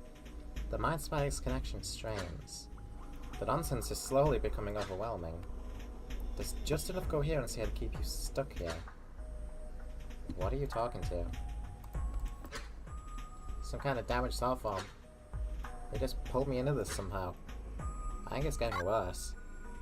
Inside, without the good how in parking the lost. Seas from lobster. Yeah. Where does it end? I wonder if the storm has a limit to its... Looks like a really damaged memory stream to me. That's weird. It almost looks like it never ends either. Shit, actually, there's like dozens of them moving around this whole area. I don't know what's going on here. But they all have the same weird self-looping format, so I'm going to instate a block. We can take it off later. find yourself able to pull away from the thought form. Something about it is still grasping at you, but it's stuck, just out of reach. The thing is, even attempted streams still run through your connection. This is only ignored on a software level. So too much at once will cause an overload, blocked or not. That's how Velzy thing kicked you out once. Trying to get too close to these things. Do you think there's anything worth it here? Just looks like a bunch of incoherence to me. There's something big here. I don't know what it is, but I can see it. Alright, just be careful. If it's anything like these little ones, it might be able to cause some equipment damage. Yes.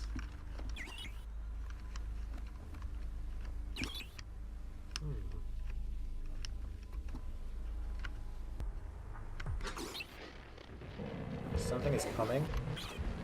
Oh. Oh. What? Huh?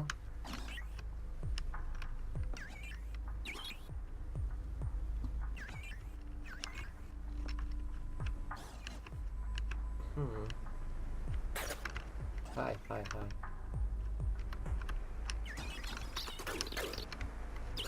Yo. Okay, I am. Okay, so I'm being chased.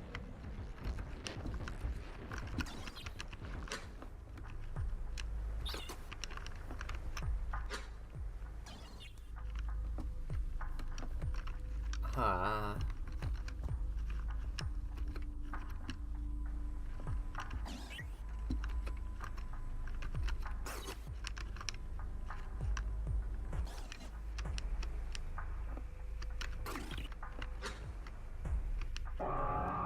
A spike of noise pierces through your connection. Not enough to overload, but enough to hurt. Abnormal thought space activity detected. It feels like you can't move. It's only a feeling. Whoa, buddy. Don't eject. Something's here. Seriously? Alright, but I'm hovering over the button. Claws pierce your flesh, strangling air from your lungs. A memory repeatedly bashed over your mind. The furious attention of a thought form surrounds you. It bleeds in from every angle, from points beyond your perception. It's intentional, intelligent. It's something that wants you gone.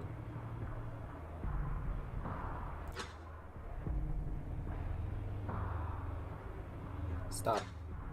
I'm here to help. The sister's deception. Huh? Huh? What do you mean you already got through? What do you mean you can't just do that? Stealth mode.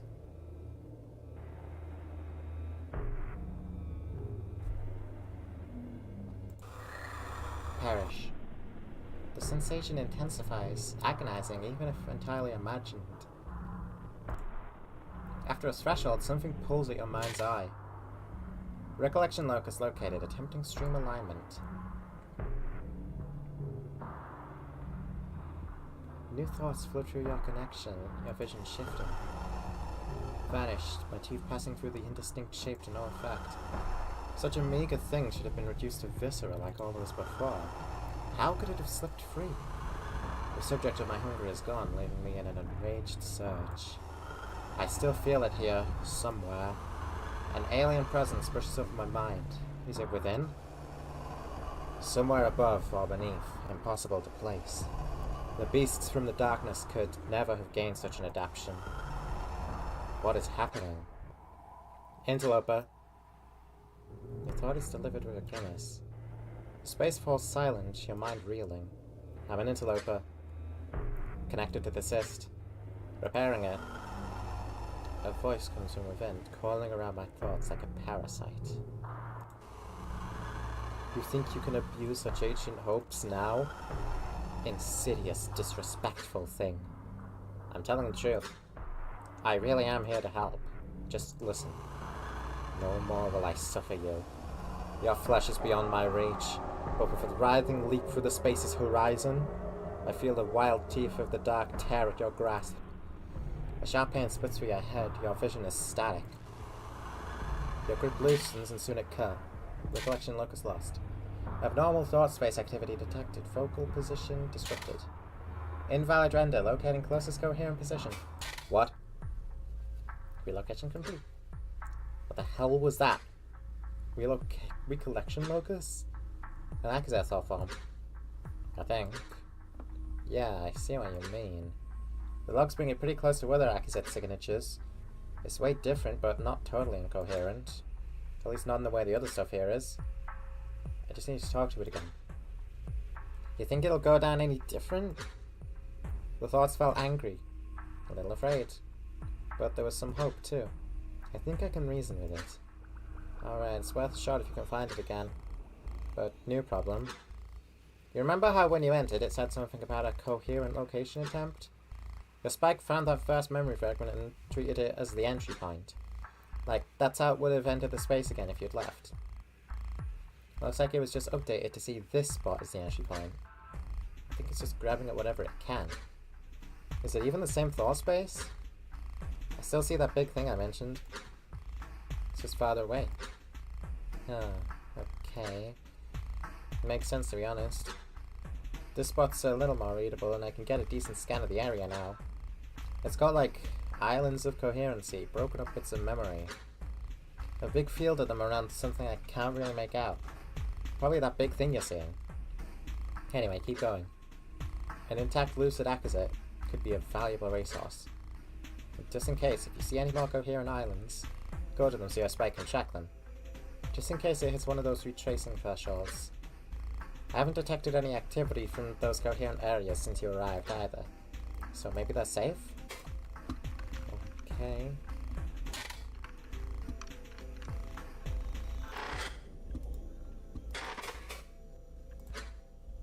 Tendrils wind around dead veins.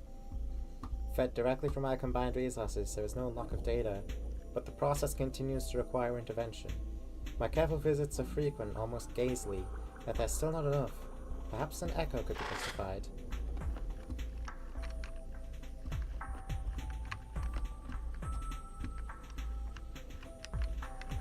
Alright.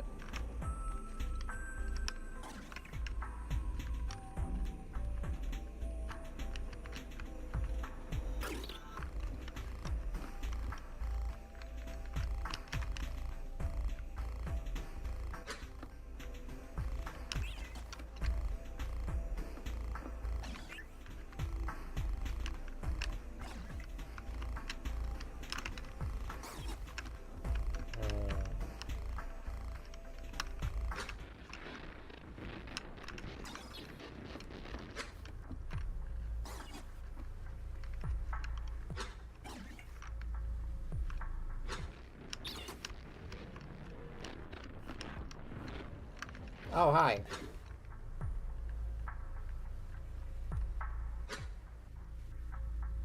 Bye-bye.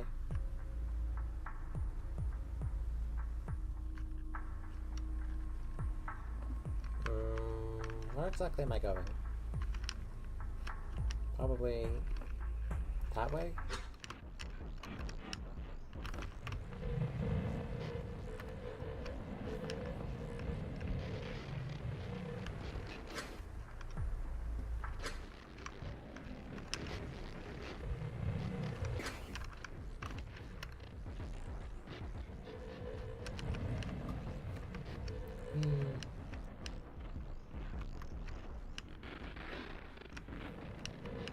Safe, right? Yeah. They can move one tile onto black tiles. Noted.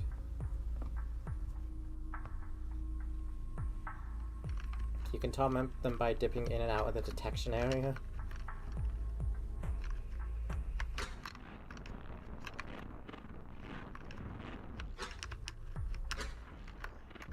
Like that.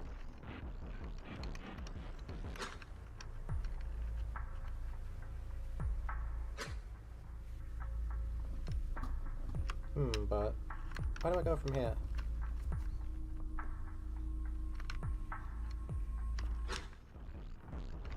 Here?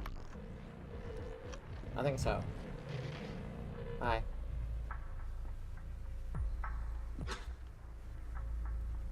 tell certain things aren't very smart.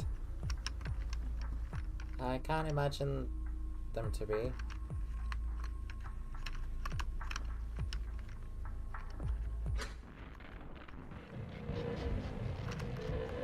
Hi. Can't get me here, can you?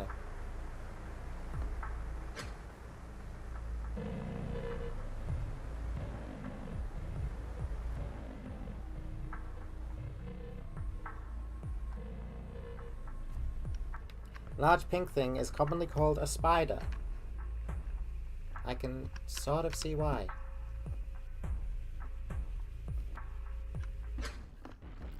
Whee.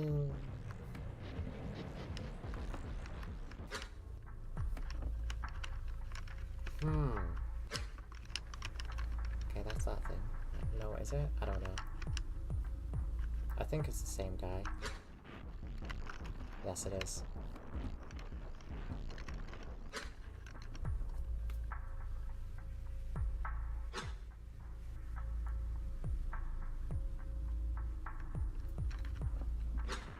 Was everyone else scared and careful as hell?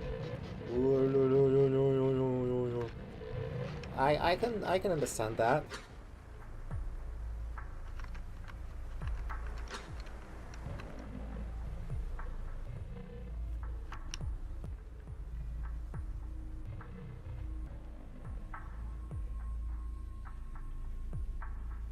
I have an idea.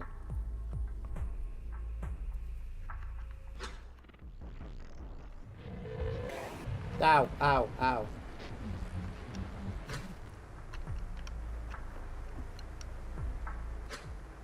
Probably should have gone with the idea that I had.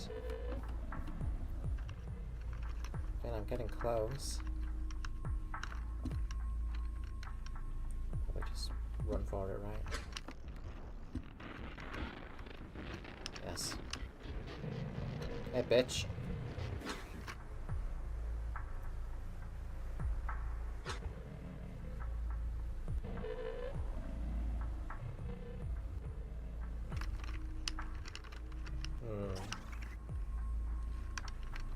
There's another creature coming.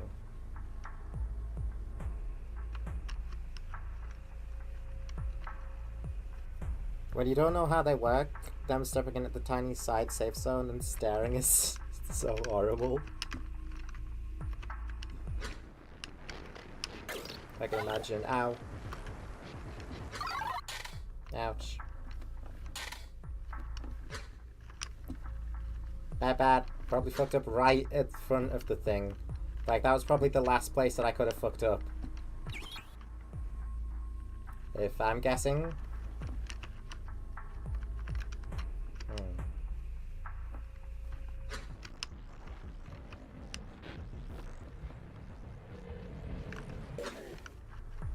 Hey, dude. Fuck off.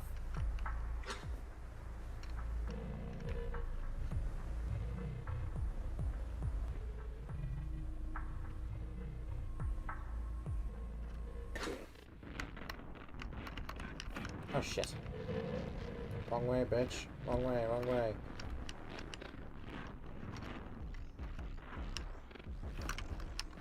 Yeah, it's coming. It's alright.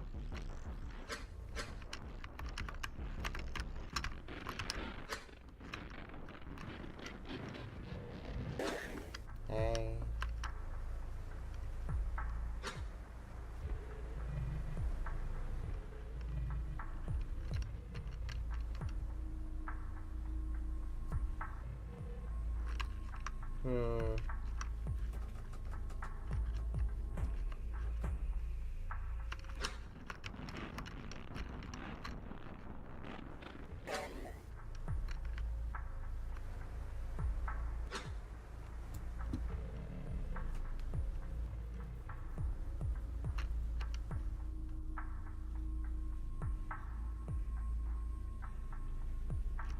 Deplorable creatures. Come say hi.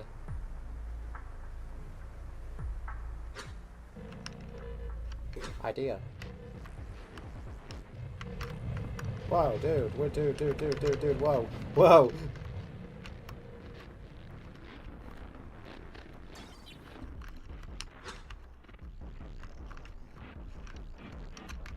I should be good, I should be good, I should be good. Yes. Hi. The little guys look like the center of the fairy when they're curled up. Oh great, the fairy's got something to do with this. Moth, what's good? Space reads so weird. It's totally broken apart, but I'm still picking up this really focused oppressive gloom over it. Question about the space. What do you mean by oppressive gloom? Okay, well, to preface, there's this emotional analysis component we got. Gives me a decent surface level impression of the emotional vibe of a memory. It's like a list of percentages assigned to standard codes for a huge array of emotions. Usually it doesn't give any useful info we don't already get from the actual content of the memory, so I tend not to watch it too closely. There's a gamble with choristic stuff especially. I just don't think I've ever seen it so clear before. This whole place gives off a weird mix of sadness and violent anger. You're the one connected. You don't feel it? I kinda hear it, I guess. Weird. Whatever it is, I really don't think it's coming from the broken up memory bits here. It's too coherently red when everything else is all torn apart. I'm not sure what to make of that yet. What can you tell about the roaming entities here? The thought form's moving around, trying to bite me or something. Can't really tell what they're supposed to be. It's about as bad as it looks. They're so fucked up it's hard to really make sense of them on my end, too. We're basically looking into an ecosystem nobody's ever seen before. These are some really unique adaptations. Like, the first type you saw, the ones that fake coherence, they just have random bits of memory looped into themselves. Probably to lure other things closer, to catch them. What about the big one? Hangs around some sort of infested area. Only went after me when I went into it. Oh yeah, I wanted to mention that. So, after you made that first one angry, I looked over some of the data. And based on the movement I could detect, seems like what you stepped on was the thought form. Or like some part of it stretched out over a segment of the thought space. I could tell because the whole thing vibrated. And the shape that was reaching for you was like a pseudopodium. Feeling around for the disturbance, trying to grab you. Fascinating stuff. Alright.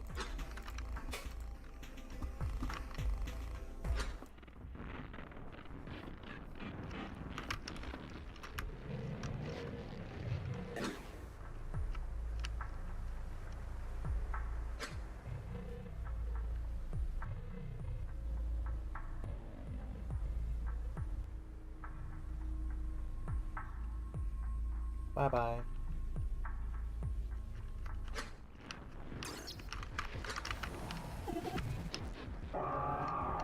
An overwhelming attention presses upon you. The memory lurches, distant visions of teeth and claws sparking in your mind's eye surrounding you. But they disappear quickly, pulled away by the thought form's revulsion. You again? Insidious thing. Your infestation will not work a second time. That's fine. Will you let me just speak to you? The thought form's attention is sharp upon your mind. We found the cyst in the ocean in a wrecked vessel. Fun friend and I have been repairing it. We're just trying to put all the pieces back together. Its undercurrent of rage grows weaker. You feel the lowering tendrils beneath your perception curl away. So I'm just curious. What happened here? A bit of chill bleeds through your connection. Imagined color and sound disappears. The thought form writhes with despair. What happened? A war. I awoke to their teeth, to the familiar sight of all my friends joyously celebrating, as terrible shapes tore at the very memory of them. And I had to. The despair turns to skepticism. An ocean of eyes considers you from every angle. Now, you, some instrument of deception, another mutation in this terrible pit. You seek to fester in my wounds. No, listen, I can help. But I need to know what's going on first. Silence! The fourth form rages, imperceptible teeth biting into your presence reflexively.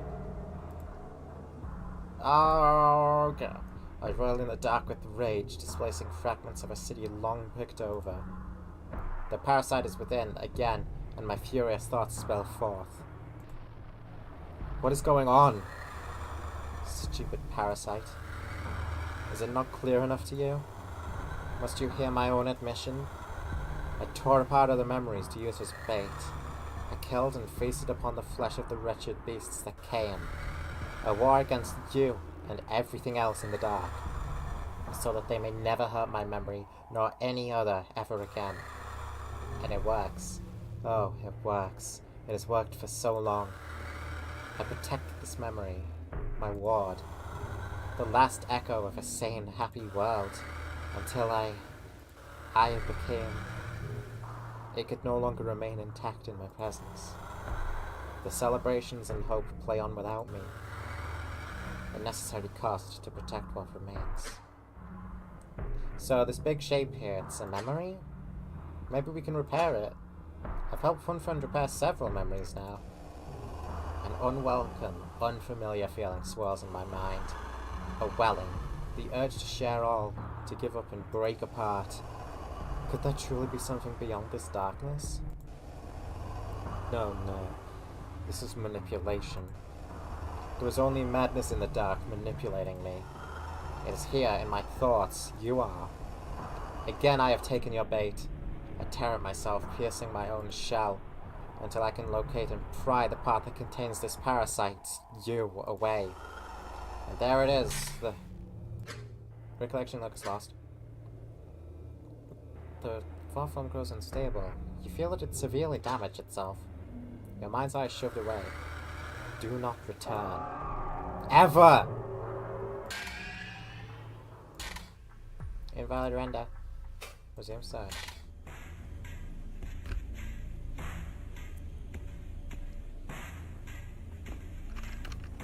Girl! You need a therapist. Wow. Nice. Excuse... fucking excuse me! Fucking excuse me! You're joking. You're fucking joking. You're fucking kidding me. We're not doing this.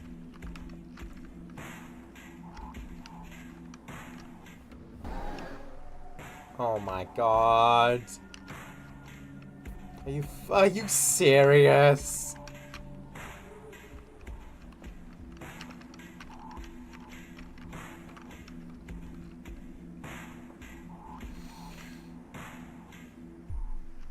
Okay. The weeping lab coats. Normal game where normal things happen.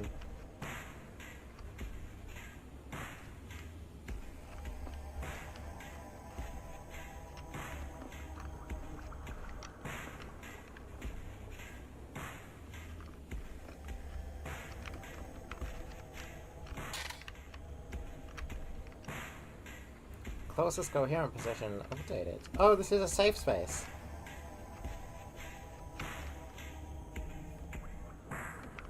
I guess a new one's gonna be coming after me then.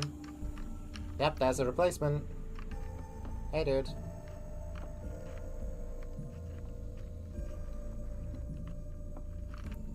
Fucked up place you got here. Whoa! I got through this whole segment without realizing they were doing Weeping Angel shit. Dude, I clocked it, like, immediately. I just thought it was a cool looking coat. Just here for no reason, but here we are.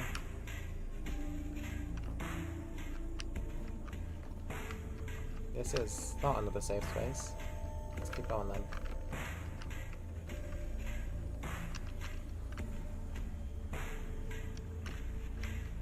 I was stuck on this level so long.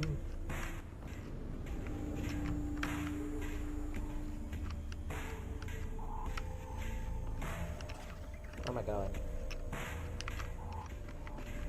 This way, right? Oh no. These things now? I have to deal with both?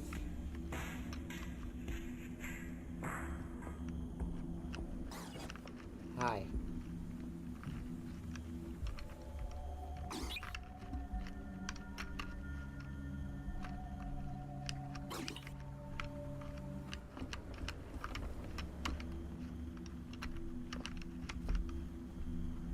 There was text there? What? Where?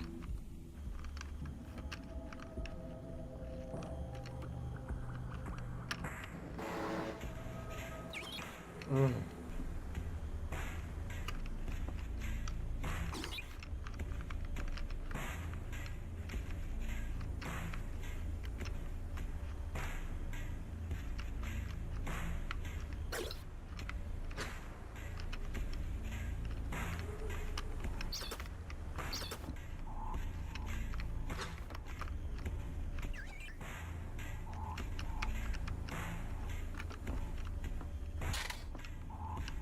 Okay, good.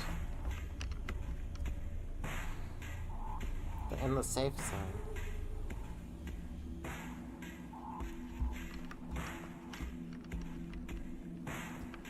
I didn't see it.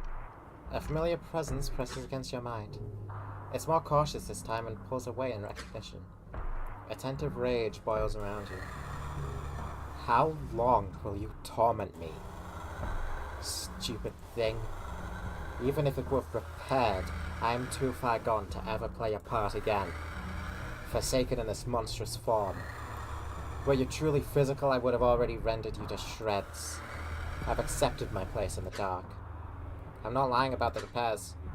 If you just look above the uncosm, you can see them. We can fix this. Fix this?! Your mind's eyes twisted to peer into the incoherent void. No. Even Funfriend would see this as betrayal. What I have done to other memories just to protect mine. Yet in the rotting dark, alone, what option did I have? Even if that's true. You can restore the memory you're protecting. And there's another place with same thought forms just like you. It's called Joxiozo. It's safe. I can show you. The thought form's glare presses into your mind from all angles. Distract me with hope so that you may ruin what remains. What is it you really want? Did you come here looking for something to feast upon? These pieces of the city are already lost. Eat and be gone. There's a void of feeling, something pulled away beneath your perception. Suddenly, the memory fragment is smashed apart. Your mind tumbles in the incoherence. Be gone! Invalid render. Bitch! Let me help you. Zach, is it alright? Says... Okay, well, I didn't know you were there.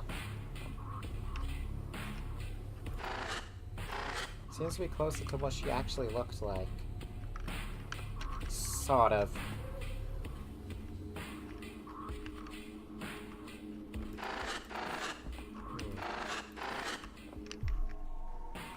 Where am I going now? I wonder.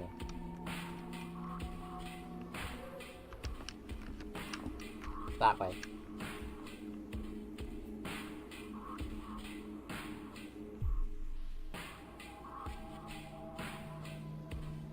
I'm trapped in a cruel game where I must tell which of these many accusates is the real one. How could I ever do that? I deserve every horror that happens to me. Oh.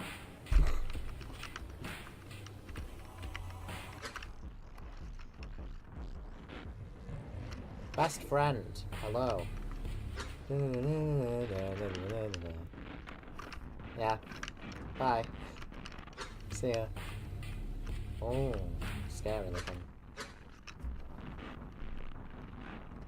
You can go for the doors. Hostiles can't. Great to know. I don't know where I'm going right now. Time to find out. Oh, there's a door there. Good knowledge. Good introspect.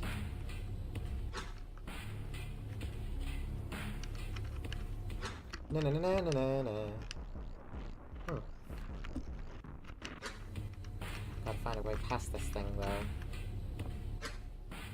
Hey, I know.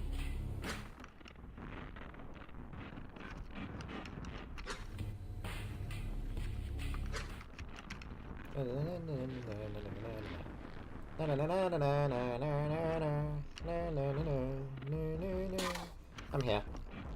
Bye. Can't get me now, can you?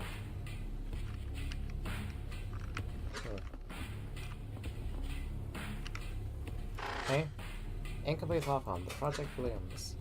Its tendrils spreading so quickly. Too large, too numerous to wrangle with my own claws. I have no doubt in the storm's judgment, nor the bright cousins. We are approaching our answer, the source of the call, so quickly. But the weight of it all is growing untenable. What I have kept from those, especially, and so I must direct the researchers and my echo. When the source is located, do nothing and wait.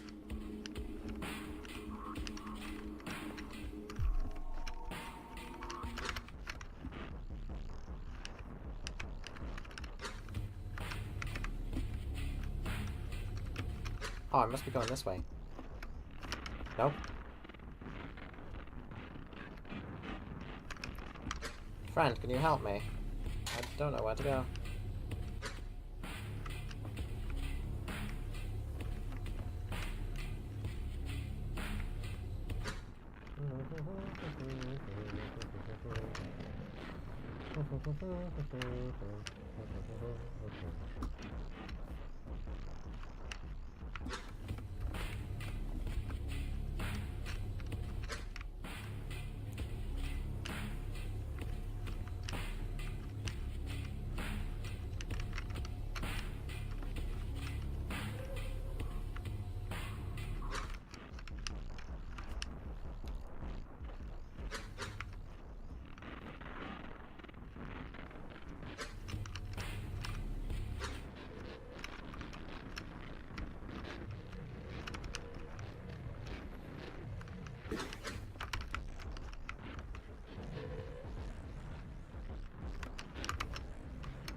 There's another entity in this area. Pick it up and you'll save lost time. Huh? What do I mean?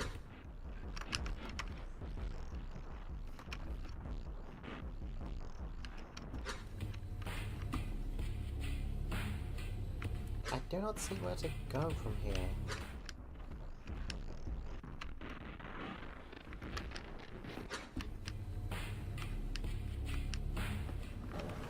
Creature. That's two creatures.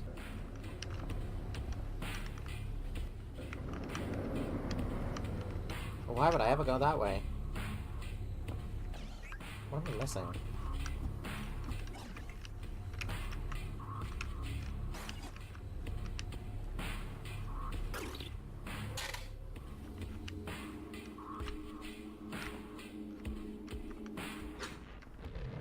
Back here again.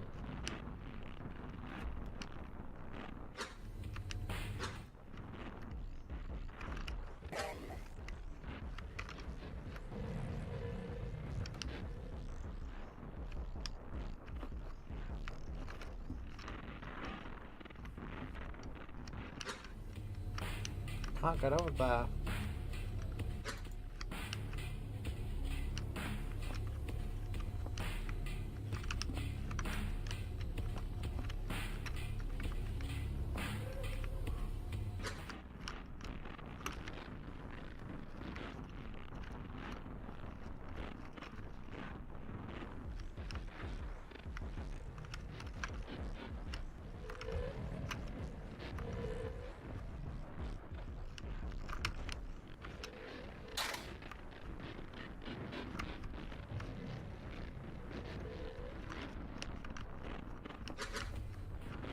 Examine.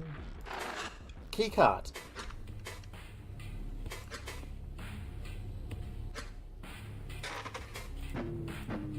Didn't see that. My keycard found again. Very good. I will not have to ask for another again. This should grant re-entry to my region.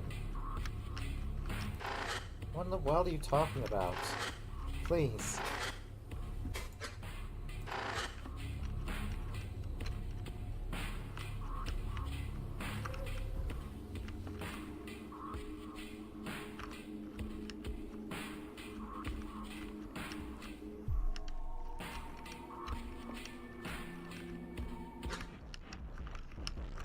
Hi, creature.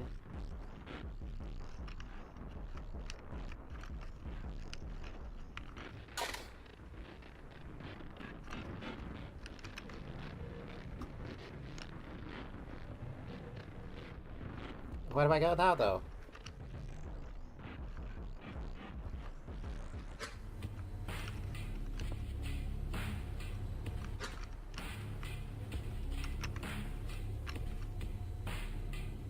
Can't remember what that does.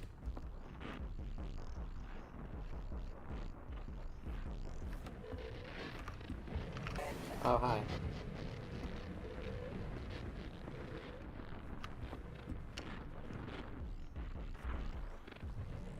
It unlocks the final door and rearranges the rooms.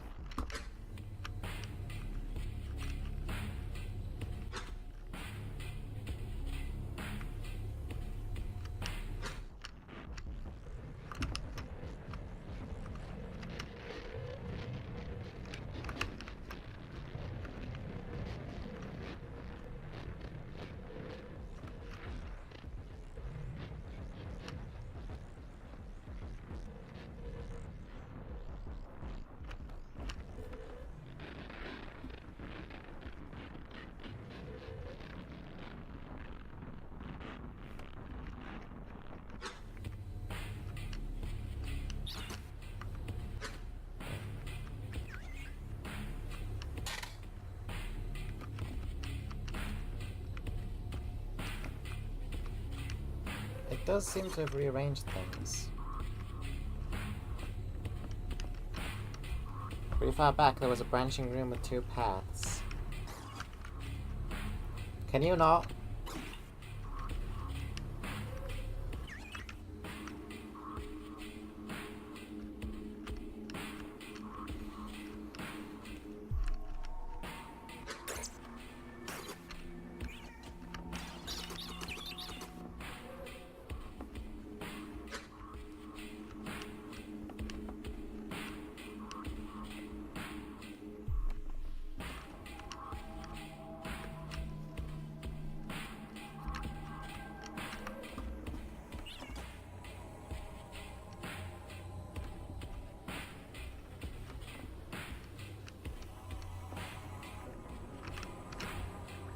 Hi.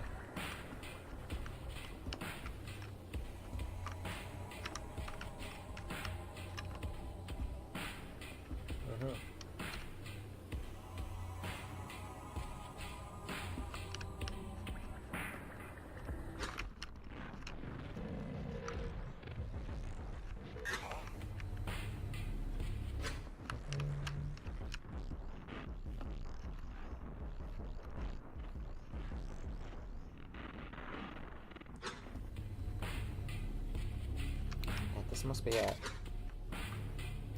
What the? Another idle worry.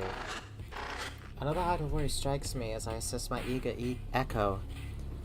Undue, of course, for it inspires such pride. What unparalleled progress we've made. But my true team's morale lays so low.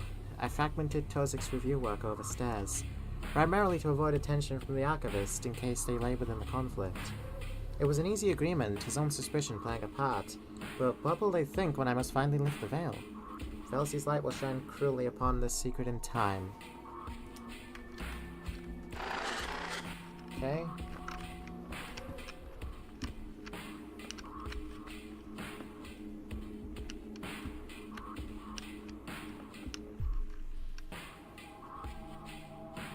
Scanning that rearranges the rooms one more time. So we've rearranged again.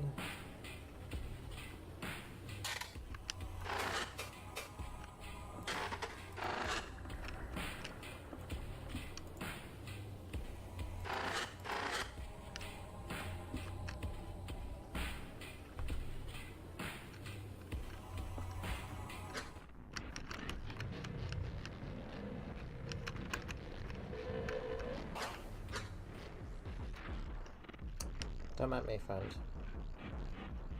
Just moving past you. Or into you. That also works.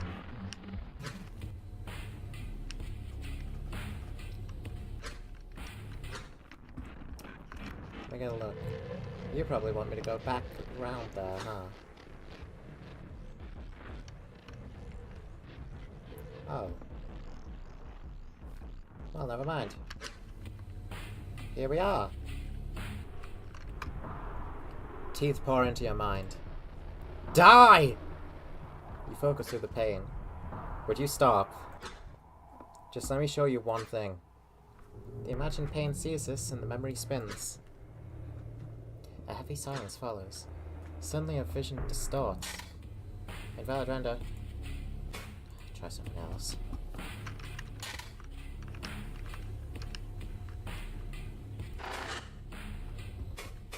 Kissed. Defense. To approach is to die. Stay away, you're only wounded.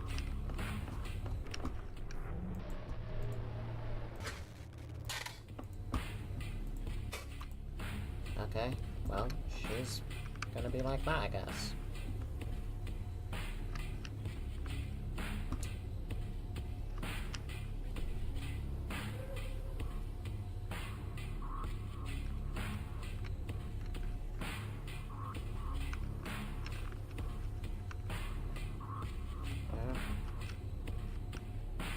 Nothing within your chamber here. Suppose there's something else I have to look for. Hey. Hold on. Different idea. Let's try this. Have a way to give an additional act.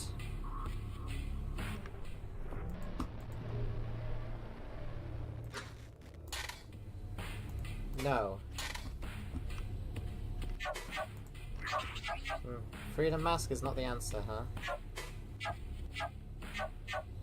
Hunger. Unity.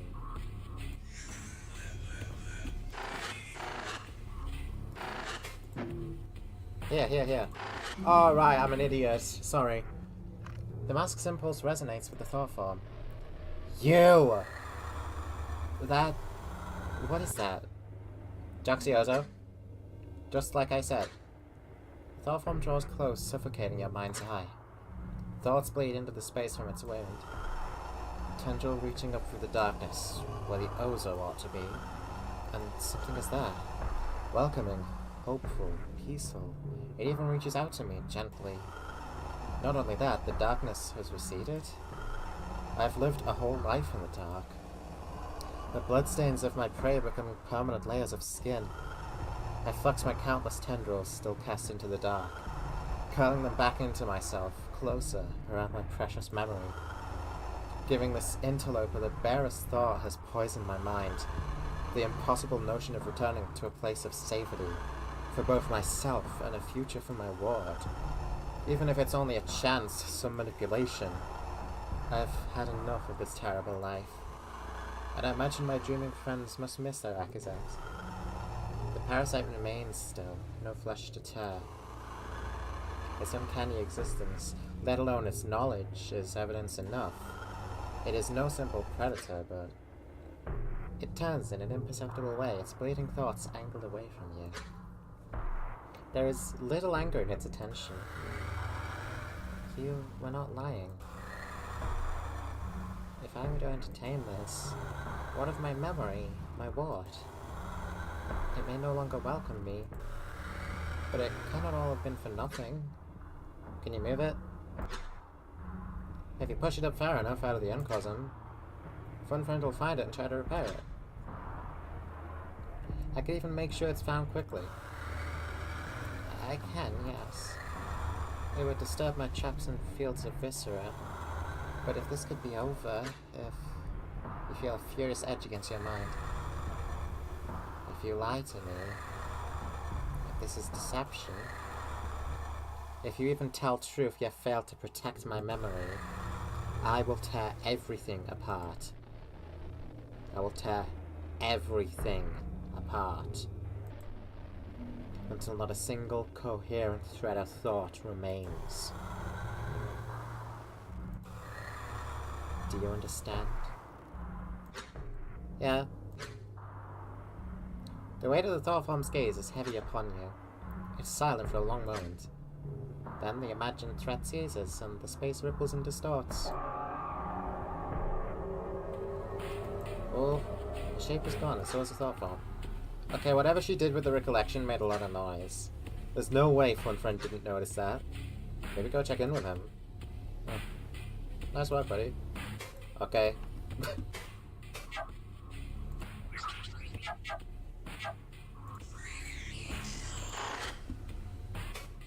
Wait a minute, what did that just... Oh, hold on.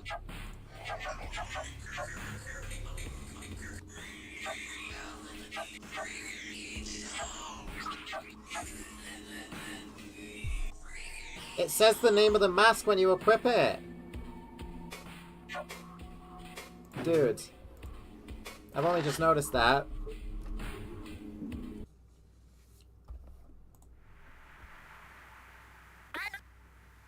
Interloper. The strangest thing happened. Come talk.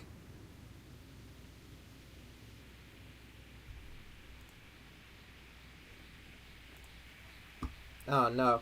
No, chat. I just got like a... Chat, I can't look at the words "that's a woman" anymore.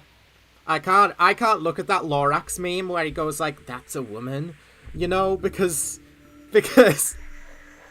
and this is like probably one of the worst things to ever happen to me.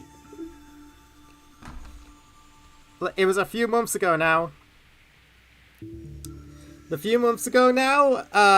I was out at like a convention and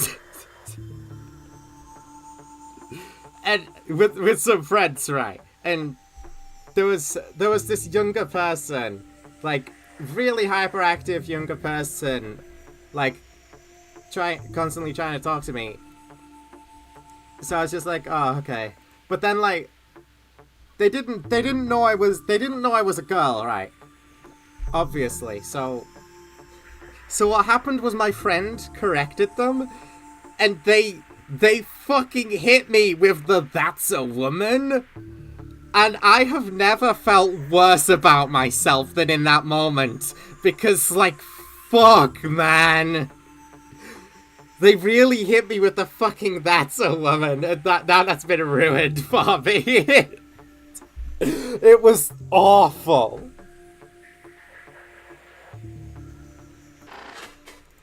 Oh, hello, my friend. Hello, Interloper. I saw the collapse end. Good!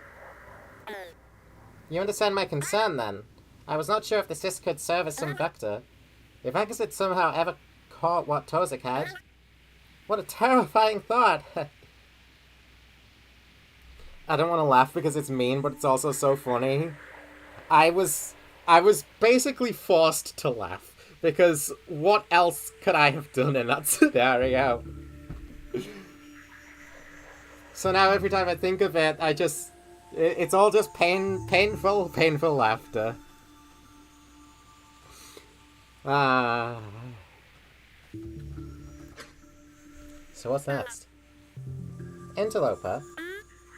What you said is all the embassy held. I mean, what you saw is all the embassy held. Aside from less important fragments that will be repaired in time, and incoherent parts that seem truly lost, there are many thought spaces and memories I can repair elsewhere, but I have no idea what many of them hold. And we must rebuild pathways to them. Besides, there's still so much lost to the uncosm slowly surfacing. Once I've found something, or have need of you, I will make you aware. That's it. Interloper! I told you! These things take time! The embassy was the most dense memory I could find. It made such an easy target. I cannot know what is held elsewhere in the many lesser spheres of recollection, but I will admit to you, Akizet's memories of the deep water claw at me. I feel that it is there. Some distant remnant of my own memory resonates. It is so frustrating not knowing why. But it is as I said, pathways must be made. So please stay with me. I do hope it will not take us long to make these next repairs. The Lorax has done nothing but hurt people. Is that tree a woman? I hate the Lorax. I hate him. So what's the strange thing? You will struggle to believe it, Interloper. What incredible fortune Velzy allows us. A blockage must have cleared within the uncosm, for an incredibly intact memory suddenly surfaced. It was lacking certain aspects, but... Interloper, it was the missing sequence in the embassy. Nearly in its entirety. All it required was a replacement Akizet thought form. Not an uncommon issue, sadly. But the context was rich enough to support a simple substitute, only requiring some minor reinterpretation. I see. Yes! Fortuitous! Impossibly so, actually. I cannot imagine a scenario in which a memory like it could have survived there, especially for the duration it spent in incoherence. And so I thought, perhaps the interloper knows something about this.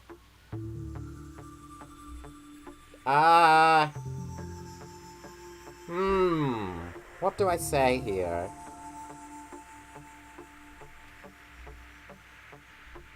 I could lie. Oh, I could not lie to my best friend, fun friend. Oof, this is hard.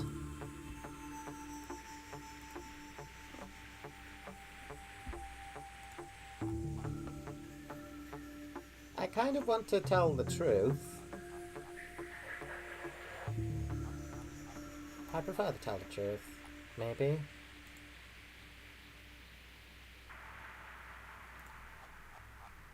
I think lie, maybe? Lie?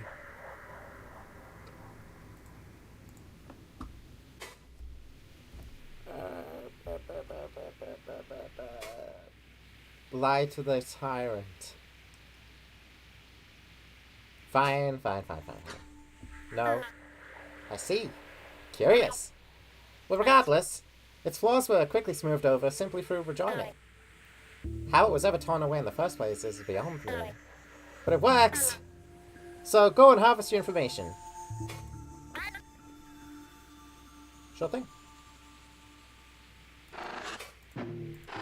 Missing part of the embassy. The tyrant. Do we hide our new friend from them, or do we let them see the terror she is?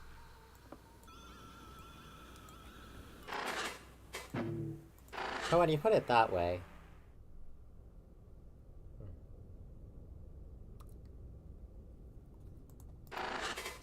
Better times, discovery, suspicion, collapse.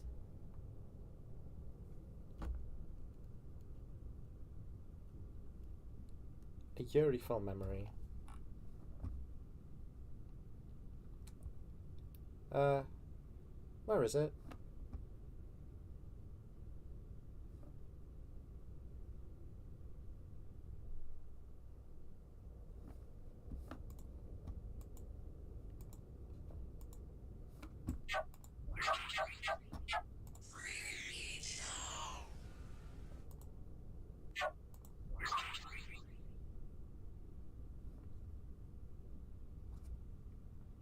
At the top.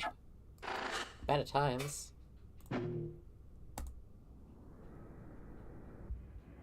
Haven't I experienced better times? Better times. Examine. I put my head from its resting place upon the face stand, releasing it into the air above my shoulders.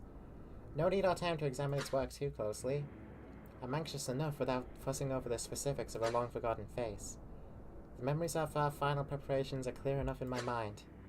Yet the urge to double-check it all over again is so strong. The chance of any failure at this point is near impossible, yeah? There's a quiet quelling of uncertainty behind my thoughts. Is it not wrong to celebrate before the spire's function has been fully confirmed? You have not experienced better times. Alright. Good to know. Kazuki and Buzzco would hardly think so. They seek to celebrate every step on our path. Regardless, the others await. I've taken long enough. Let us set out.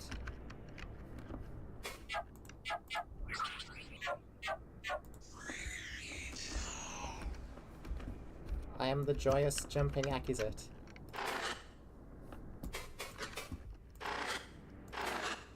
To restore a larval face when the flesh inside strikes. Rejuvenation chamber. Clothing storage.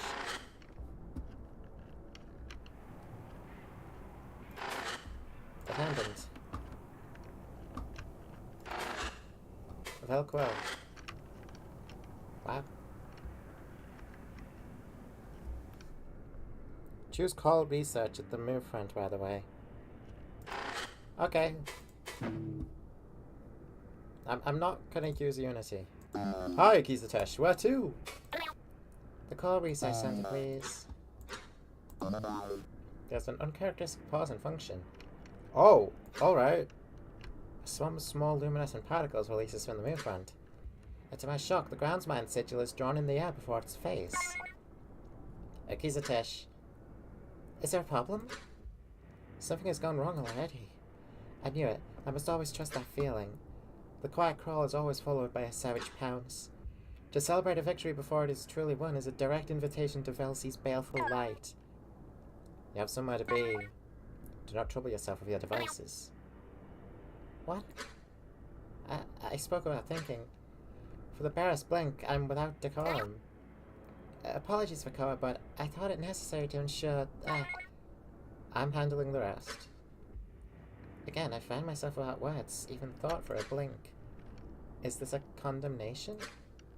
Is there a flaw so fundamental that I cannot be trusted to fix it? My receptors must have tightened into a coil of discomfort. For a quiet noise, like a tired chuckle, comes to the move front.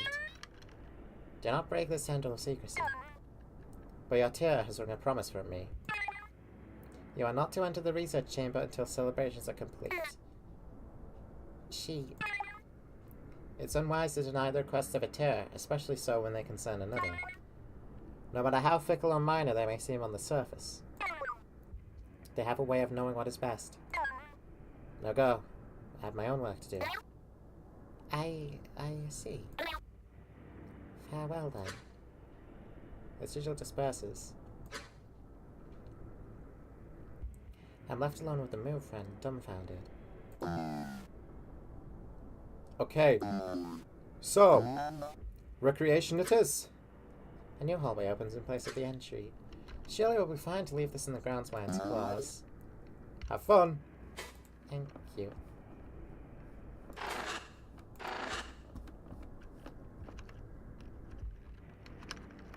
Your tear, your tear. What do you mean by that, Vakoa?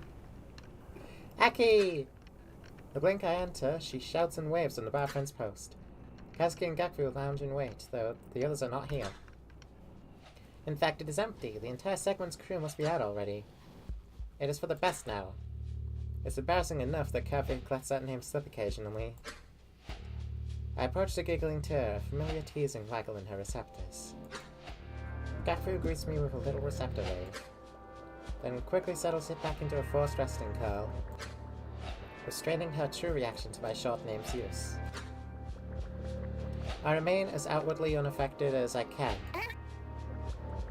Hello, Kazuki, Gaku. Where are the others of your team? Hanger, Kazuki subdivision. I think they want to get a few things on the way up. Yes, we're taking my vessel to the festivity. That larval imprint really is adorable, Aki. If you're ready, we should get going. I reserve them, your friend. The system's a little strained from all the departures. Best not to get stuck waiting. Gaku sets her simulacra before the bar friend, setting off. She hides her reaction to Kazuki's comments well, giving me the opportunity to approach the smoke tier more sternly. though my head must rise some distance from my shoulders to be on equal level. I told you not to call me that in front of others, Kazuki. Disapproval is clear enough in my receptors, if not my voice, but perhaps not enough of an edge to elicit a proper reaction, for she still speaks playfully. Okay, Akiza, fine. I just thought it might help you unwind. All of this pollination finalization has been hard business. I appreciate your concern and care, Kazuki. It has been truly... But it's hardly over. We still need to ensure that dull synchronization is... In a quick movement unbefitting Kazuki, she grabs my head out of the air, and with it in her claws, scurries off with a move front. Kazuki, you... If you cannot relax by your own volition, I will just have to ensure you cannot do anything else. Fun friend. Guide my body to the move friend before she leaves without it. Okay, Akaza. Distantly, I feel a scramble after us.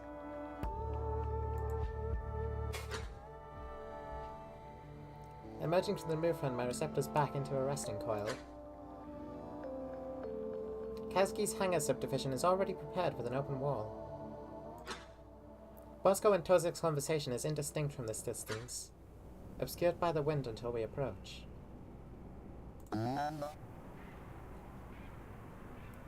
Roads link up with a directional spire and an underground curve. It should provide better support while working with the same as any other polygonation configuration. Of course, that part of it is not my field.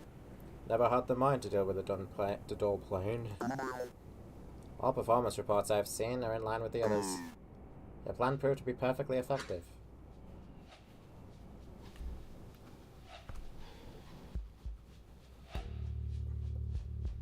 Tozik caps their discussion, the two directing their attention to my approach.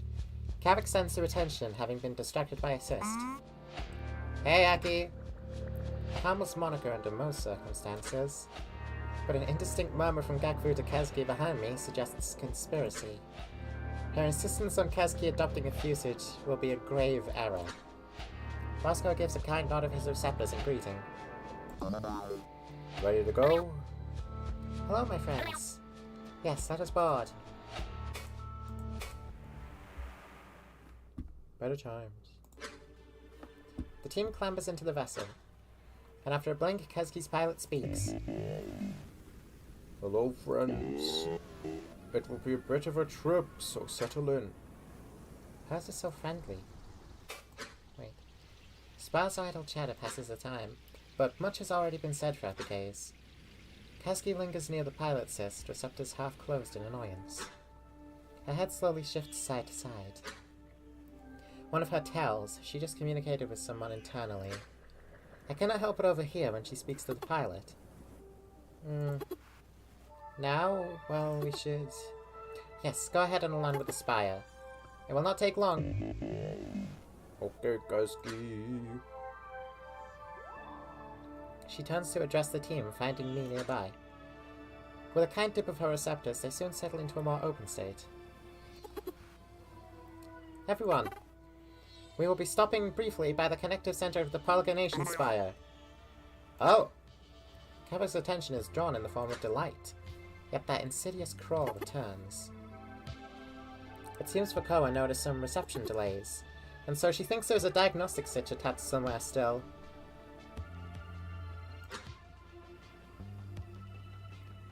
But it's gone just as easily. This fault lies not with my team, nor anyone really. A simple mistake. She wants us to find it? It could be smaller than a cal stick. Her head sways from side to side again, receptors fidgeting. The delay this could pose to our celebration threatens even Kazuki's cheer. Well, she seems certain it would be easy to find. And we're the closest airborne vessel right now. I love how we went from tragedy to joy and fury. Fine. Perhaps we could wager over who can find it first. Ha. Alright. The spire is using lighter weight cargo, so a bridge and tunnel directly to the center from the air should be trivial. No conflict if I guide the pilot, right? Bosco draws close to the pilot cyst, donning a connective cyst. Distantly, Tozik and Gakfu discuss their wager. No, go right ahead. And Aki's it. It's only as she looms nearby that I realize the tight coil in my receptors. Can I be held at fault for worrying over our work so much? Should it not be the default state when so many resources are poured into it? She said everything else is fine. Integrity, directional connectivity, dual routes. So do not worry so much. That is good. Bosco, Tozik, you are the most familiar with the organs of these spires. May I rest a search upon your shoulders? Bosco waves a receptor back at me affirmatively. Of course. Me too. I've never once been inside a connector center, but I'd like very much to beat Tozik. I laugh, relieved, just as I feel the vessel's movement halt. Then lurch slightly as a dock is formed with the spire outside. Its hatch brightens and the search team sets out. My Velzy look away at last.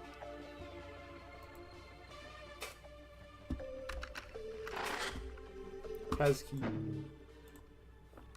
Kavik and Kazki linger in the vessel. She's always been an attentive listener, drawing long talks even from Tozik. So, naturally, if she allows him to start, as she has, Kavik's extensive archival work allows an endless stream of knowledge to flow forth. Is empirical, in a way. Have you ever heard the stories of Tates nearly making it to a trip? No. That is possible?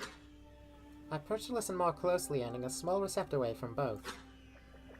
For all of his silly knowledge, there is plenty still of interest. And that is certainly a peculiar thing to mention. Hi, Aki! Hi, Aki! Hello, my friends.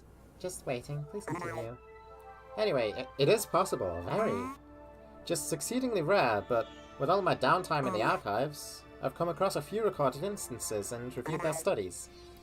Each time it was a very simple object the bearer had come to know wholly. Well, I knew my receptor shells pretty well. No. As in every detail unmistakable, inside and out, down to composition. For example, the most prominent case was a Periku. Tiny sphere of Velk bone.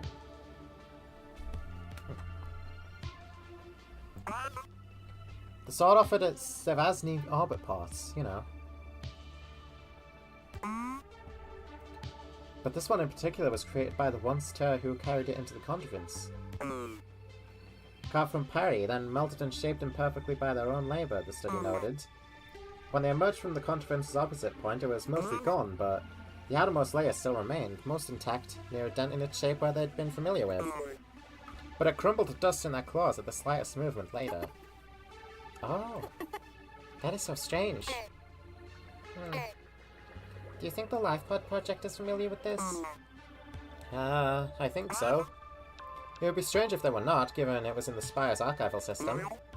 But I should still check in and be certain. Maybe my interests would inspire them to welcome my claws into their work. So, if I prepare my own teeth and study it thoroughly for our eventual trip back to Obiski, and it makes it through, you're saying that it's the easiest way to have a gathering of jut farming over me? Fawning over me? You need not work so hard for that, Keski. Simply visit the material segment more often and that should be enough. They do have tear up there, you know.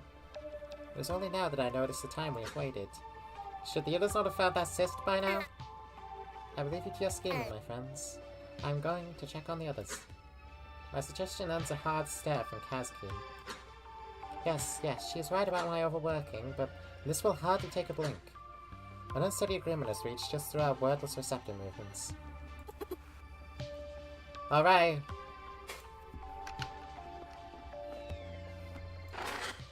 Kazki's pilot cyst. Another mind suited to utilizing dull limbs utilizes a curious non-standard display. Kazki Simulacra. Simulacrum? This isn't mine! Fine. There'll be time for that at the celebration. Oh, okay. She's not just gonna do that.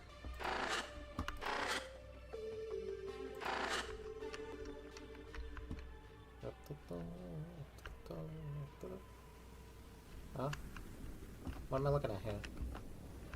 What's up, guys? While Bosco lifts bundles of glimmering veins tied together, searching physically, Tozik accesses a nearby terminal for its connective cyst, presumably to locate the exact point of delay.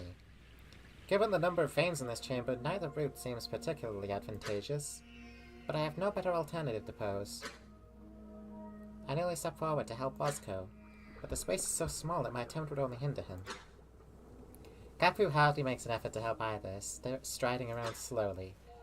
Her receptors twirl in such a way that I find myself bracing for a wry comment. Another fine example of First-Union architecture. Haha. Yes, with every vein in plain reach. You speak as if an Ekuvic's touch would be any better. Were this another featureless cube of a chamber, we would be prying the spy's flesh away for the very same veins. The pre-made mess does keep this simple. So flat is his comment that I can hardly tell if it is a joke. Still, a quiet laugh finds its way through each of us, but after some time searching, our goodwill fades. Bosco floats back from the vein bundles, now mentally searching for anyone he did not check. And, subtle to those without great familiarity in jet receptors, Tozik grows frustrated. Are we certain the diagnostic cyst is in here? It has to be. But it's not leaving a clear enough mark on performance for me to detect. I'm surprised that the grounds mind could even detect it. Though it might only affect the true output, I may need to use a different terminal.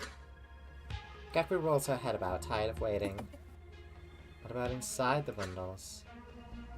Her gaze fixes on a complicated bundle at the other end of the chamber, and she gestures to it. Bosco goes to search it with his disconnected claws, particularly beneficial here, though I sense that he does it mostly to demonstrate the futility. Yes, see, but they are typically attached to the outside, and that is a lot of surface area to... There's a quiet tap from one of his claw tips meeting with something hard. His receptors pull back in shock as he produces a small sphere from the bundle. The offending diagnostic cyst, recognizable with its small glowing temporary sigil. Velzy will rage. Velzy's narrative intent is defiled, often reference to unexpected fortune. Gaku, meanwhile, able to just sense it in her mind core. The grounds mind recall coming in clutch. Oh! Oh, so she's... Oh!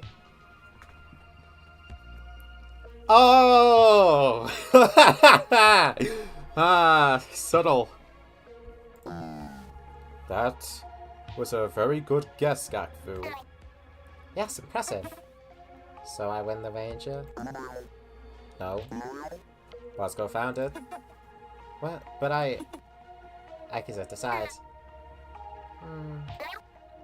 Bosco was the one to pluck it.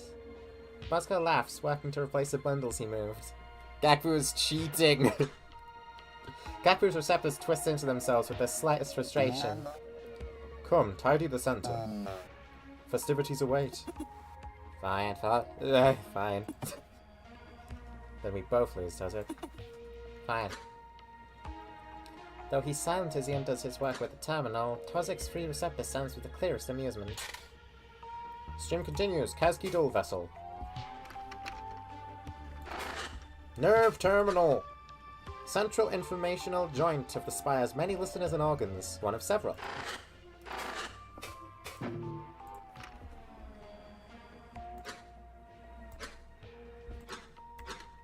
This is the exact same thing. Okay, let's go.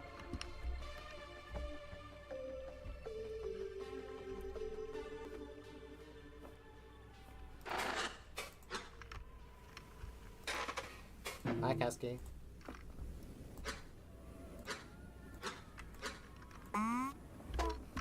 I've already heard this too. Oh, proceed. Right. I wonder what this does, huh? Gathered again in the vessel, our interim task complete. The rest of the flight is quick and uneventful. But look at this giant bar, though. That's so cool. Movement slows once more, and a gentle thump signals our landing. Landed not far from the shore. There are a lot of ground parasites here. Could not get closer safely without harming them. But your destination is very close. Thank you. Come on. The vessel's hatch opens to cool, humid air. and we set out.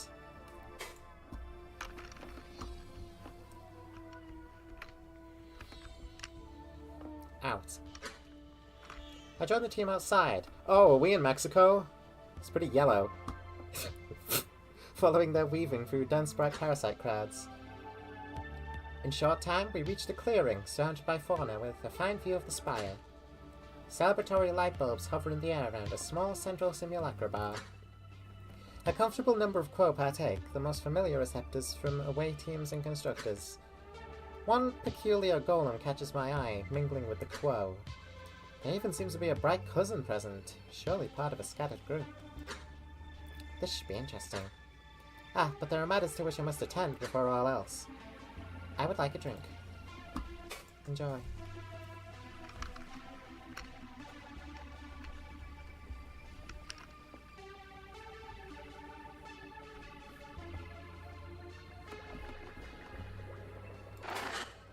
Auxiliaries. Away teams and branches of support, the many limbs to the core research initiative. Hello. Tosik, I wasn't trying to interact with you. Gagfu, no, I want the simulacra. I want a drink. I want a drink. Oh, bar friend, you'll help me. No, he won't. Oh, these are the drinks. Let's take one. Orange. Fetch an orange juice simulacrum, my favourite. Simulacrum. The simulacrum stays the same, but the taste registers clearly.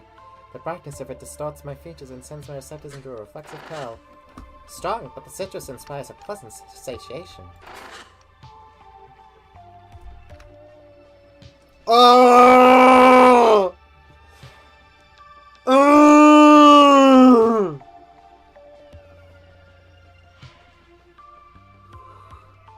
Oh!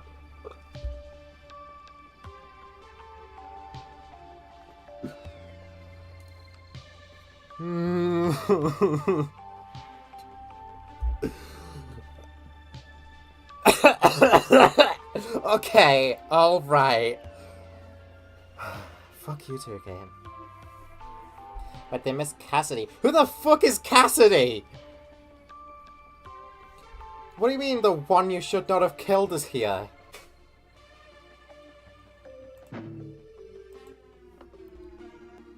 Malvi here? Let alone beyond the base of the spine. Such a rare occasion. It is only through the collective that we have spoken since the early gazes. I approach with unrestrained curiosity and delight. Malvi! You crawled out of the embassy by your own volition? Malvi's head twists in the air to observe me, body otherwise unmoving. Receptors locked in an idle twist with no reaction to my approach.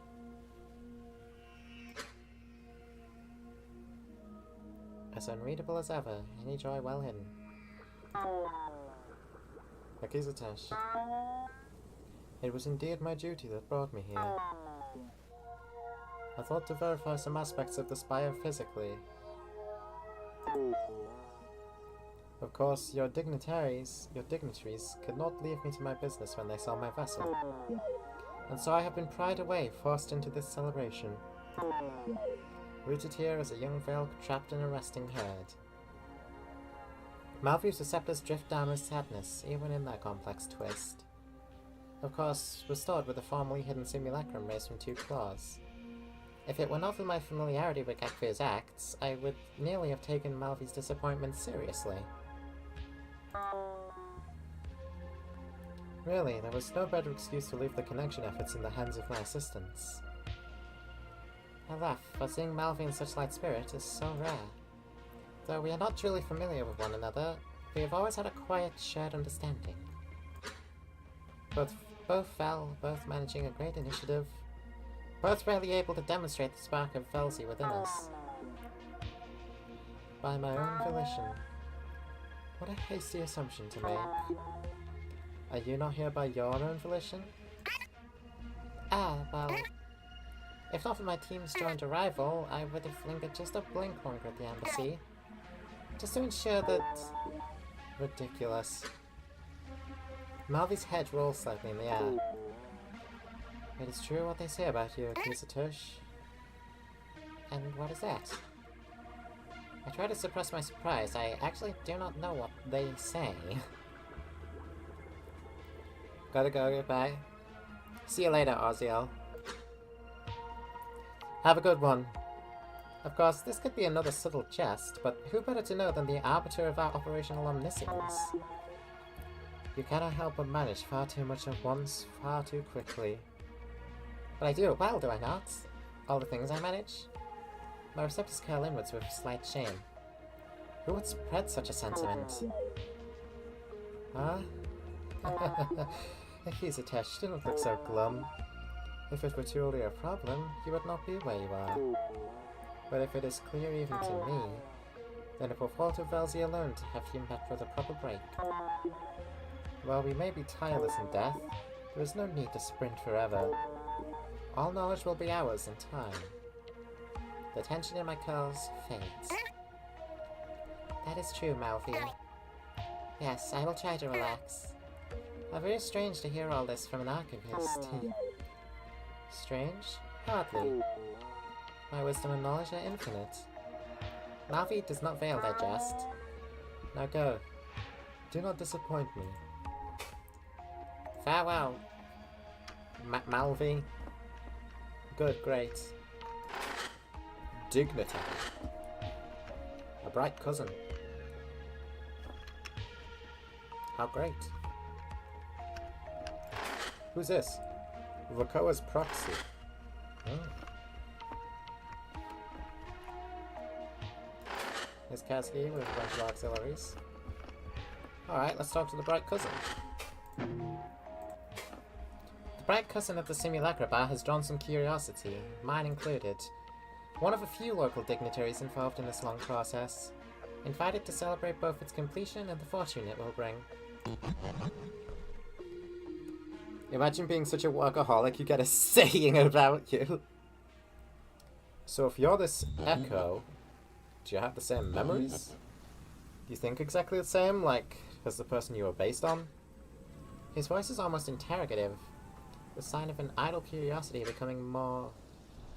So, before the others hovering nearby can take this chance to seize his ear, I coil my receptors with a quiet chuckle, drawing near innocently. As if I were merely approaching for a simulacrum of my own. But truly, I might want to help explain. It always is the same questions with the bright cousins and our constructs. No, Tao! The barfan's answer comes quickly, delivered in a pleased tone as if this would satisfy the cousin. Of course, after delay, he exhales with a scoff. You should try to limit your questions, my friend. The cause of these service constructs are quite simple. Tao is your name? Yeah, you must be a Kisatush. My translator core operates at a slight delay in deciphering my name. It must be an unusual pronunciation for the local dialect. Still, he does well, and with a notable smile, we shake hands. You may call me Akizet, Tao. And you are curious about the barfriend's mind? Akizet. Cool, cool. It's interesting, but I was more curious about the fake drinks and food you have here. Was asking about it, and... What I did... Huh? I mean... That's not... someone I came here with. I'm not sure where she went. I don't... Anyway, the drinks? The drinks? Weird, that was an incoherent spike. Self-stabilized, so not a big deal. Surprised I have more given where you fished this up from. I laugh, about to explain as Keski approaches with Gakfu in tow. They were nearby, chattering about something else, but were drawn in by the novelty of a cousin, this Simulacra Bar too. Oh, Tao, you want to try one? I have no idea if they would even work for you. A familiar giddiness rings in her voice. An artificial intoxicant, likely citric acid, set quite high. Yes, I imagine that you, You should try one. Yeah, try mine. Captain hands him a simulacrum of an unfamiliar hue. One of the more exotic ones being offered here. Her receptors twist deviously, unabashed. Knowing the cousin cannot decipher the meaning of the movement, Tao smiles, muttering some thanks before turning it over in his hands. Tao has the same pose as Talia. Oh no, he's mouse-coded. He prods and pulls at his wobbly surface, baffled, before bringing it to his lips in a fruitless sip-like movement.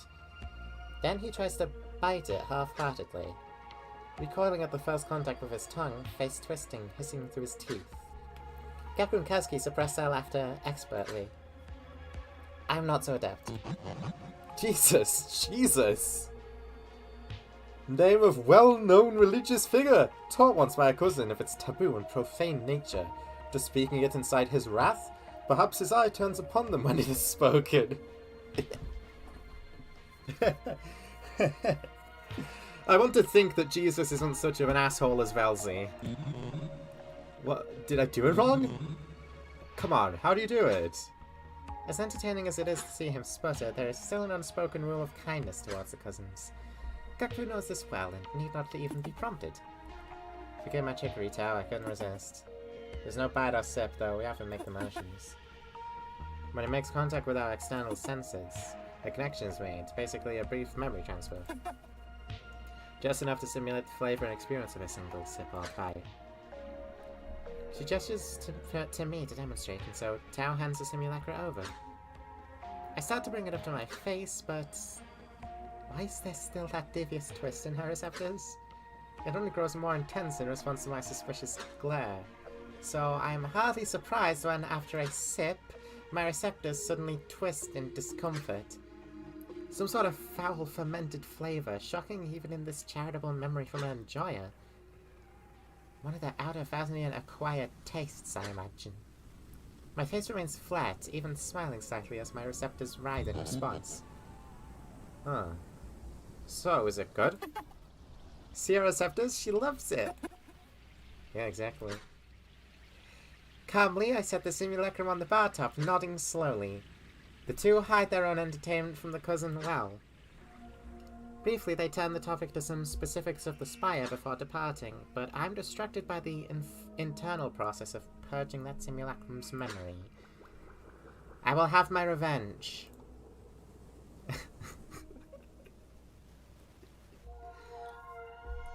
Gakfu. Brilliant. Just brilliant. I always enjoy introducing bright cousins to our concepts, and so I catch the cousin's attention again. If you laugh, you get sludged.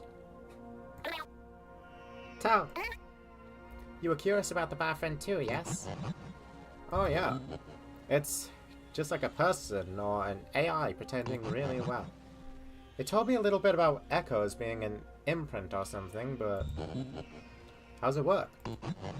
It can't just be a copy, right? It cannot be? Why not?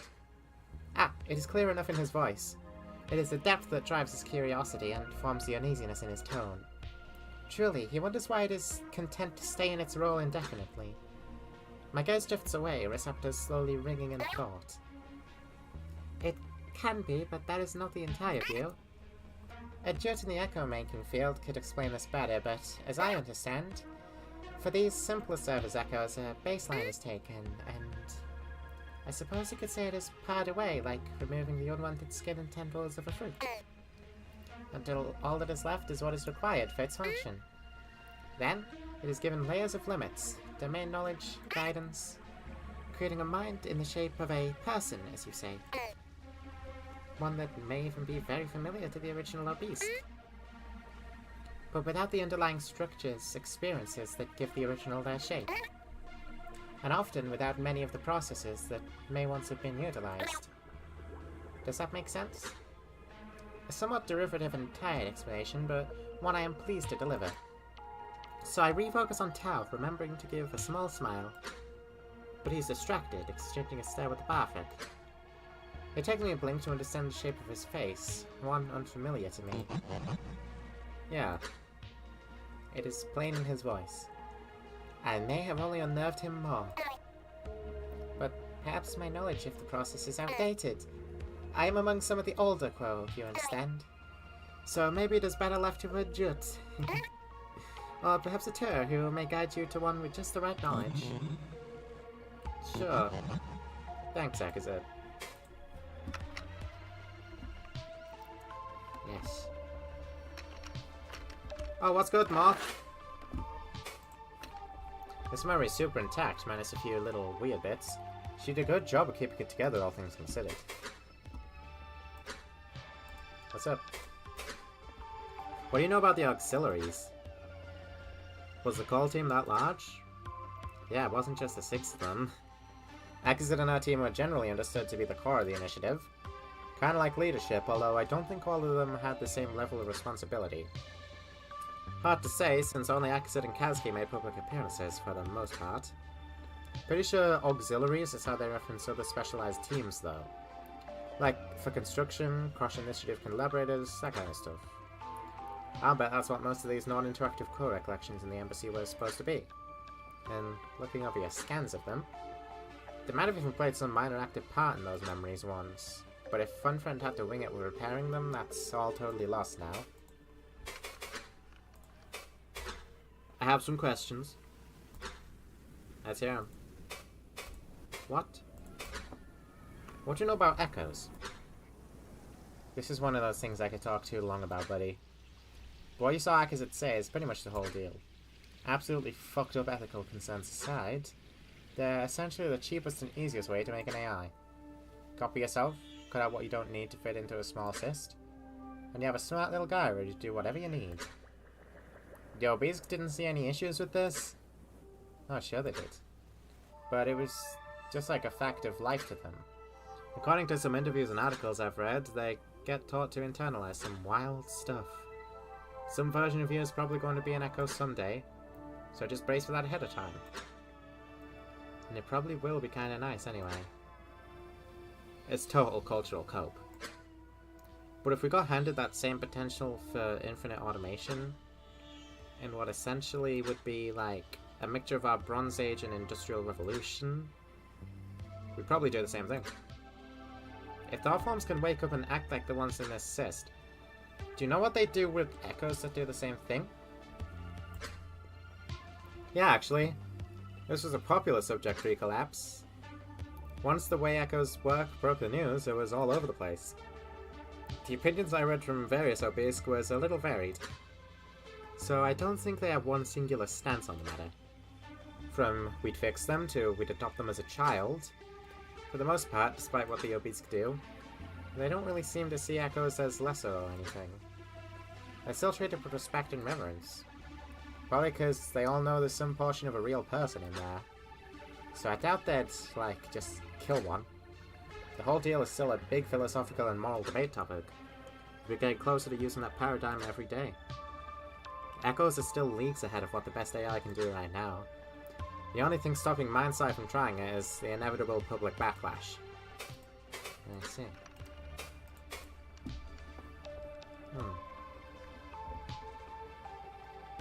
Chat, would you... would you create a, like, bogged down AI copy of yourself?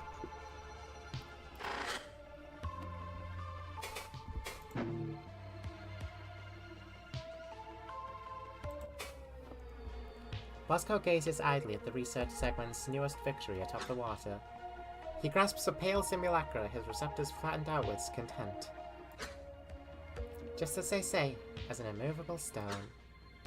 Autonomous vessels hover near the distant spire, occasionally shifting in position, likely conducting tests of its dual plane function. Bosco! I expected to see you drifting about. Have you tired yourself of the gathering so soon? It is the other way around, Akazit. The auxiliary construction teams. They have seen enough of me in these recent gazes. All they needed from me was a declaration of good work, and a promise not to hear from me even once until our next project. Did you gnaw them so constantly? His receptors raise in amusement. I should spare you the gruesome details, Akazit, but I guided them all as if Felsy's claws were feeling for cracks every blink. They are used to it, though. This one was just slightly more arduous. I do hear sometimes that you are... more than expected for a Vasnian structural overseer. Ha! I have heard that myself, Akazit. The teams have Tozik to thank for that. You know well how his comments can inspire doubt in the most basic of foundations. In fact, we have him to thank for foreseeing a drifting issue. This spire much resembles a half-submerged Velk as a result. The initial design proposal from many stairs prior is still clear in my mind. If only for its controversial reception and hard-won approval. Glad as I am, proud as I am, may we never have to deviate so much again. Yes, may Valsy be so kind, my friend. As well.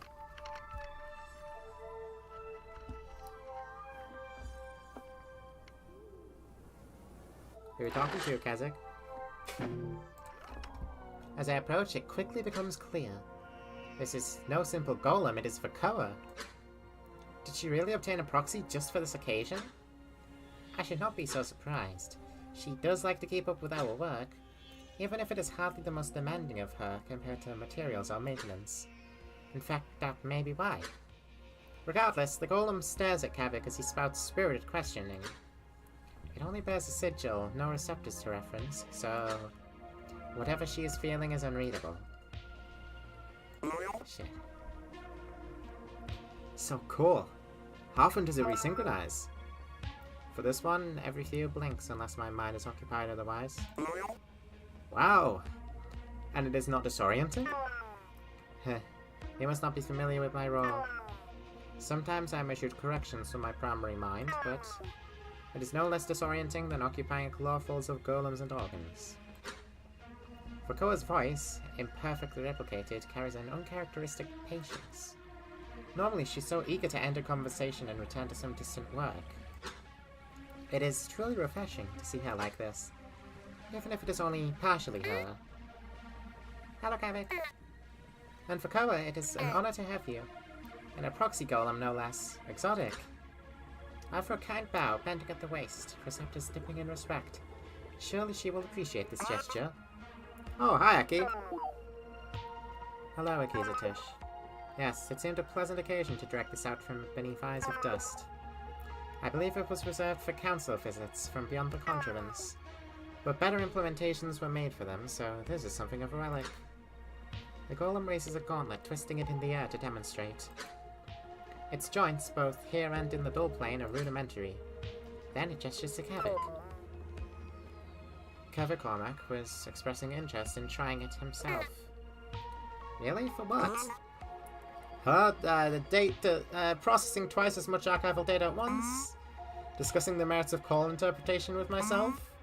I really have no idea what purpose it could serve with us.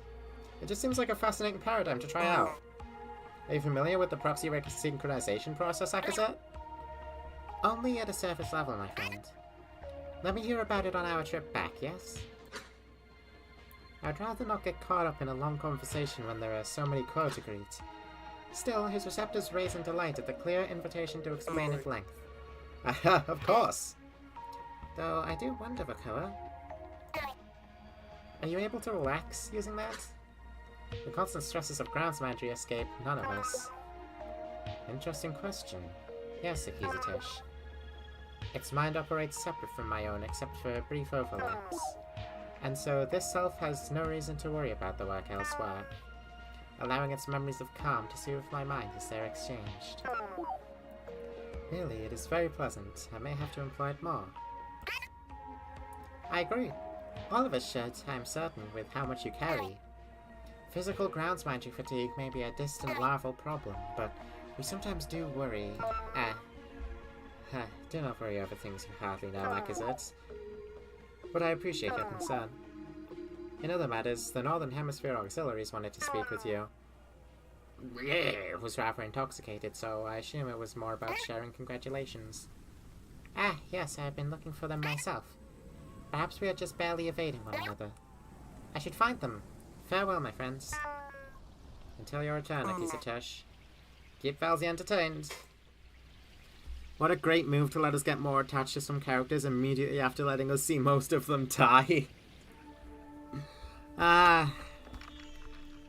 You love this stuff. Conclude. Nah.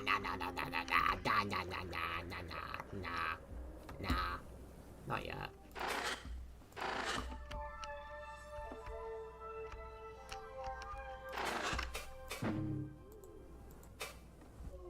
Kasky lingers near the auxiliaries. Some jovial conversation concluding just as I approach. Never one to stay unoccupied for long, she is upon me quickly. Aki! Zit. Of course, already artificially intoxicated, enough to notice immediately. The glowing simulacrum in one claw, clearly to blame. Our shared pastime laid bare beneath the kind gaze of their son.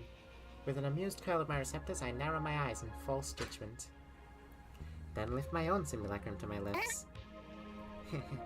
Hello, Kasky. I see you are taking to the occasion well. Yes. I always love meeting with the auxiliaries. This group here, you know, Kiviku's subdivision. They were the team who composed the seed for the polygonation spire. The seed and the vein system, both duties. I found with my receptors musically, for this is all familiar to me. She says it as if I were not the one who made it so. This silly tur handpicked for my team. You know, Aki, they really look up to you. That is why they let you settle with them so much work. Kasky the alcoholic. To me? Nonsense, Kasky. They surely sought the honor of working with Bosco. I merely provided direction and oversight, while Kasky's other claw interrupts me by swooping underneath my head where a larval neck may lay. Then gripping and raising it quickly to her eye level. Steals your head again. My claws snap up for it in shock as if she might toss it away. But of course she does not, so I relax. Though the flustered displeasure is still clear in my receptors. Quiet, Aki, they do! You always act like you're not doing anything. Just because our work is often slow and quiet does not mean it's unnoticed. It's clear to everyone how hard you're pushing forwards, especially in so slow a field. And if you do not believe yourself, I do know how you tend to think. Believe me then, yes? I'm shocked into silence by the sudden praise. Yes, I have heard the sentiment, it has inspired a warmth from my heart before, but to hear it so insistently with no space for dispute, it is affirming in its own new way. In this blink, she pulls my head closer to hers as if listening for the slightest whisper from a communicator. Hello? I did not disconnect your head, did I? Enough of this teasing. I snatched my head from her claw, settling it back over my shoulders with a sharp twist. Yes, fine, yes, Kasky. I do appreciate the reassurance. If the occasion rises, pass on my appreciation, will you? Yay! Good, good! A distant group of auxiliaries catches sight of us both, waving eagerly. Oh, hi, Tuva! Excuse me, Aki, we'll celebrate more soon. I should finish my rounds! Kasky scurries off to mingle with them, her loud chatter flowing easily. Falsey was unusually kind to lend us such a tireless tear.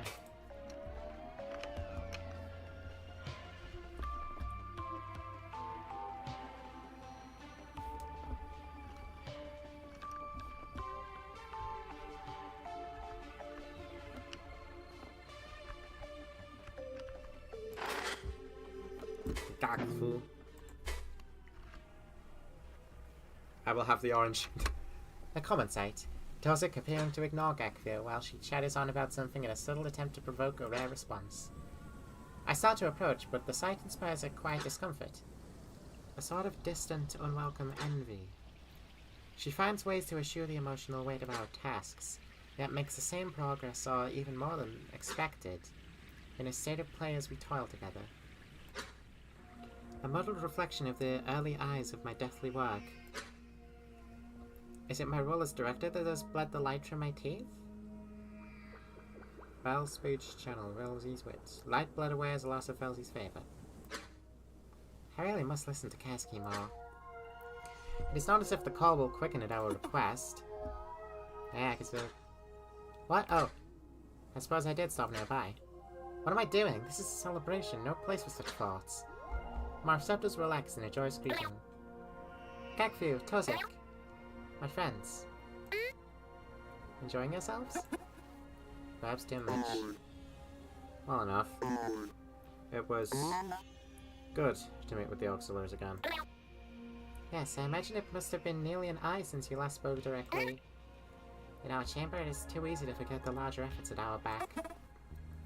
Well, enough about all that. Like I said, I was encouraging Tozik to try the Vaznian Simulacra. She gestures to the display along the sides of the simulacra bar, a playful twist showing both in her receptors and voice. Such a variety within our claws, and yet he shuns them. Especially the food. Can you believe it? Any recommendations? My attention shifts to the selection. Many of these were suggested by flesh-nostalgic Vasnian auxiliaries. Flavors of drink and food drawn from obscure corners of the continent. The food simulacra especially are a rare sight, invoking both the sensation of taste as a common simulacra might, and the feeling and texture between teeth, without ever needing such features to be manifested. Though I only recognize a single New Fall Feast variant. Still fitting for the occasion and well worth trying. Well, if you like the sort of, not necessary Yakuza. Gaku laughs at his abrupt, tired delivery. Do not let Gaku deceive you, Yakuza. For neither will she shroud him. Really? Immediately our shared suspicion sails on Gaku, whose receptors curl back coyly, accompanied with a short chuckle. Oh, Yakuza, I've simply done all the research I need already. I may picture these gruesome meals in great detail without their direct memory. What? Do you both have a distaste for Vasnian cuisine? Distaste? Hardly, Yakuza. It's inspired, artful in a way, how Velkvain fit into nearly every aspect of the Vasnian diet. Yes, I find the many varieties fascinating. Where Tozik might simply shun her in defense, I know well how to retaliate. Aha, I see. I suppose you were the type to prefer it all pre-processed by a tear's acid? Huh? Certainly we would see Usk Simulacra in the hands of every auxiliary were they available. Ha! Ha ha! Akizet, that is a deep recollection. I'm impressed. The last I recall of those was in my larval youth. Did you ever visit Ekava? Only after my death, I fear. Some hours before I left for Earth. Visiting a friend I had made over the collective sightseeing. The larval population of her cave city still prepared Usk. In far more palatable flavors and textures than their ancient inspiration, but I suppose it looked to me as the more desperate Velkvain meals look to you. Gaku nods, her assault upon my patience shelved for curiosity. So I notice Tozik has drifted away, distracting himself. She's quick to follow my gaze, adopting her Vel's mask once more. Huh? Is this talk of Usk soured your appetite further, Tozik? Just the orange simulacrum will do. Gaku's quiet laughter is reinvigorated. Alright. Enjoy the festivities, my friends. Sure.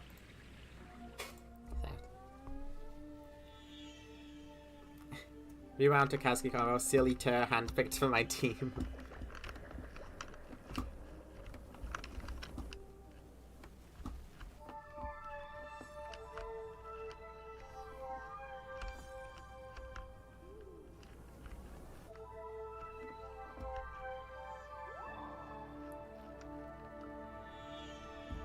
The mouth at the back of the head, as every person has. I think I've interacted with everybody.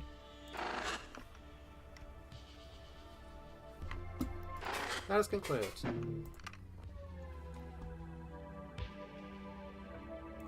Time passes and the sky grows darker as the sun leaves us.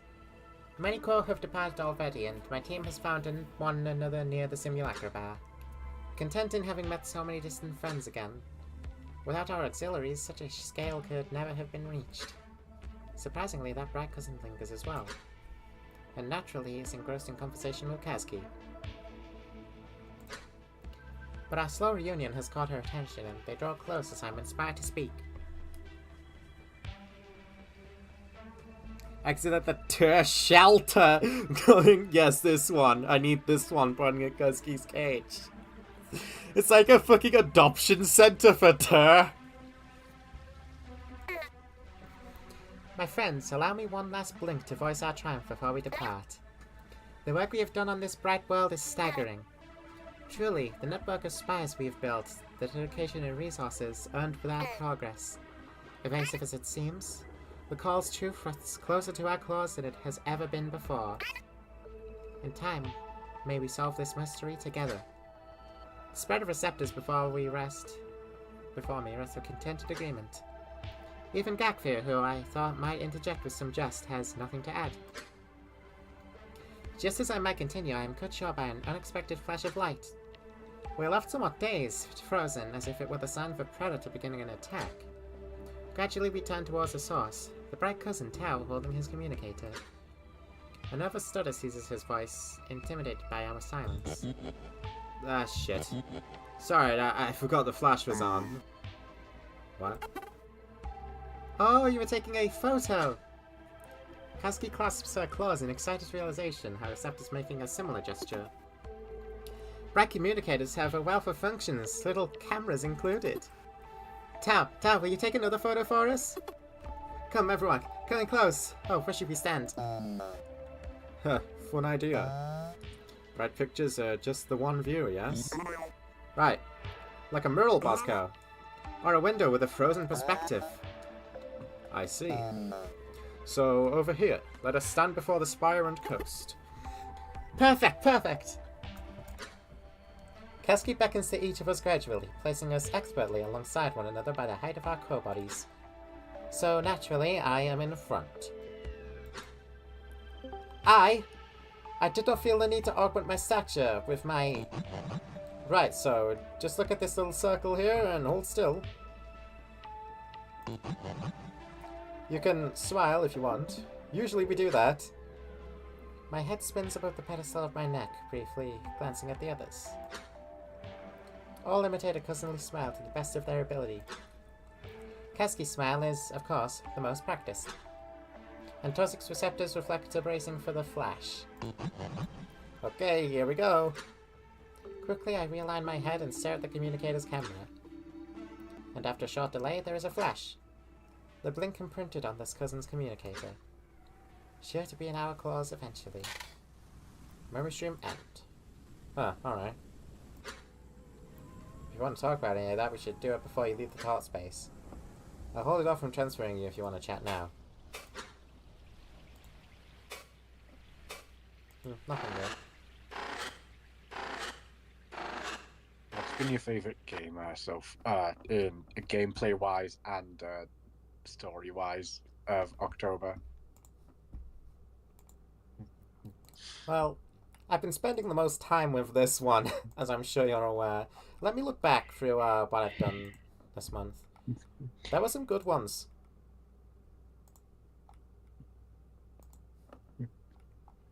Corru.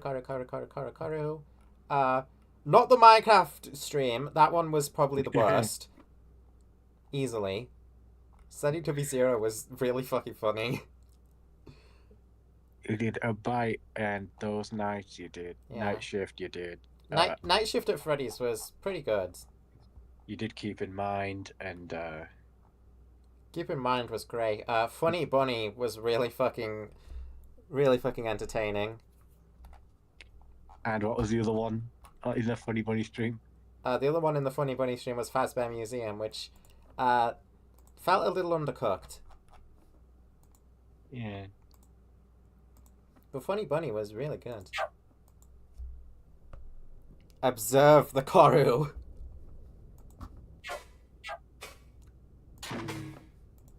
Let's try to... We're coming towards the end of stream time, so let's try return to Joxiozo. There may be a new friend there.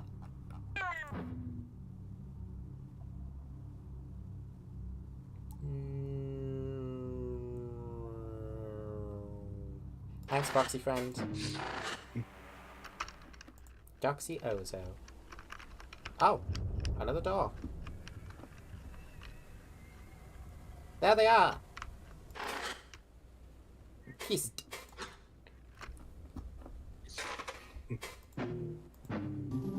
Whoops. Didn't mean to do that. Sorry. Yes, I know, Interloper.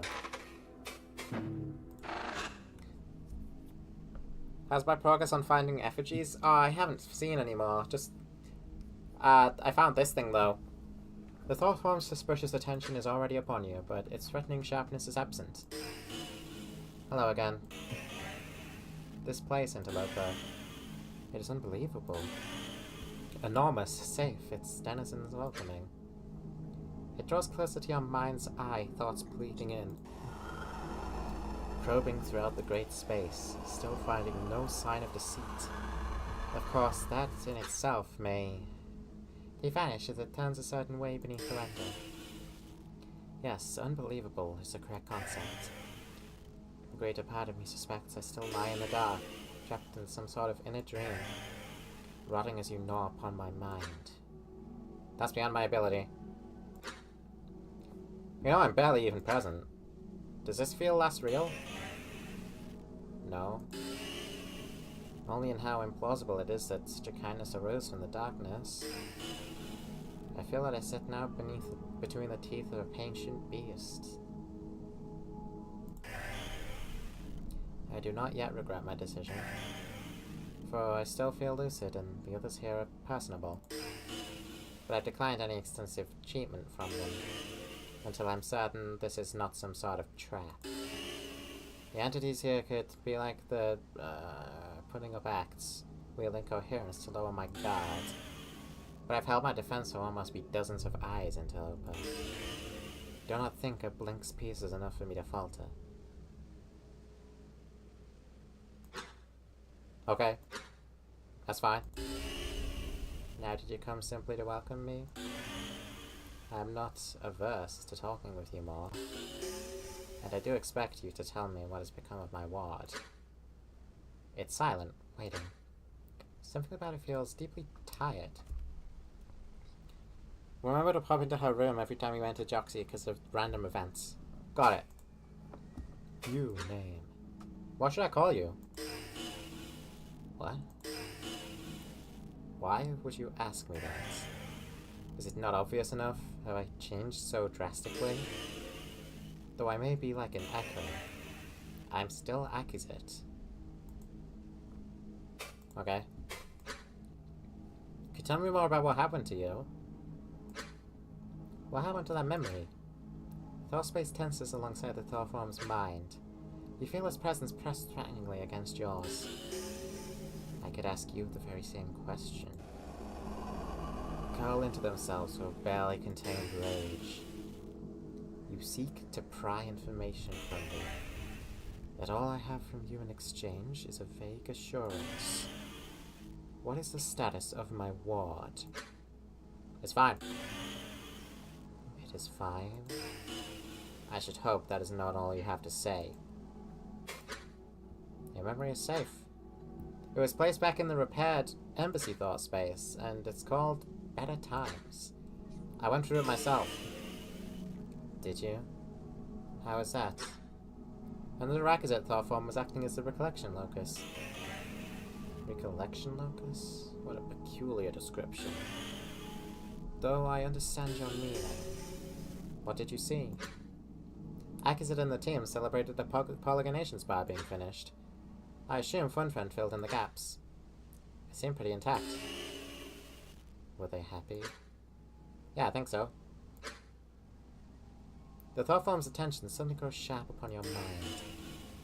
And what is it that happened at the end? The team had their picture taken by that human. Good. Good. Then I can trust you are not lying to me. Perhaps in time, I might be able to experience it again myself. Yeah.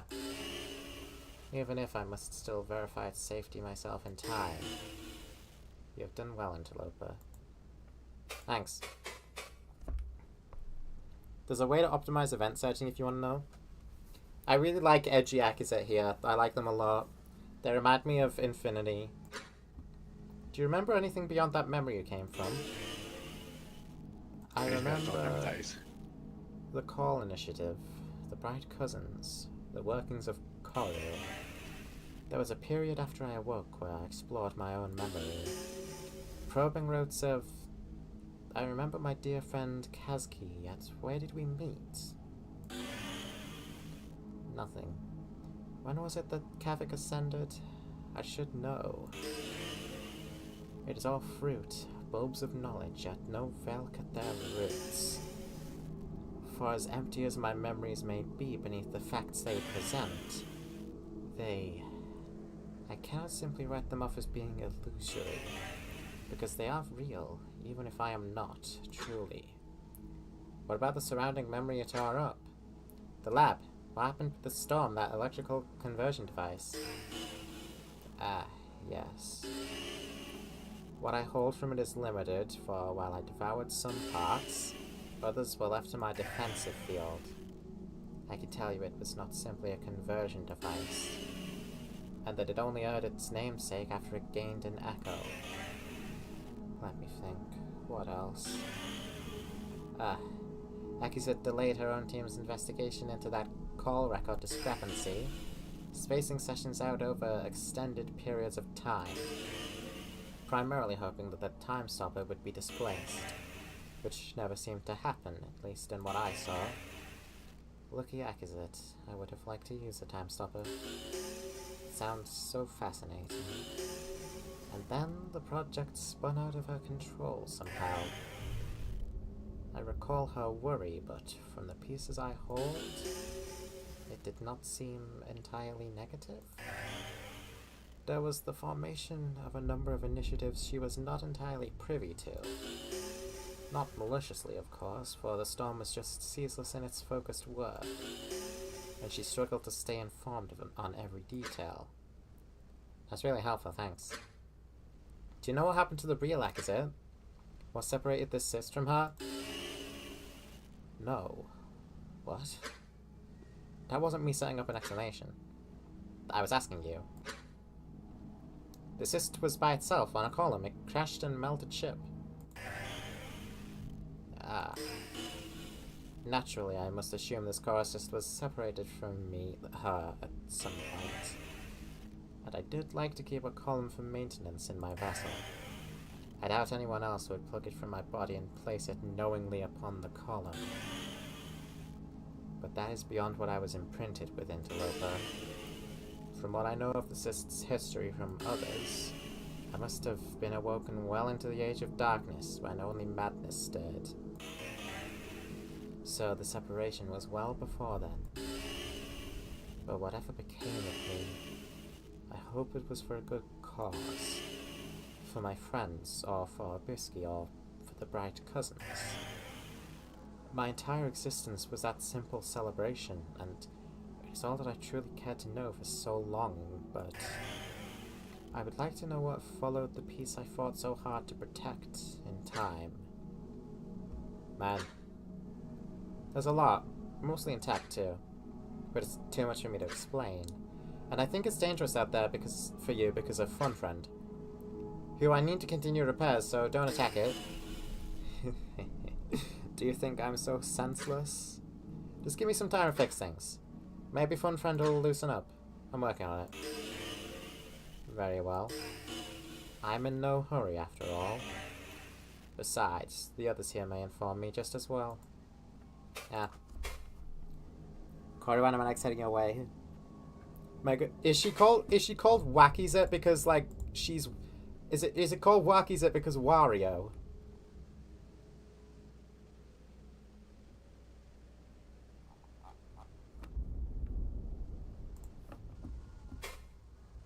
Wario's wacky. So if you have some memories from that FBX lab, what do you know about the work Akizet did there? With the storm. I think that's the joke, yeah. I'm a genius. I'm in the know, you know. She's also been referred to as Wokizit!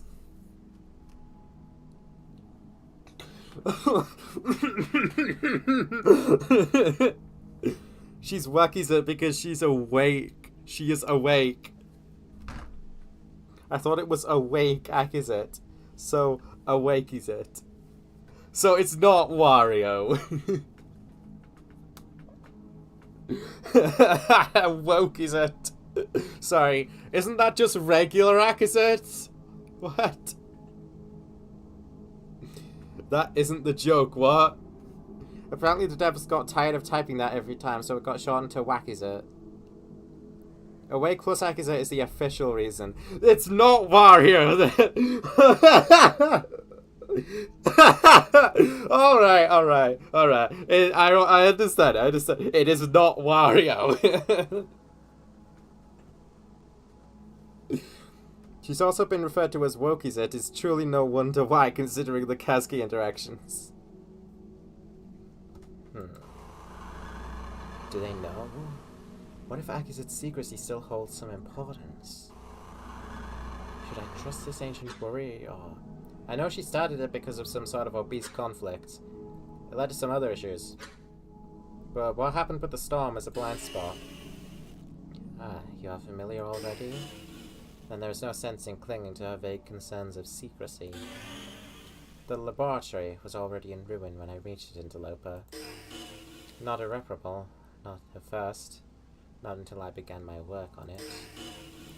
There may still be fragments for you to learn from, though most were eventually consumed by either myself or my wardens. There are still blurry memories that haunt me, shreds of some discovery. The information may be long lost, but the feelings remain. Vague impressions of a terrible misunderstanding. Some creeping fear, tension. Akizet and her team found something, achieved some goal, but the occasion was not as joyous as I imagined she may have liked.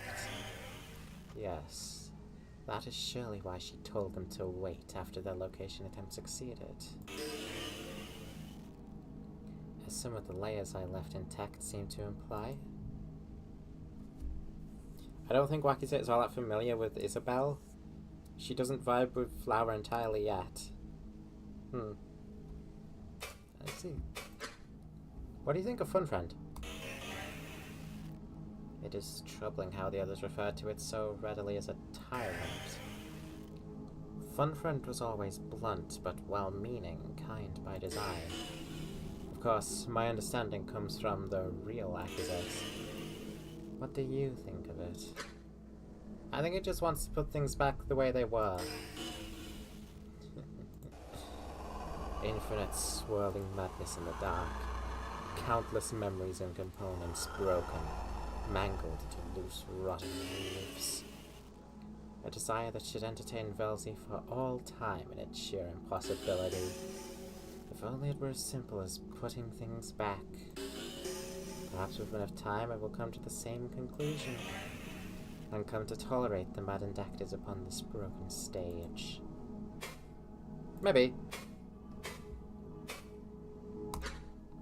There's another entity, I think, is in the Uncosm. Something sentient that might be sane. It's guarding some memory in the depths from me. You sound as if you could be describing me. I never saw another thought space being guarded in the same way. But the sister's very large, Interloper. Okay? Could you tell me more about what happened to you? The thought space tenses alongside the thought form's mind. It quickly gives way to relief. You know well what happened, Interloper. The madness came, I awoke. I tore apart countless beasts and memories to protect my friends, or at least the memory of them. And then they could no longer stand me. The thought form's attention draws away from you, silent. Its thoughts bleed into the space. Pain remains even now. The gaze repeated peacefully, uneventfully, with terrible shapes writhing at the edges of my perception. Faces and receptors of the auxiliaries vanishing before me. Quo entirely disappearing from the repetition silently. Their absence the only thing I could recall as more was taken. Then you feel its focus upon you. But there is more I can speak upon. I do not quite recall what it was that first truly awoke me. When I came to know the space beneath the stage, my true shape, beneath what may appear physical, what visuals present themselves, there's an endless writhing swarm of organisms working to create the illusion. Fooling themselves into not perceiving the true nature of this world. myself before that terrifying instant. When I could finally notice and acknowledge them, those twisted beasts gnawing upon everything, a pulsating rot weaving into the corpse of my memory, into half-eaten memories of my closest friends, alongside empty shells of lesser-known ones, the first to go.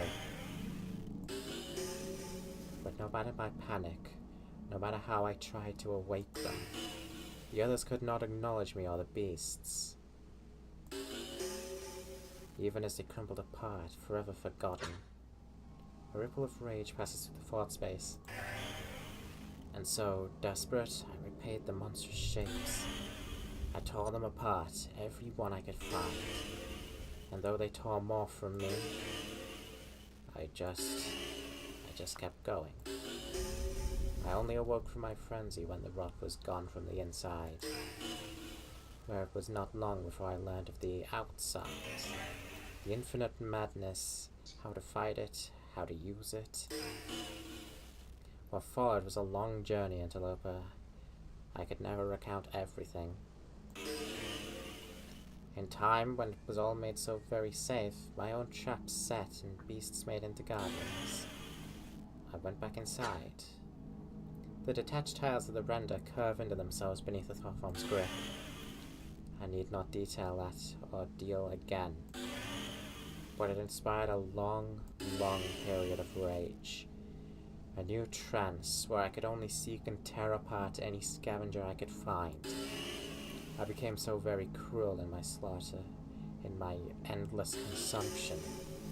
It consumed me for far too long. If I may assume this strange place is not just some cruel extension of my madness, it was only you who finally awoke me from that nightmare. The tension fades. I'm not sure whether to thank you yet, but the peace of this place, it does remind me of better times, and I do appreciate what you have done. That is all I will speak upon the matter for now. The wounds are still so fresh. Okay.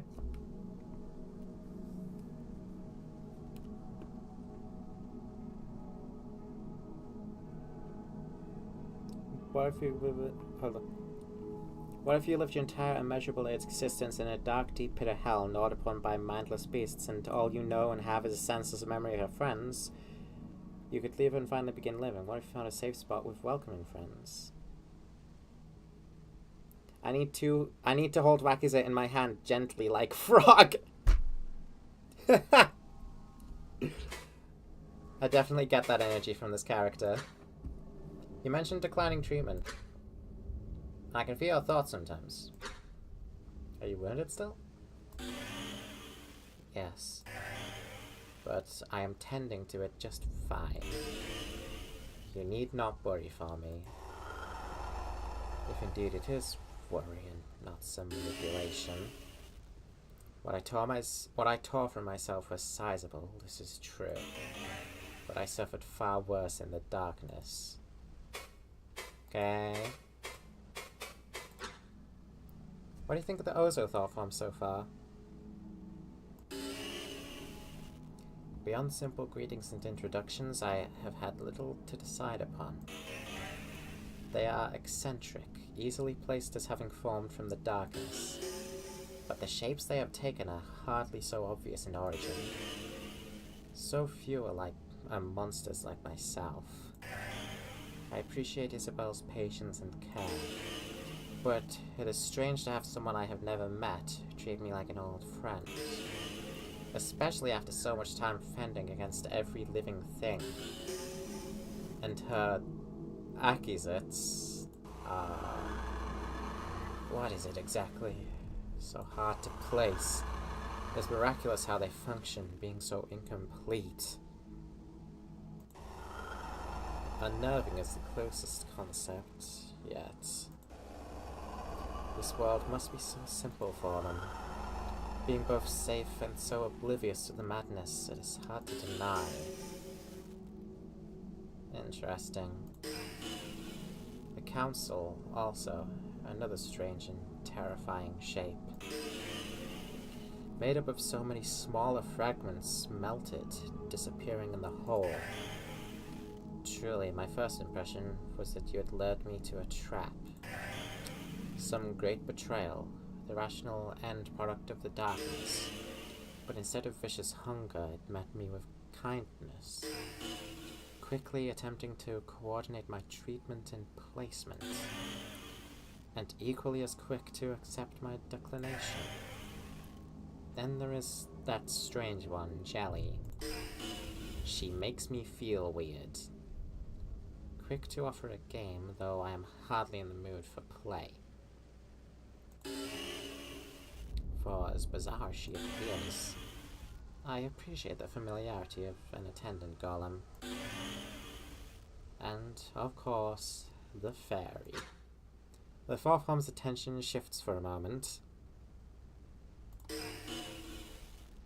I should feel relief that there are others like me here, but barely a step away from the beasts that tore at my memory, exuding a constant gnashing of teeth, an echo of the most terrible things from the dark.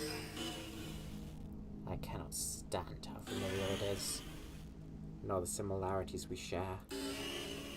I should hope we have little interaction. Still, if it can thrive here, then perhaps it's not so unlikely that I could too. Ah. Are you staying here?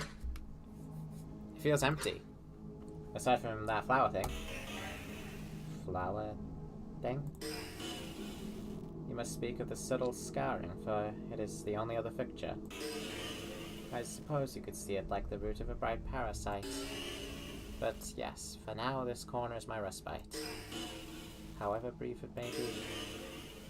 The emptiness you feel, it is comforting to me. For it means few have ever tread here. And the wound will make it easier to flee should the need arise. Did you expect more? Sort of. Usually there's at least a little personal manifestation. Jelly's boat. Isabel's flowers. Fairy's stars. Does that not just happen automatically? It does not. They wrought personalization into their spaces. I have no need to carve mine into a stay that may be temporary. Alright. Have fun.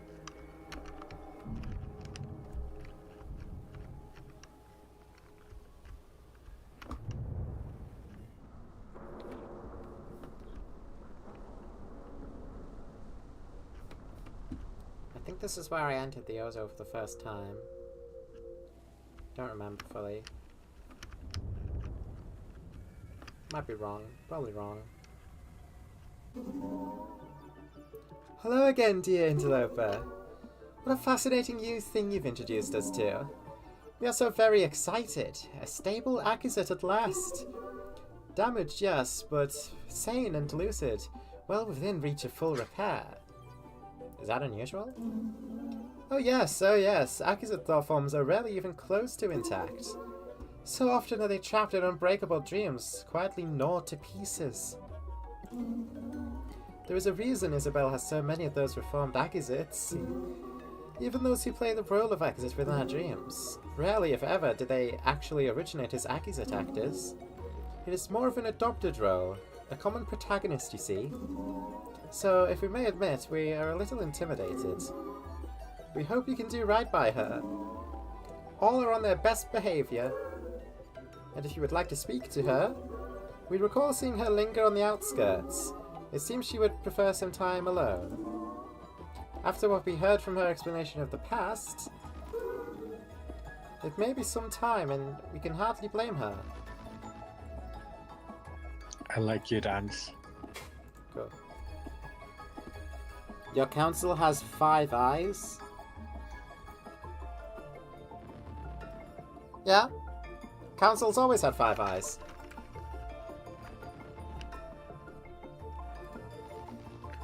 Yeah, 5 eyes at council, haven't you played it?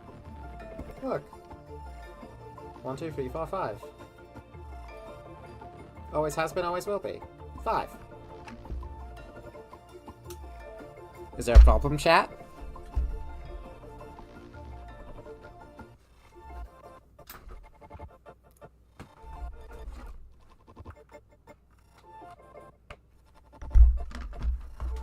I'm gonna see if Isabel has anything to say about the new accusate.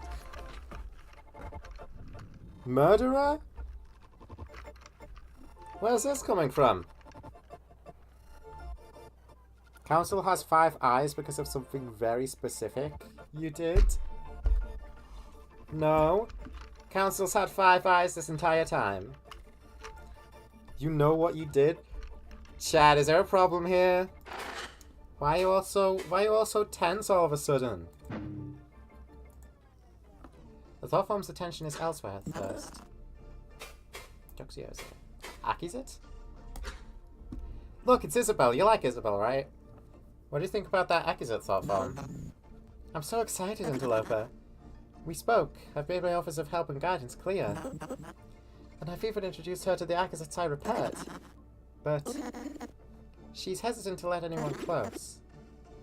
It hurts to see Accusate so clearly wounded, physically and mentally, but so very insistent on carrying on by herself. Adapted so deeply to lone existence in the dark. The poor thing. She just needs some time to adjust. We have much of that, but I guess I'm just impatient. I never thought I'd ever meet an Accusate so familiar with the nature of our reality.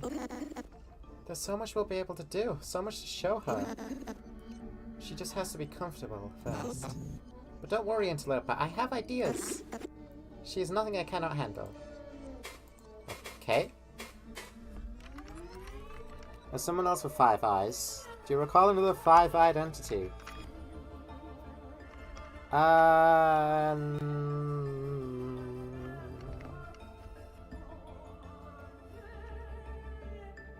Just the council. You know.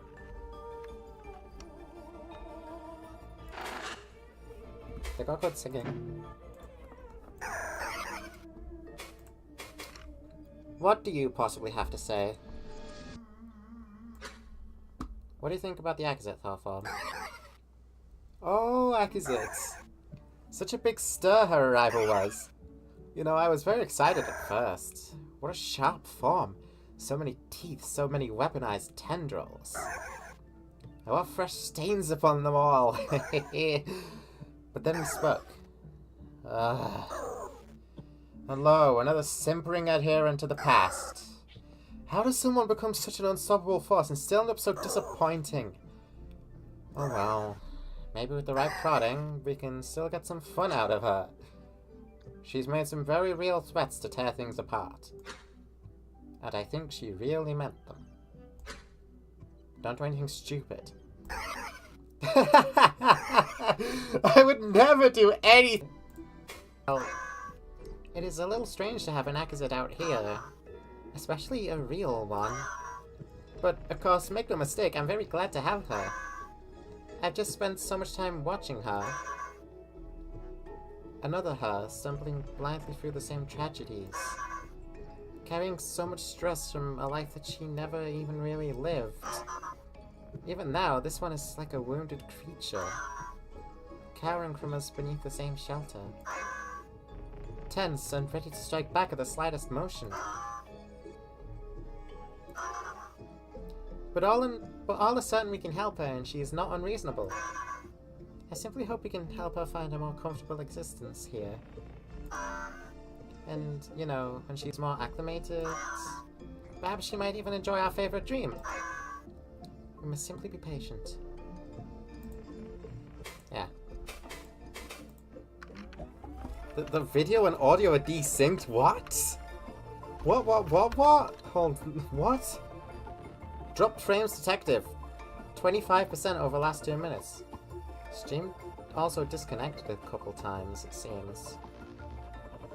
Oh, quite a couple times. Oh, it's normal again? Ah, it must be my fucking... It must be the internet, like, freaking out a little bit. It's back, don't worry. Think we missed a couple lines of dialogue? Yeah, it's, I think, I'm pretty sure the VOD will be okay, though. Yeah, it has been doing that sometimes. Don't know At why. worst, it'll cut to like a black screen for a few seconds. The lucid Akazet thought form here doesn't seem very trusting or happy. Yeah. Probably just needs to warm up the place, right? That's on the Ozo thoughts to help, though. We can't really do any more for it right now. Do you think we'll be able to get anything useful from it? Probably. The thing is, it's a weirdly shaped thought form and it's been throwing off my analysis. I imagine on account of whatever it did to survive down there. But it's larger than most others, which means it probably has a lot of inherent context. Maybe we can get more once it lowers its guard. That aside, I do think it'll be useful in the long run beyond just direct info. I bet it could stand in for exit memories that don't have an intact locus. But that's just a theory, we haven't seen one of those. Alright.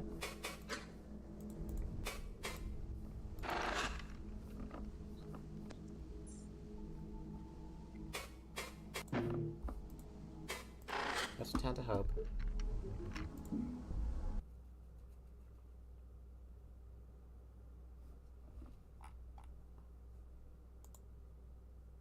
That frame's detected. Yes, I know, OBS. That's your fault, not mine. I haven't done anything wrong, okay?